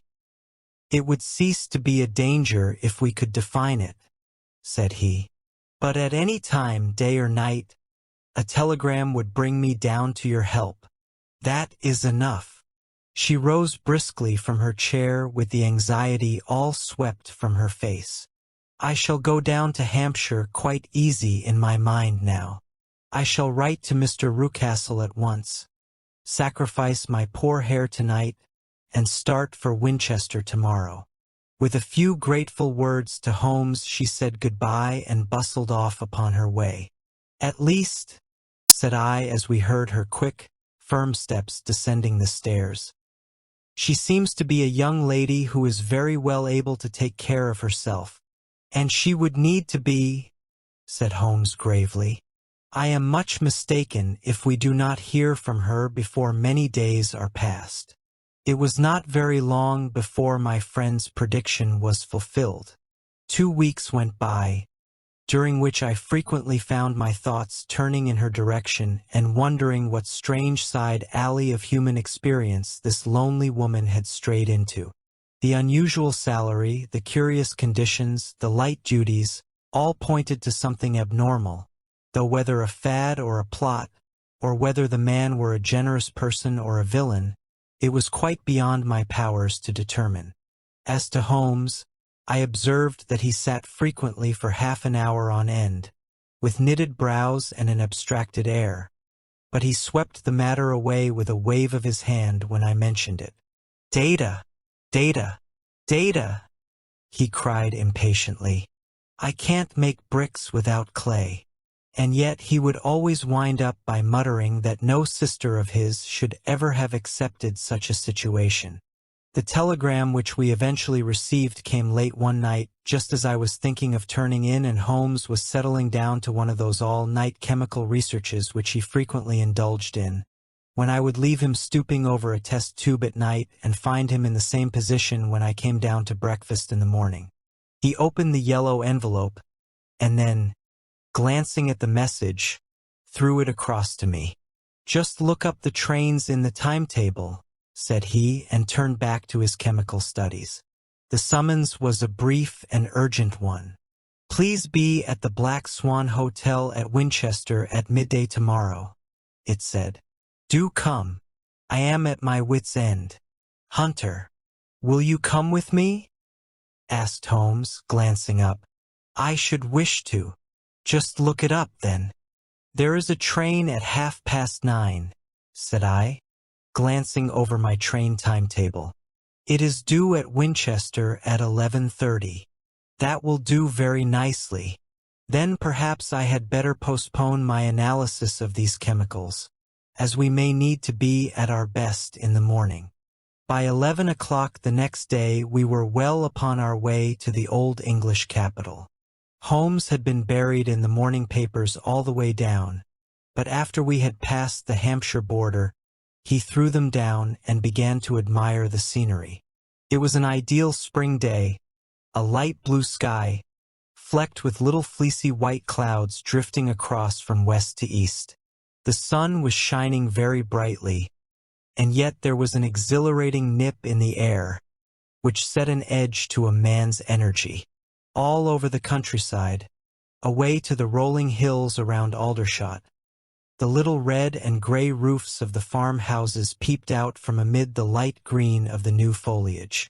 Are they not fresh and beautiful? I cried with all the enthusiasm of a man fresh from the fogs of Baker Street. But Holmes shook his head gravely. Do you know, Watson, said he, that it is one of the curses of a mind with a turn like mine that I must look at everything with reference to my own special subject. You look at these scattered houses, and you are impressed by their beauty. I look at them, and the only thought which comes to me is a feeling of their isolation and of the ease with which crime may be committed there. Good heavens! I cried. Who would associate crime with these dear old homesteads? They always fill me with a certain horror. It is my belief, Watson, founded upon my experience, that the lowest and most vile alleys in London do not present a more dreadful record of sin than does the smiling and beautiful countryside. You horrify me, but the reason is very obvious. The pressure of public opinion can do in the town what the law cannot accomplish.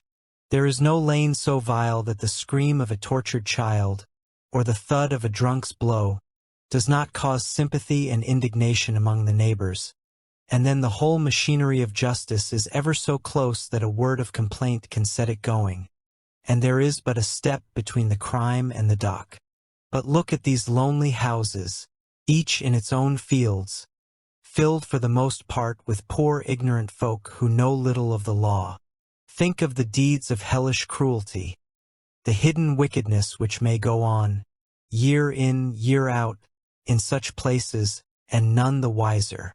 Had this lady who appeals to us for help gone to live in Winchester, I should never have had a fear for her. It is the 5 miles of country which makes the danger. Still, it is clear that she is not personally threatened. No. If she can come to Winchester to meet us, she can get away. Quite so. She has her freedom. What can be the matter, then? Can you suggest no explanation? I have devised 7 separate explanations, each of which would cover the facts as far as we know them.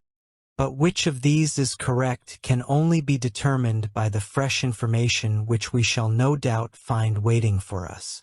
Well, there is the tower of the cathedral, and we shall soon learn all that Miss Hunter has to tell. The Black Swan is an inn of repute in the High Street, at no distance from the station, and there we found the young lady waiting for us. She had engaged a sitting room, and our lunch awaited us upon the table. I am so delighted that you have come, she said earnestly. It is so very kind of you both. But indeed I do not know what I should do. Your advice will be altogether invaluable to me. Pray tell us what has happened to you. I will do so, and I must be quick, for I have promised Mr. Rucastle to be back before 3. I got his leave to come into town this morning, though he little knew for what purpose. Let us have everything in its due order. Holmes thrust his long thin legs out towards the fire and composed himself to listen. In the first place, I may say that I have met, on the whole, with no actual ill treatment from Mr. and Mrs. Rucastle. It is only fair to them to say that. But I cannot understand them, and I am not easy in my mind about them. What can you not understand? Their reasons for their conduct. But you shall have it all just as it occurred. When I came down, Mr. Rucastle met me here and drove me in his dog cart to the Copper Beeches. It is, as he said, beautifully situated, but it is not beautiful in itself, for it is a large square block of a house, whitewashed, but all stained and streaked with damp and bad weather. There are grounds round it, woods on 3 sides, and on the 4th a field which slopes down to the Southampton highroad, which curves past about 100 yards from the front door. This ground in front belongs to the house, but the woods all round are part of Lord Southerton's preserves. A clump of copper beeches immediately in front of the hall door has given its name to the place. I was driven over by my employer, who was as amiable as ever, and was introduced by him that evening to his wife and the child. There was no truth, Mr. Holmes, in the conjecture which seemed to us to be probable in your rooms at Baker Street. Mrs. Rucastle is not mad. I found her to be a silent, pale-faced woman, much younger than her husband, not more than 30, I should think, while he can hardly be less than 45.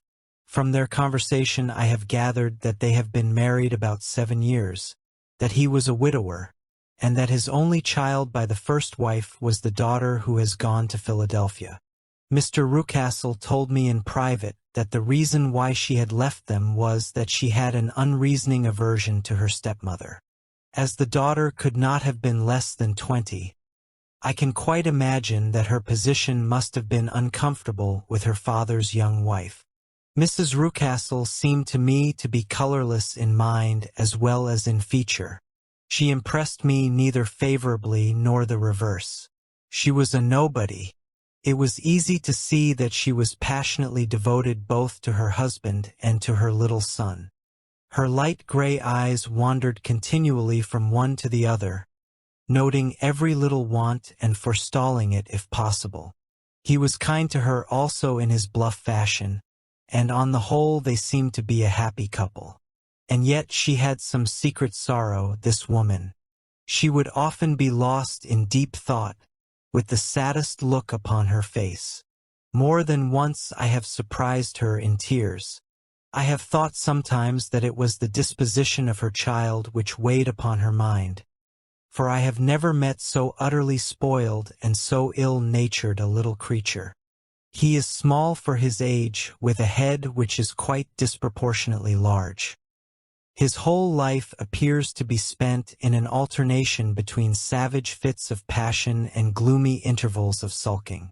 Giving pain to any creature weaker than himself seems to be his one idea of amusement, and he shows quite remarkable talent in planning the capture of mice, little birds, and insects. But I would rather not talk about the creature, Mr. Holmes, and, indeed, he has little to do with my story. I am glad of all details, remarked my friend, whether they seem to you to be relevant or not. I shall try not to miss anything of importance. The one unpleasant thing about the house, which struck me at once, was the appearance and conduct of the servants. There are only 2, a man and his wife. Toller, for that is his name, is a rough man, with gray hair and whiskers, and a perpetual smell of drink. Twice since I have been with them he has been quite drunk, and yet Mr. Rucastle seemed to take no notice of it. His wife is a very tall and strong woman with a sour face, as silent as Mrs. Rucastle and much less amiable. They are a most unpleasant couple, but fortunately I spend most of my time in the nursery and my own room, which are next to each other in one corner of the building. For 2 days after my arrival at the Copper Beeches my life was very quiet. On the 3rd, Mrs. Rucastle came down just after breakfast and whispered something to her husband. "Oh, yes," said he, turning to me. We are very much obliged to you, Miss Hunter, for falling in with our whims so far as to cut your hair. I assure you that it has not detracted in the least from your appearance. We shall now see how the electric blue dress will become you. You will find it laid out upon the bed in your room, and if you would be so good as to put it on, we should both be extremely obliged. The dress which I found waiting for me was of a peculiar shade of blue. It was of excellent material, a sort of beige, but it bore unmistakable signs of having been worn before. Could not have been a better fit if I had been measured for it. Both Mr. and Mrs. Rucastle expressed a delight at the look of it, which seemed quite exaggerated in its vehemence. They were waiting for me in the drawing-room, which is a very large room, stretching along the entire front of the house, with 3 long windows reaching down to the floor. A chair had been placed close to the central window, with its back turned towards it. In this I was asked to sit, and then Mr. Rucastle, walking up and down on the other side of the room, began to tell me a series of the funniest stories that I have ever listened to. You cannot imagine how comical he was, and I laughed until I was quite weary. Mrs. Rucastle, however, who has evidently no sense of humor, never so much as smiled, but sat with her hands in her lap and a sad, anxious look upon her face. After an hour or so, Mr. Rucastle suddenly remarked that it was time to commence the duties of the day, and that I might change my dress and go to little Edward in the nursery. 2 days later, this same performance was gone through under exactly similar circumstances. Again I changed my dress, again I sat in the window, and again I laughed very heartily at the funny stories of which my employer had an immense number, and which he told very well. Then he handed me a yellow-backed novel, and moving my chair a little sideways, that my own shadow might not fall upon the page, he begged me to read aloud to him. I read for about 10 minutes, beginning in the heart of a chapter, and then suddenly, in the middle of a sentence, he ordered me to cease and to change my dress. You can easily imagine, Mr. Holmes, how curious I became as to what the meaning of this extraordinary performance could possibly be. They were always very careful, I observed, to turn my face away from the window, so that I became consumed with the desire to see what was going on behind my back. At first it seemed to be impossible, but I soon devised a means. My hand mirror had been broken, so a happy thought seized me, and I concealed a piece of the glass in my handkerchief. On the next occasion, in the midst of my laughter, I put my handkerchief up to my eyes, and was able with a little management to see all that there was behind me. I confess that I was disappointed. There was nothing. At least that was my first impression. At the second glance, however, I perceived that there was a man standing in the Southampton Road, a small bearded man in a grey suit, who seemed to be looking in my direction. The road is an important highway, and there are usually people there.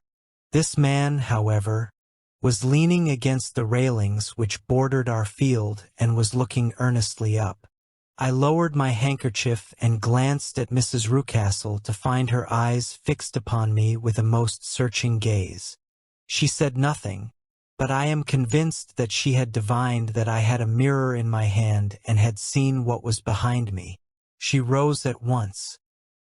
"Jeffro," said she, "there is an rude fellow upon the road there who stares up at Miss Hunter." "No friend of yours, Miss Hunter?" he asked. "No, I know no one in these parts." "Dear me, how very rude. Kindly turn round and motion to him to go away. Surely it would be better to take no notice. No, no, we should have him here always. Kindly turn round and wave him away like that." I did as I was told, and at the same instant Mrs. Rucastle drew down the blind. That was a week ago, and from that time I have not sat again in the window, nor have I worn the blue dress, nor seen the man in the road. "Pray continue," said Holmes. Your narrative promises to be a most interesting one. You will find it rather disconnected, I fear, and there may prove to be little relation between the different incidents of which I speak. On the very first day that I was at the Copper Beeches, Mr. Rucastle took me to a small shed which stands near the kitchen door. As we approached it, I heard the sharp rattling of a chain, and the sound as of a large animal moving about. "Look in here," said Mr. Rucastle, showing me a slit between two planks. "Is he not a beauty?" I looked through and was conscious of two glowing eyes, and of a vague figure huddled up in the darkness. "Don't be frightened," said my employer, laughing at the start which I had given. "It's only Carlo, my dog. I call him mine, but really old Toller, my groom, is the only man who can do anything with him.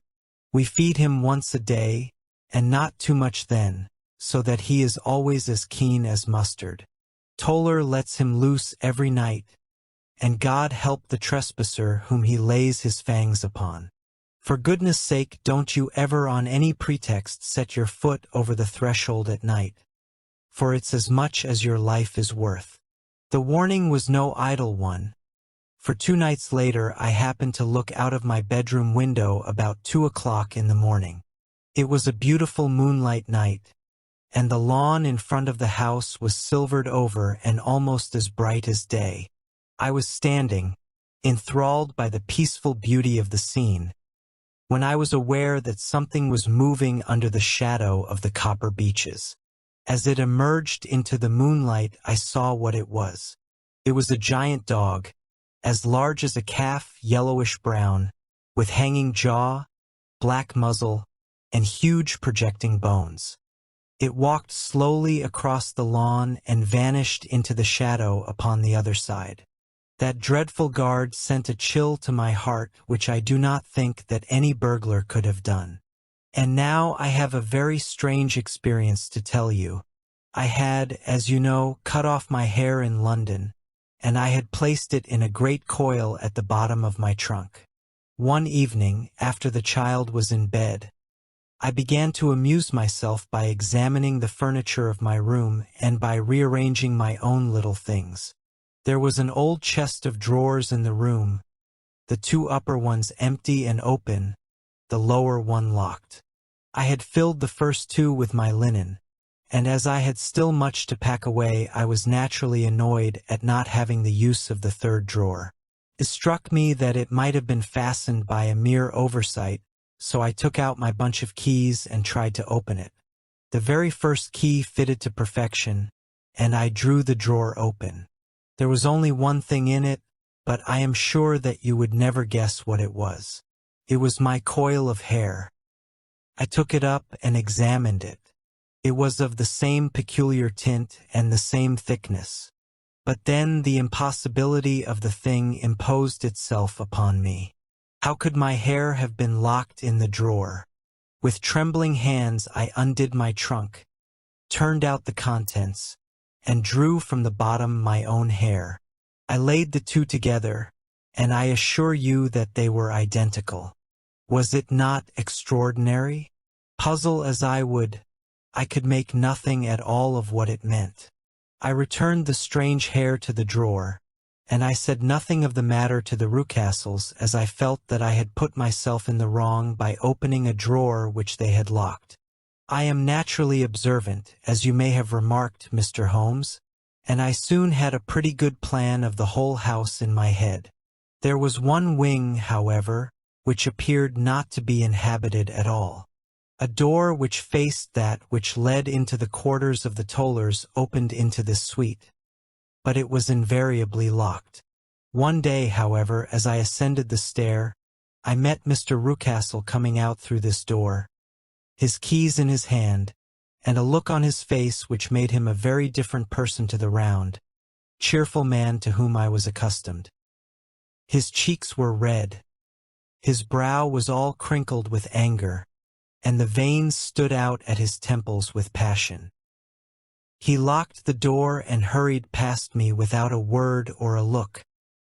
This aroused my curiosity, so when I went out for a walk in the grounds with my charge, I strolled round to the side from which I could see the windows of this part of the house. There were 4 of them in a row, 3 of which were simply dirty, while the 4th was shuttered up. They were evidently all deserted. As I strolled up and down, glancing at them occasionally, Mr. Rucastle came out to me, looking as merry and cheerful as ever. "Ah," said he, "you must not think me rude if I passed you without a word, my dear young lady. I was preoccupied with business matters." I assured him that I was not offended.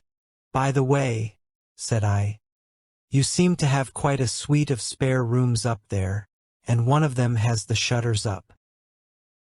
He looked surprised and, as it seemed to me, a little startled at my remark. "Photography is one of my hobbies," said he. "I have made my dark room up there. But, dear me, what an observant young lady we have come upon. Who would have believed it? Who would have ever believed it?" He spoke in a jesting tone, but there was no jest in his eyes as he looked at me. I read suspicion there and annoyance, but no jest. "Well, Mr. Holmes, from the moment that I understood that there was something about that suite of rooms which I was not to know, I was all on fire to go over them. It was not mere curiosity, though I have my share of that. It was more a feeling of duty, a feeling that some good might come from my penetrating to this place. They talk of woman's instinct. Perhaps it was woman's instinct which gave me that feeling. At any rate, it was there, and I was keenly on the lookout for any chance to pass the forbidden door. It was only yesterday that the chance came. I may tell you that, besides Mr. Rucastle, both Toller and his wife find something to do in these deserted rooms, and I once saw him carrying a large black linen bag with him through the door. Recently he has been drinking hard, and yesterday evening he was very drunk, and when I came upstairs there was the key in the door. I have no doubt at all that he had left it there. Mr. and Mrs. Rucastle were both downstairs, and the child was with them, so that I had an admirable opportunity. I turned the key gently in the lock, opened the door, and slipped through. There was a little passage in front of me which turned at a right angle at the farther end. Round this corner were 3 doors in a line, the first and third of which were open. They each led into an empty room, dusty and cheerless, with 2 windows in the one and one in the other, so thick with dirt that the evening light glimmered dimly through them. The center door was closed, and across the outside of it had been fastened one of the broad bars of an iron bed, locked at one end to a ring in the wall, and fastened at the other with stout cord. The door itself was locked as well, and the key was not there. This barricaded door corresponded clearly with the shuttered window outside, and yet I could see by the glimmer from beneath it that the room was not in darkness. Evidently there was a skylight which let in light from above.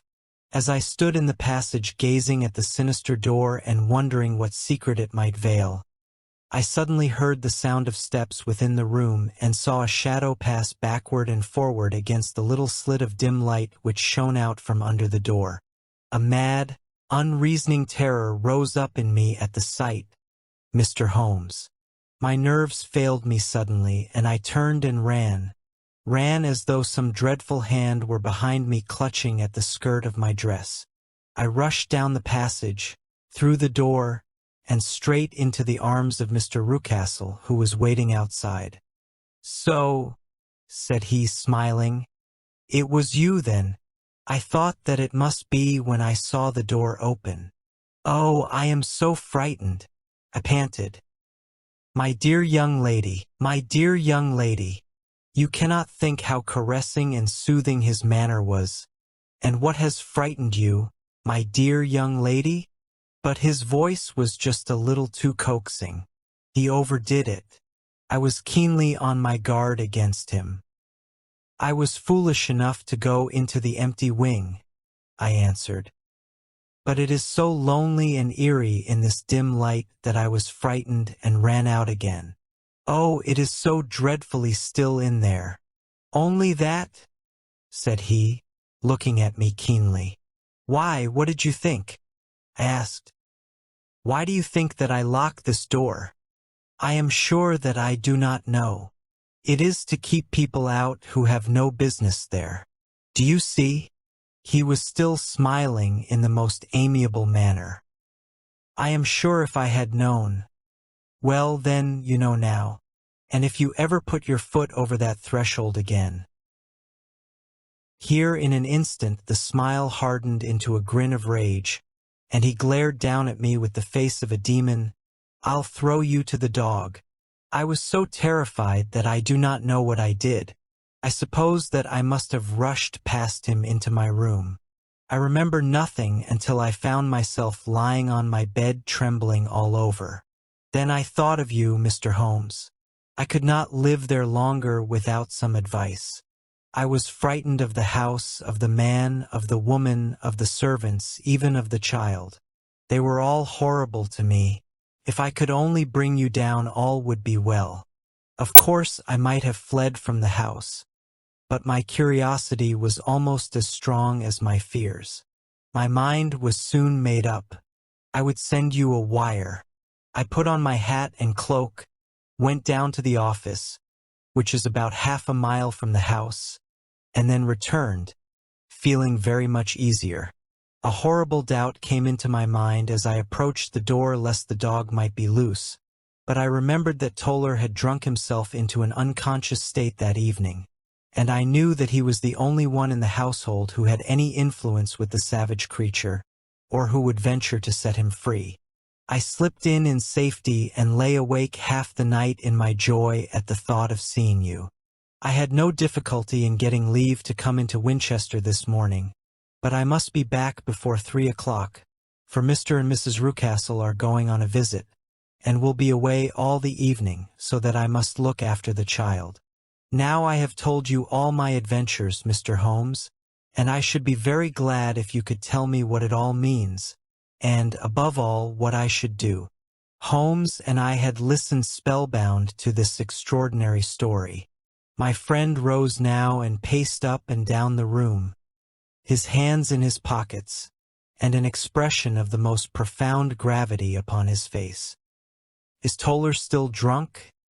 he asked. "Yes, I heard his wife tell Mrs. Rucastle that she could do nothing with him." "That is well. And the Rucastles go out tonight?" "Yes." "Is there a cellar with a good strong lock?" "Yes, the wine cellar." "You seem to me to have acted all through this matter like a very brave and sensible girl, Miss Hunter. Do you think that you could perform one more feat?" "I should not ask it of you if I did not think you a quite exceptional woman." "I will try. What is it?" "We shall be at the Copper Beeches by 7 o'clock, my friend and I. The Rucastles will be gone by that time, and Toller will, we hope, be incapable. There only remains Mrs. Toller, who might give the alarm. If you could send her into the cellar on some errand, and then turn the key upon her, you would facilitate matters immensely." "I will do it." "Excellent. We shall then look thoroughly into the affair. Of course, there is only one feasible explanation. You have been brought there to impersonate someone, and the real person is imprisoned in this chamber. That is obvious. As to who this prisoner is, I have no doubt that it is the daughter, Miss Alice Rucastle, if I remember right, who was said to have gone to America. You were chosen, doubtless, as resembling her in height, figure, and the color of your hair. Hers had been cut off, very possibly in some illness through which she has passed, and so, of course, yours had to be sacrificed also. By a curious chance you came upon her hair. The man in the road was undoubtedly some friend of hers. Possibly she was going to marry him, and no doubt, as you wore the girl's dress and were so like her, he was convinced from your laughter whenever he saw you, and afterwards from your gesture, that Miss Rucastle was perfectly happy, and that she no longer desired his attentions. The dog is let loose at night to prevent him from endeavoring to communicate with her. So much is fairly clear. The most serious point in the case is the disposition of the child. What on earth has that to do with it? I cried. My dear Watson, you as a medical man are continually gaining light as to the tendencies of a child by the study of the parents. Don't you see that the converse is equally valid? I have frequently gained my first real insight into the character of parents by studying their children. This child's disposition is abnormally cruel, merely for cruelty's sake, and whether he derives this from his smiling father, as I should suspect, or from his mother, it means evil for the poor girl who is in their power. I am sure that you are right, Mr. Holmes, cried our client. 1,000 things come back to me which make me certain that you have hit it. Oh, let us lose not an instant in bringing help to this poor creature. We must be careful, for we are dealing with a very cunning man. We can do nothing until 7 o'clock. At that hour we shall be with you, and it will not be long before we solve the mystery. We were as good as our word, for it was just 7 when we reached the copper beeches, having put up our trap at a public house on the way. The group of trees, with their dark leaves shining like polished metal in the light of the setting sun, were sufficient to mark the house even had Miss Hunter not been standing smiling on the doorstep. "Have you managed it?" asked Holmes. A loud thudding noise came from somewhere downstairs. "That is Mrs. Toller in the cellar," said she. "Her husband lies snoring on the kitchen rug. Here are his keys, which are the duplicates of Mr. Rucastle's." "You have done well indeed," cried Holmes with enthusiasm. "Now lead the way, and we shall soon see the end of this black business." We passed up the stair, unlocked the door, followed on down a passage, and found ourselves in front of the barricade which Miss Hunter had described. Holmes cut the cord and removed the crossbar. Then he tried the various keys in the lock, but without success. No sound came from within, and at the silence Holmes' face clouded over. "I trust that we are not too late," said he. "I think, Miss Hunter, that we had better go in without you. Now, Watson, put your shoulder to it, and we shall see whether we cannot make our way in." It was an old broken-down door and gave at once before our united strength. Together we rushed into the room. It was empty. There was no furniture save a little pallet bed, a small table, and a basketful of linen. The skylight above was open, and the prisoner gone. "There has been some villainy here," said Holmes. "This beauty has guessed Miss Hunter's intentions and has carried his victim off. But how? Through the skylight. We shall soon see how he managed it." He swung himself up onto the roof. "Ah, yes," he cried. "Here's the end of a long light ladder against the eaves. That is how he did it." "But it is impossible," said Miss Hunter. "The ladder was not there when the Rucastles went away. He has come back and done it. I tell you that he is a clever and dangerous man. I should not be very much surprised if this were he whose step I hear now upon the stair. I think, Watson, that it would be as well for you to have your pistol ready." The words were hardly out of his mouth before a man appeared at the door of the room, a very fat and burly man, with a heavy stick in his hand. Miss Hunter screamed and shrunk against the wall at the sight of him, but Sherlock Holmes sprang forward and confronted him. "You villain," said he, "where's your daughter?" The fat man cast his eyes round, and then up at the open skylight. "It is for me to ask you that," he shrieked. "You thieves, spies and thieves. I have caught you, have I? You are in my power. I'll serve you." He turned and clattered down the stairs as hard as he could go. "He's gone for the dog," cried Miss Hunter. I have my revolver, said I. Better close the front door, cried Holmes, and we all rushed down the stairs together. We had hardly reached the hall when we heard the howling of a hound, and then a scream of agony, with a horrible worrying sound which it was dreadful to listen to.